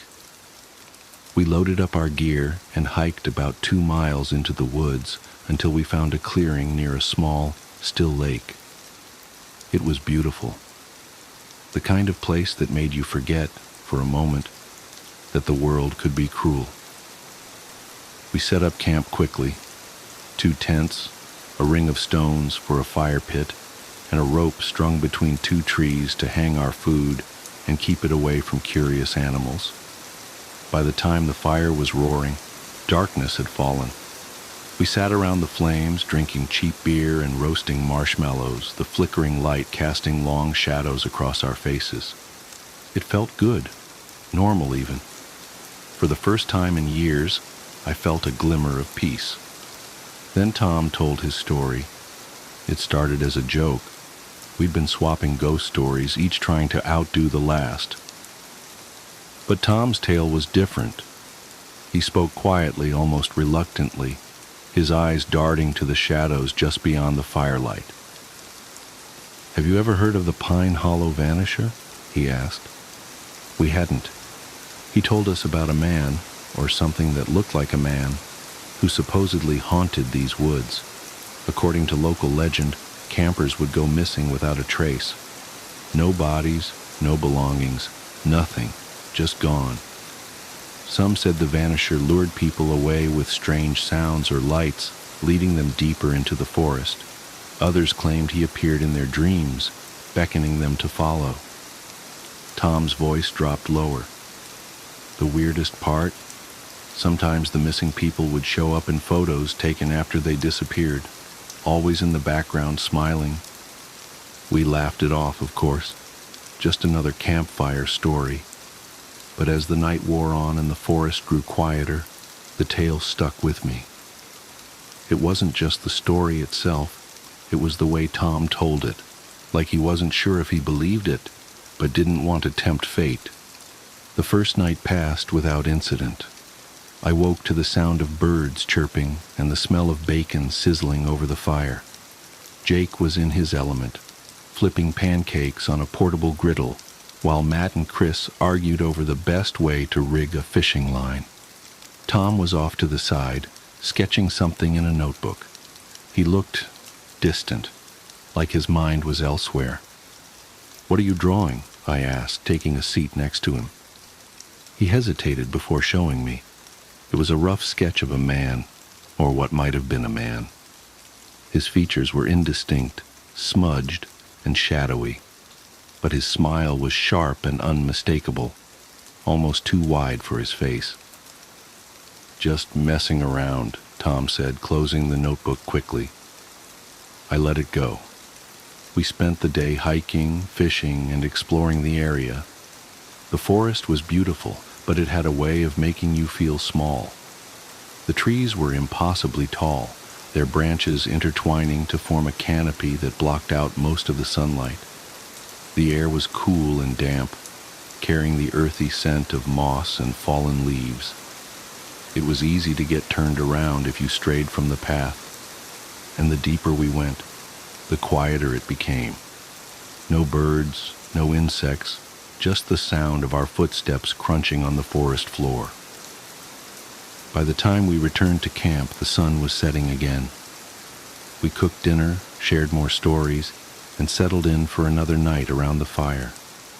But something felt different. The mood was heavier, the laughter more forced. Even the fire seemed dimmer, its light barely reaching the edges of our camp. It was Chris who noticed it first. "Where's Tom?" he asked, looking around. We all turned, realizing at the same time that he was gone. His backpack was still by the tent, his sketchbook lying open on a log, but there was no sign of him. "He probably went to take a leak," Jake said, though his voice lacked conviction. We waited. 5 minutes, 10, 15. Still no Tom. Jake grabbed a flashlight and we fanned out to search for him, calling his name. The forest swallowed our voices, the darkness pressing in on us like a living thing. I couldn't shake the feeling that we were being watched. After an hour, we regrouped at the camp. Jake wanted to keep searching, but Matt pointed out that we could easily get lost ourselves if we weren't careful. We agreed to wait until morning, hoping, praying, that Tom would come back on his own. He didn't. The next day was a blur of frantic searching and growing dread. We combed the forest for hours, shouting his name until our throats were raw. We found nothing. No footprints, no broken branches, no sign that he'd ever been there at all. By evening, we were forced to admit the truth. Tom was gone. We decided to pack up and head back to the trailhead to get help. But as we were breaking down camp, I noticed something by the fire pit. It was Tom's backpack, neatly placed on the ground. That wouldn't have been strange, except we'd already searched the area. The backpack hadn't been there before. Inside we found his sketchbook, a water bottle, and a single Polaroid photo. My hands trembled as I pulled it out. It was a picture of us, taken the first night sitting around the fire, but there was someone else in the photo. Standing in the background, just beyond the circle of light, was a man. His features were blurry, his form indistinct, but his smile was sharp and unmistakable. We left the forest that night, leaving behind the tents, the gear, everything. The police organized a search, but they never found Tom. Officially, he's still listed as missing. Unofficially, I know the truth. I still have the photo. Sometimes late at night, I take it out and stare at it, trying to make sense of what happened. And every time I notice something new. The man in the background is closer now, his smile wider, his eyes brighter. I don't know what he is. I don't know what he wants. But I know one thing for certain. He's coming for me. The harvest at dusk. The twilight here never ends. That's what I keep telling myself as I watch the sun hover eternally at the horizon, bleeding pale amber light across the Scottish hills. It's been like this for days now, or maybe weeks. Time feels wrong in Craigmore. I came to this remote village to research ancient agricultural practices for my PhD thesis. A perfect opportunity, my advisor had called it, noting how the community still maintained centuries-old traditions. But she hadn't mentioned the light, or the silence, or the way the villagers watch me with those patient, knowing eyes. The train station is 15 miles away, down a single-track road that winds through the hills like a crack in the earth. My rental car sits in front of the bed and breakfast where I'm staying, its windows filmed with chalk-like dust, despite there being no construction or quarries nearby. I should leave. I know I should leave. But every time I think about it, Mrs. McDougall appears with another pot of tea or plate of fresh-baked bread, and somehow the day slips away in that eternal dusk. The Solstice Festival starts tomorrow, Mr. McLeod, she told me this morning, her thin fingers arranging oatcakes on a blue willow plate. You're fortunate to be here for it. We don't often have outsiders join us for the harvest. I tried to explain that I needed to head back to Edinburgh, but she just smiled, patted my hand, and said, "The old ways must be maintained, and names have power here, James McLeod. Blood calls to blood." The way she said my name made my skin crawl. I've been sitting in my room ever since, watching that frozen sun and trying to make sense of my notes. The pages are filled with interviews about wheat cultivation and harvest rituals, but the words seem to swim and rearrange themselves when I look at them too long. Fragments catch my eye. The grain must be fed.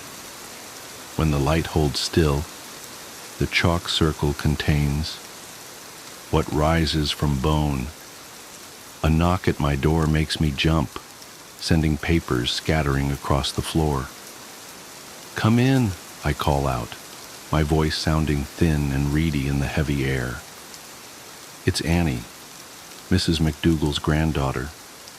She's about my age, with long dark hair and eyes that remind me of deep wells. "Grandfather wants to speak with you," she says softly, "about the old methods you're studying. I've been trying to interview old Ian McDougall since I arrived, but he's always been unavailable." My heart races at the opportunity, even as something in Annie's expression makes me want to lock my door and hide under the bed. "Of course," I hear myself say, "lead the way." The hallway seems longer than I remember, its faded wallpaper swimming with patterns that don't quite resolve into recognizable shapes. Annie's feet make no sound on the creaking floorboards. The air grows cooler as we descend the stairs, and I catch a whiff of something ancient and earthen, like freshly turned soil mixed with copper and chalk. Old Ian is waiting in the parlor, seated in a high-backed chair that might once have been red, but has faded to the color of dried blood. The eternal twilight filtering through the windows casts strange shadows across his weathered face.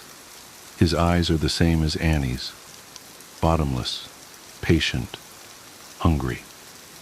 "Sit, James McLeod," he says, gesturing to the chair across from him. His voice sounds like dry wheat stalks rustling in the wind. "Tell me what you know of the old ways." I take out my notebook with trembling fingers and begin to explain my research into traditional Scottish farming practices. He listens silently, head tilted slightly, until I mention the unusual alignment of prehistoric stone circles with known planting sites. "Ah," he breathes, leaning forward. "Now you're asking the right questions. The stones remember, you see. They remember what the earth requires, what the harvest demands." A chill runs down my spine despite the summer evening. Demands. Growth requires sacrifice, Mr. McLeod. Surely your research has taught you that much. The old farmers understood. Every harvest is a transaction. The land must be fed if it's to feed us in return. My mouth feels dry. Fed with fertilizer, you mean? Natural compounds? He smiles, showing teeth that seem too sharp in the dim light. Natural, yes, but older than any chemical, deeper than bone. He gestures to Annie, who has been standing silently by the door. Show him the old granary. I want to refuse. Every instinct is screaming at me to run, but my legs betray me, rising of their own accord. Annie's cool fingers wrap around my wrist, and I follow her out into the endless twilight. The village is silent as we walk down the dirt road. No birds sing, no insects chirp. Even the wind seems to hold its breath. Houses huddle close together, their windows dark despite the hour, or perhaps because of it. How do you mark time when the sun refuses to set?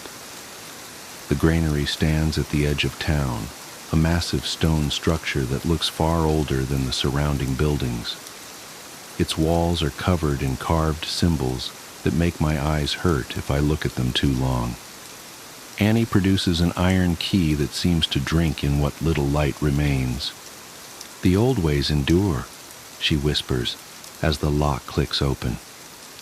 "Blood calls to blood, James McLeod, and names have power here."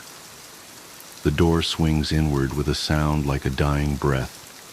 The smell hits me first, earth and age and something metallic that makes my stomach turn. Annie pulls me forward into the darkness. My shoes scrape against something that feels like scattered grains but crunches wrong under my feet. "Look," Annie commands, producing a lamp that fills the space with sickly yellow light. "Look and understand." I look. God help me, I look. The walls are lined with ancient farming tools, scythes and sickles whose edges gleam too brightly for their apparent age. Between them hang bundles of wheat, bound with what I first take to be twine, but quickly realize is human hair in varying shades of gray and brown and red. The floor is covered in a mixture of grain and what I now recognize as fragments of bone, worn smooth by countless feet over countless years. But it's the back wall that draws my horrified gaze. A massive circular design is carved into the stone, its grooves filled with chalk that seems to pulse with its own inner light. At its center is a deeper hollow, stained with layers of brown-black that can only be centuries of dried blood.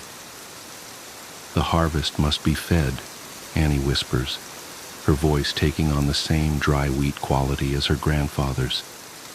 "The old stones remember. The earth demands, and blood calls to blood." I try to pull away, but her grip has become impossibly strong. More figures appear in the doorway, Mrs. McDougal, old Ian, other villagers I recognize from my interviews. Their eyes reflect the lamplight like deep wells in the twilight. Your ancestor understood, old Ian says, stepping forward.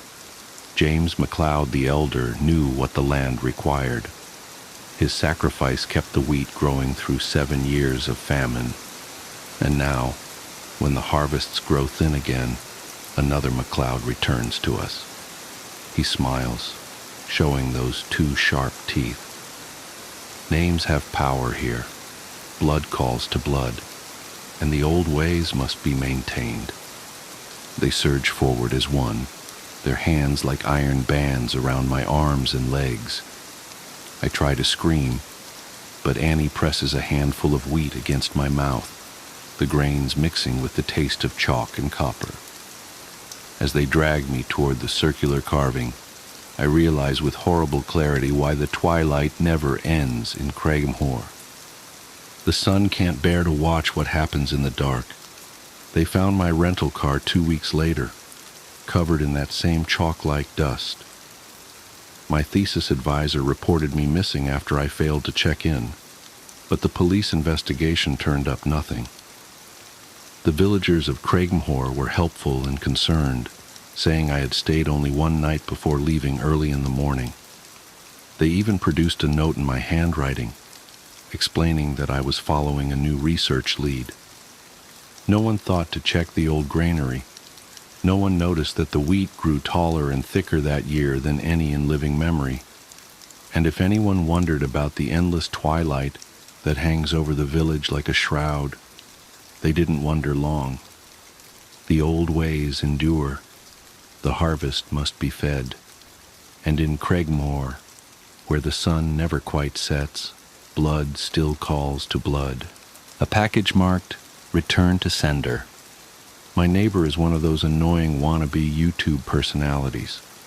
Over the years, I've seen him cough out cinnamon, lay flat on the hood of his car as it slowly creeps down the driveway, and douse himself in lukewarm water, all the while screaming epic win, epic fail, or epic maintenance of the status quo for all I know. It can get tiring to watch him go about his shenanigans in the pursuit of viral fame. So when he knocked on my door the other day, told me he was going away for a few weeks, and asked that I get his mail, honestly, it was a relief. I can't explain the peace of mind I had, knowing I didn't have to brace myself for any of his stupidity for a while. I was always afraid his stunts would wind up bleeding over into my life. Things were pretty normal for the first couple of days. He received a few bills, a bit of spam, and what I could only assume was a birthday card. Then, one evening, I got home to find a cardboard box waiting on his front porch. In big red letters was written, "Return to sender." I'm no small fry, but I admit I had trouble lifting the box on my own. It was really freaking heavy. Lugging it across the road to my house was even harder, and I quickly realized there was no way I was going to drag it up the stairs and through my front door. I decided I'd leave his package in my garage. It wasn't like I kept my car in there. The garage door was a piece of shit that refused to open without a good thug and a whack. It was less trouble just leaving the car in the driveway than it was to fight with the garage door every morning and night. In hindsight, I should have set the package down while I struggled to open the tricky door, but you know how it is when you've got a good grip on something. No point in setting it down if you don't have to. It was as I kicked the door for a third time that I lost my grip on the package and it fell to the ground. I heard a light crack inside. Shit, I cursed. I hoped I hadn't broken anything important, but figured I just wouldn't tell my neighbor about it and let him assume the break happened en route. Hands free, I finally managed to get the garage door unstuck, and boy did it screech in protest as it rolled up and over me. I dragged the box the rest of the way, setting it in the corner for whenever my neighbor would come back to claim it. And then I forgot all about it. Until a few days passed, that is.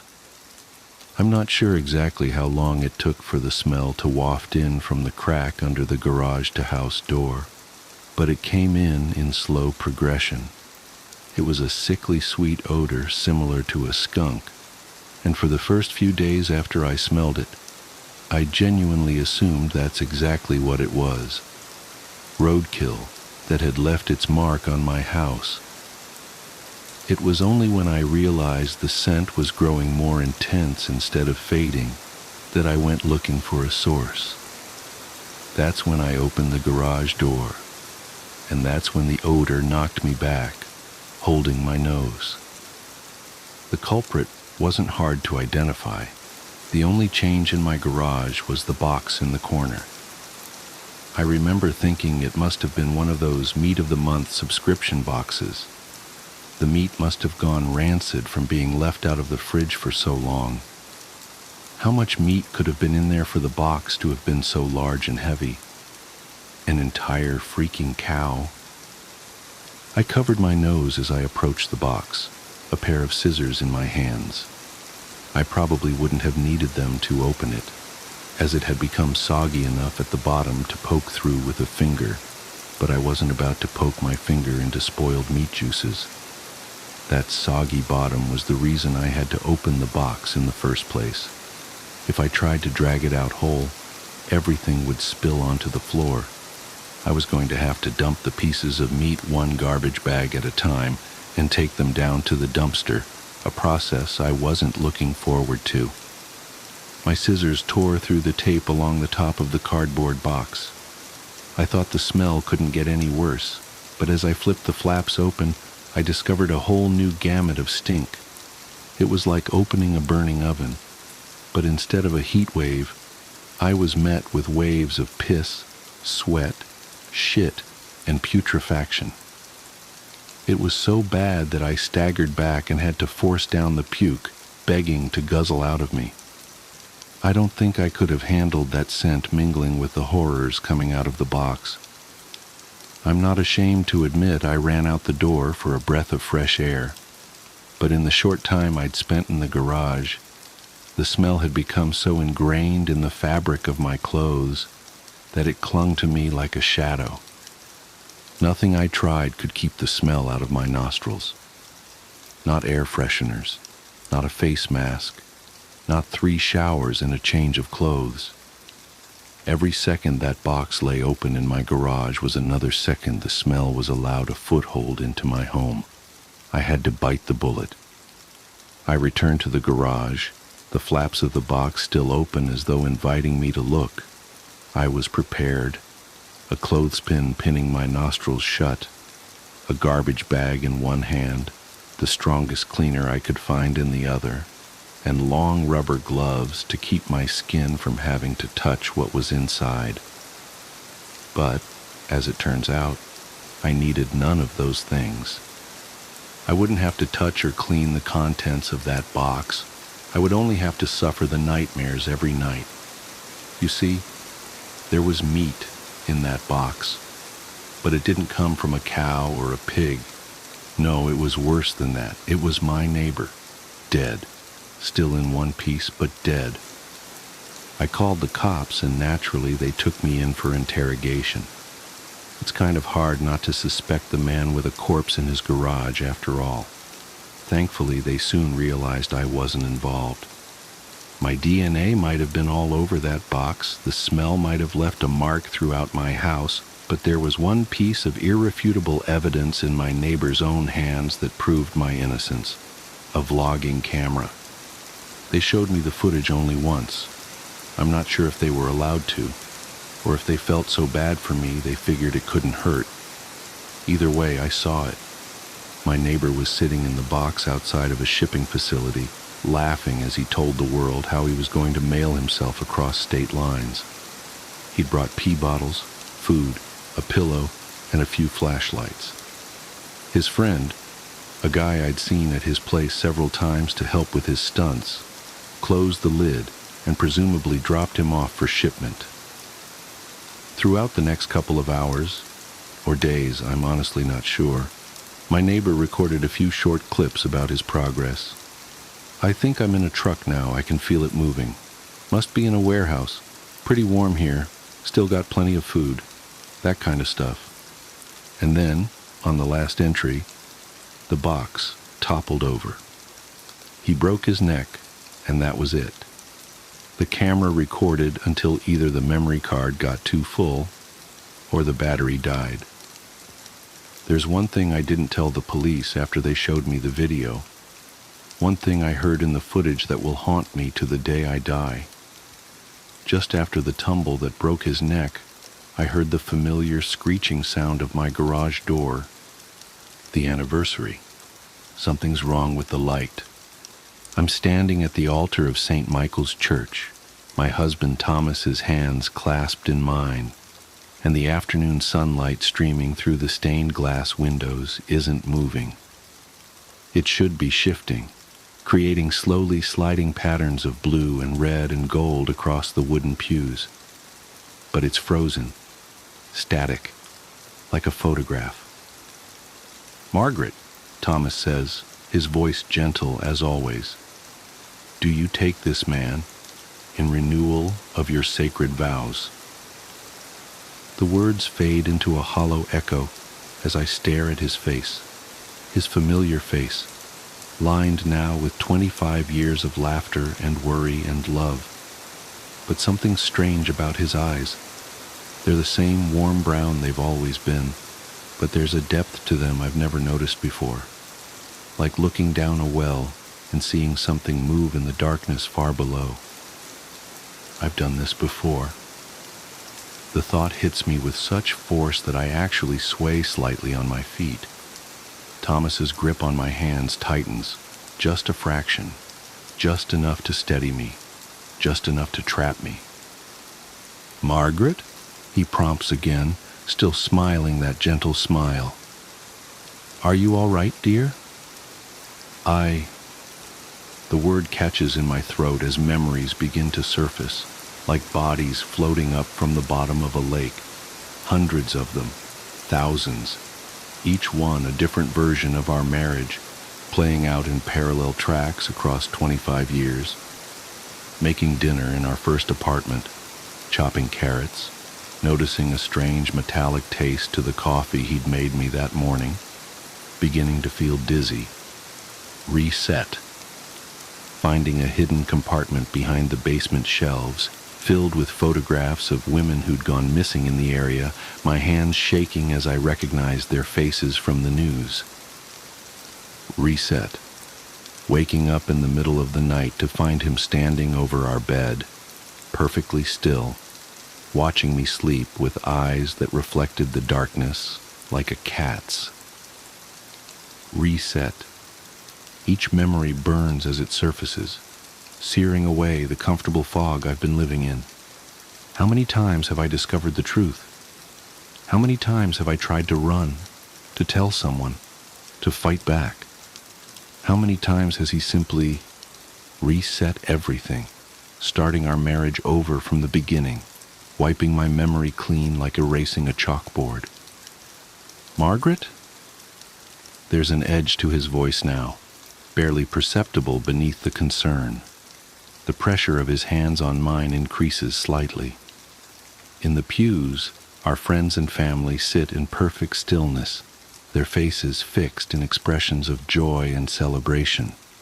They haven't moved in several minutes, I realize. They might not be breathing. "I remember," I whisper, the words falling from my lips before I can stop them. I remember everything.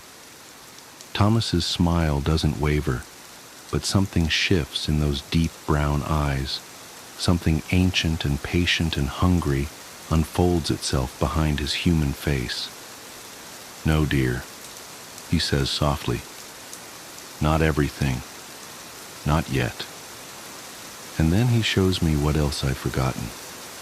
The first time I tried to leave him was 6 months into our marriage. The memory surfaces like a splinter working its way out of skin. I'd found a notebook in his study, hidden behind a row of engineering textbooks. The pages were filled with detailed observations of my daily routine, dating back to 3 years before we'd even met. Every coffee shop I frequented, every jogging route I took, every friend I spent time with. The final entry was a calculation of exactly how long it would take me to accept his proposal. I packed a bag while he was at work, left a note saying I was visiting my sister, and drove straight to the airport. I made it as far as the ticket counter before the fluorescent lights began to flicker, and time slipped, like missing a step on a staircase. When I opened my eyes, I was back in our apartment, making coffee on a sunny morning 6 months into our marriage. The notebook didn't exist. The memory of finding it felt like a dream, growing fainter by the second. But now, standing at the altar 25 years later, I remember that moment with perfect clarity. And I remember what came after. I remember every attempt to escape, every time I gathered evidence, every time I went to the police, every time I tried to warn the other women I'd seen in those photographs. Every single time, reality would shiver and reset, and I'd find myself back in our life together, my memories wiped clean, starting fresh with only a lingering sense of unease that I could never quite place. "How many times?" I ask, my voice barely audible over the oppressive silence of the church. None of our guests have moved. The sunlight remains frozen on the floor. Thomas smiles wider, and for a moment I see something else beneath his face, something with too many teeth. "You know I'm a perfectionist, dear," he says. "I wanted to get it exactly right. The first few hundred attempts were messy, but you helped me refine the process. Your escapes became more clever, more creative each time. It was fascinating to watch you work through different strategies, even with your memory wiped clean. Some part of you always knew, I think, always remembered, deep down." He reaches up to brush a strand of hair from my face. His touch is gentle, loving, possessive.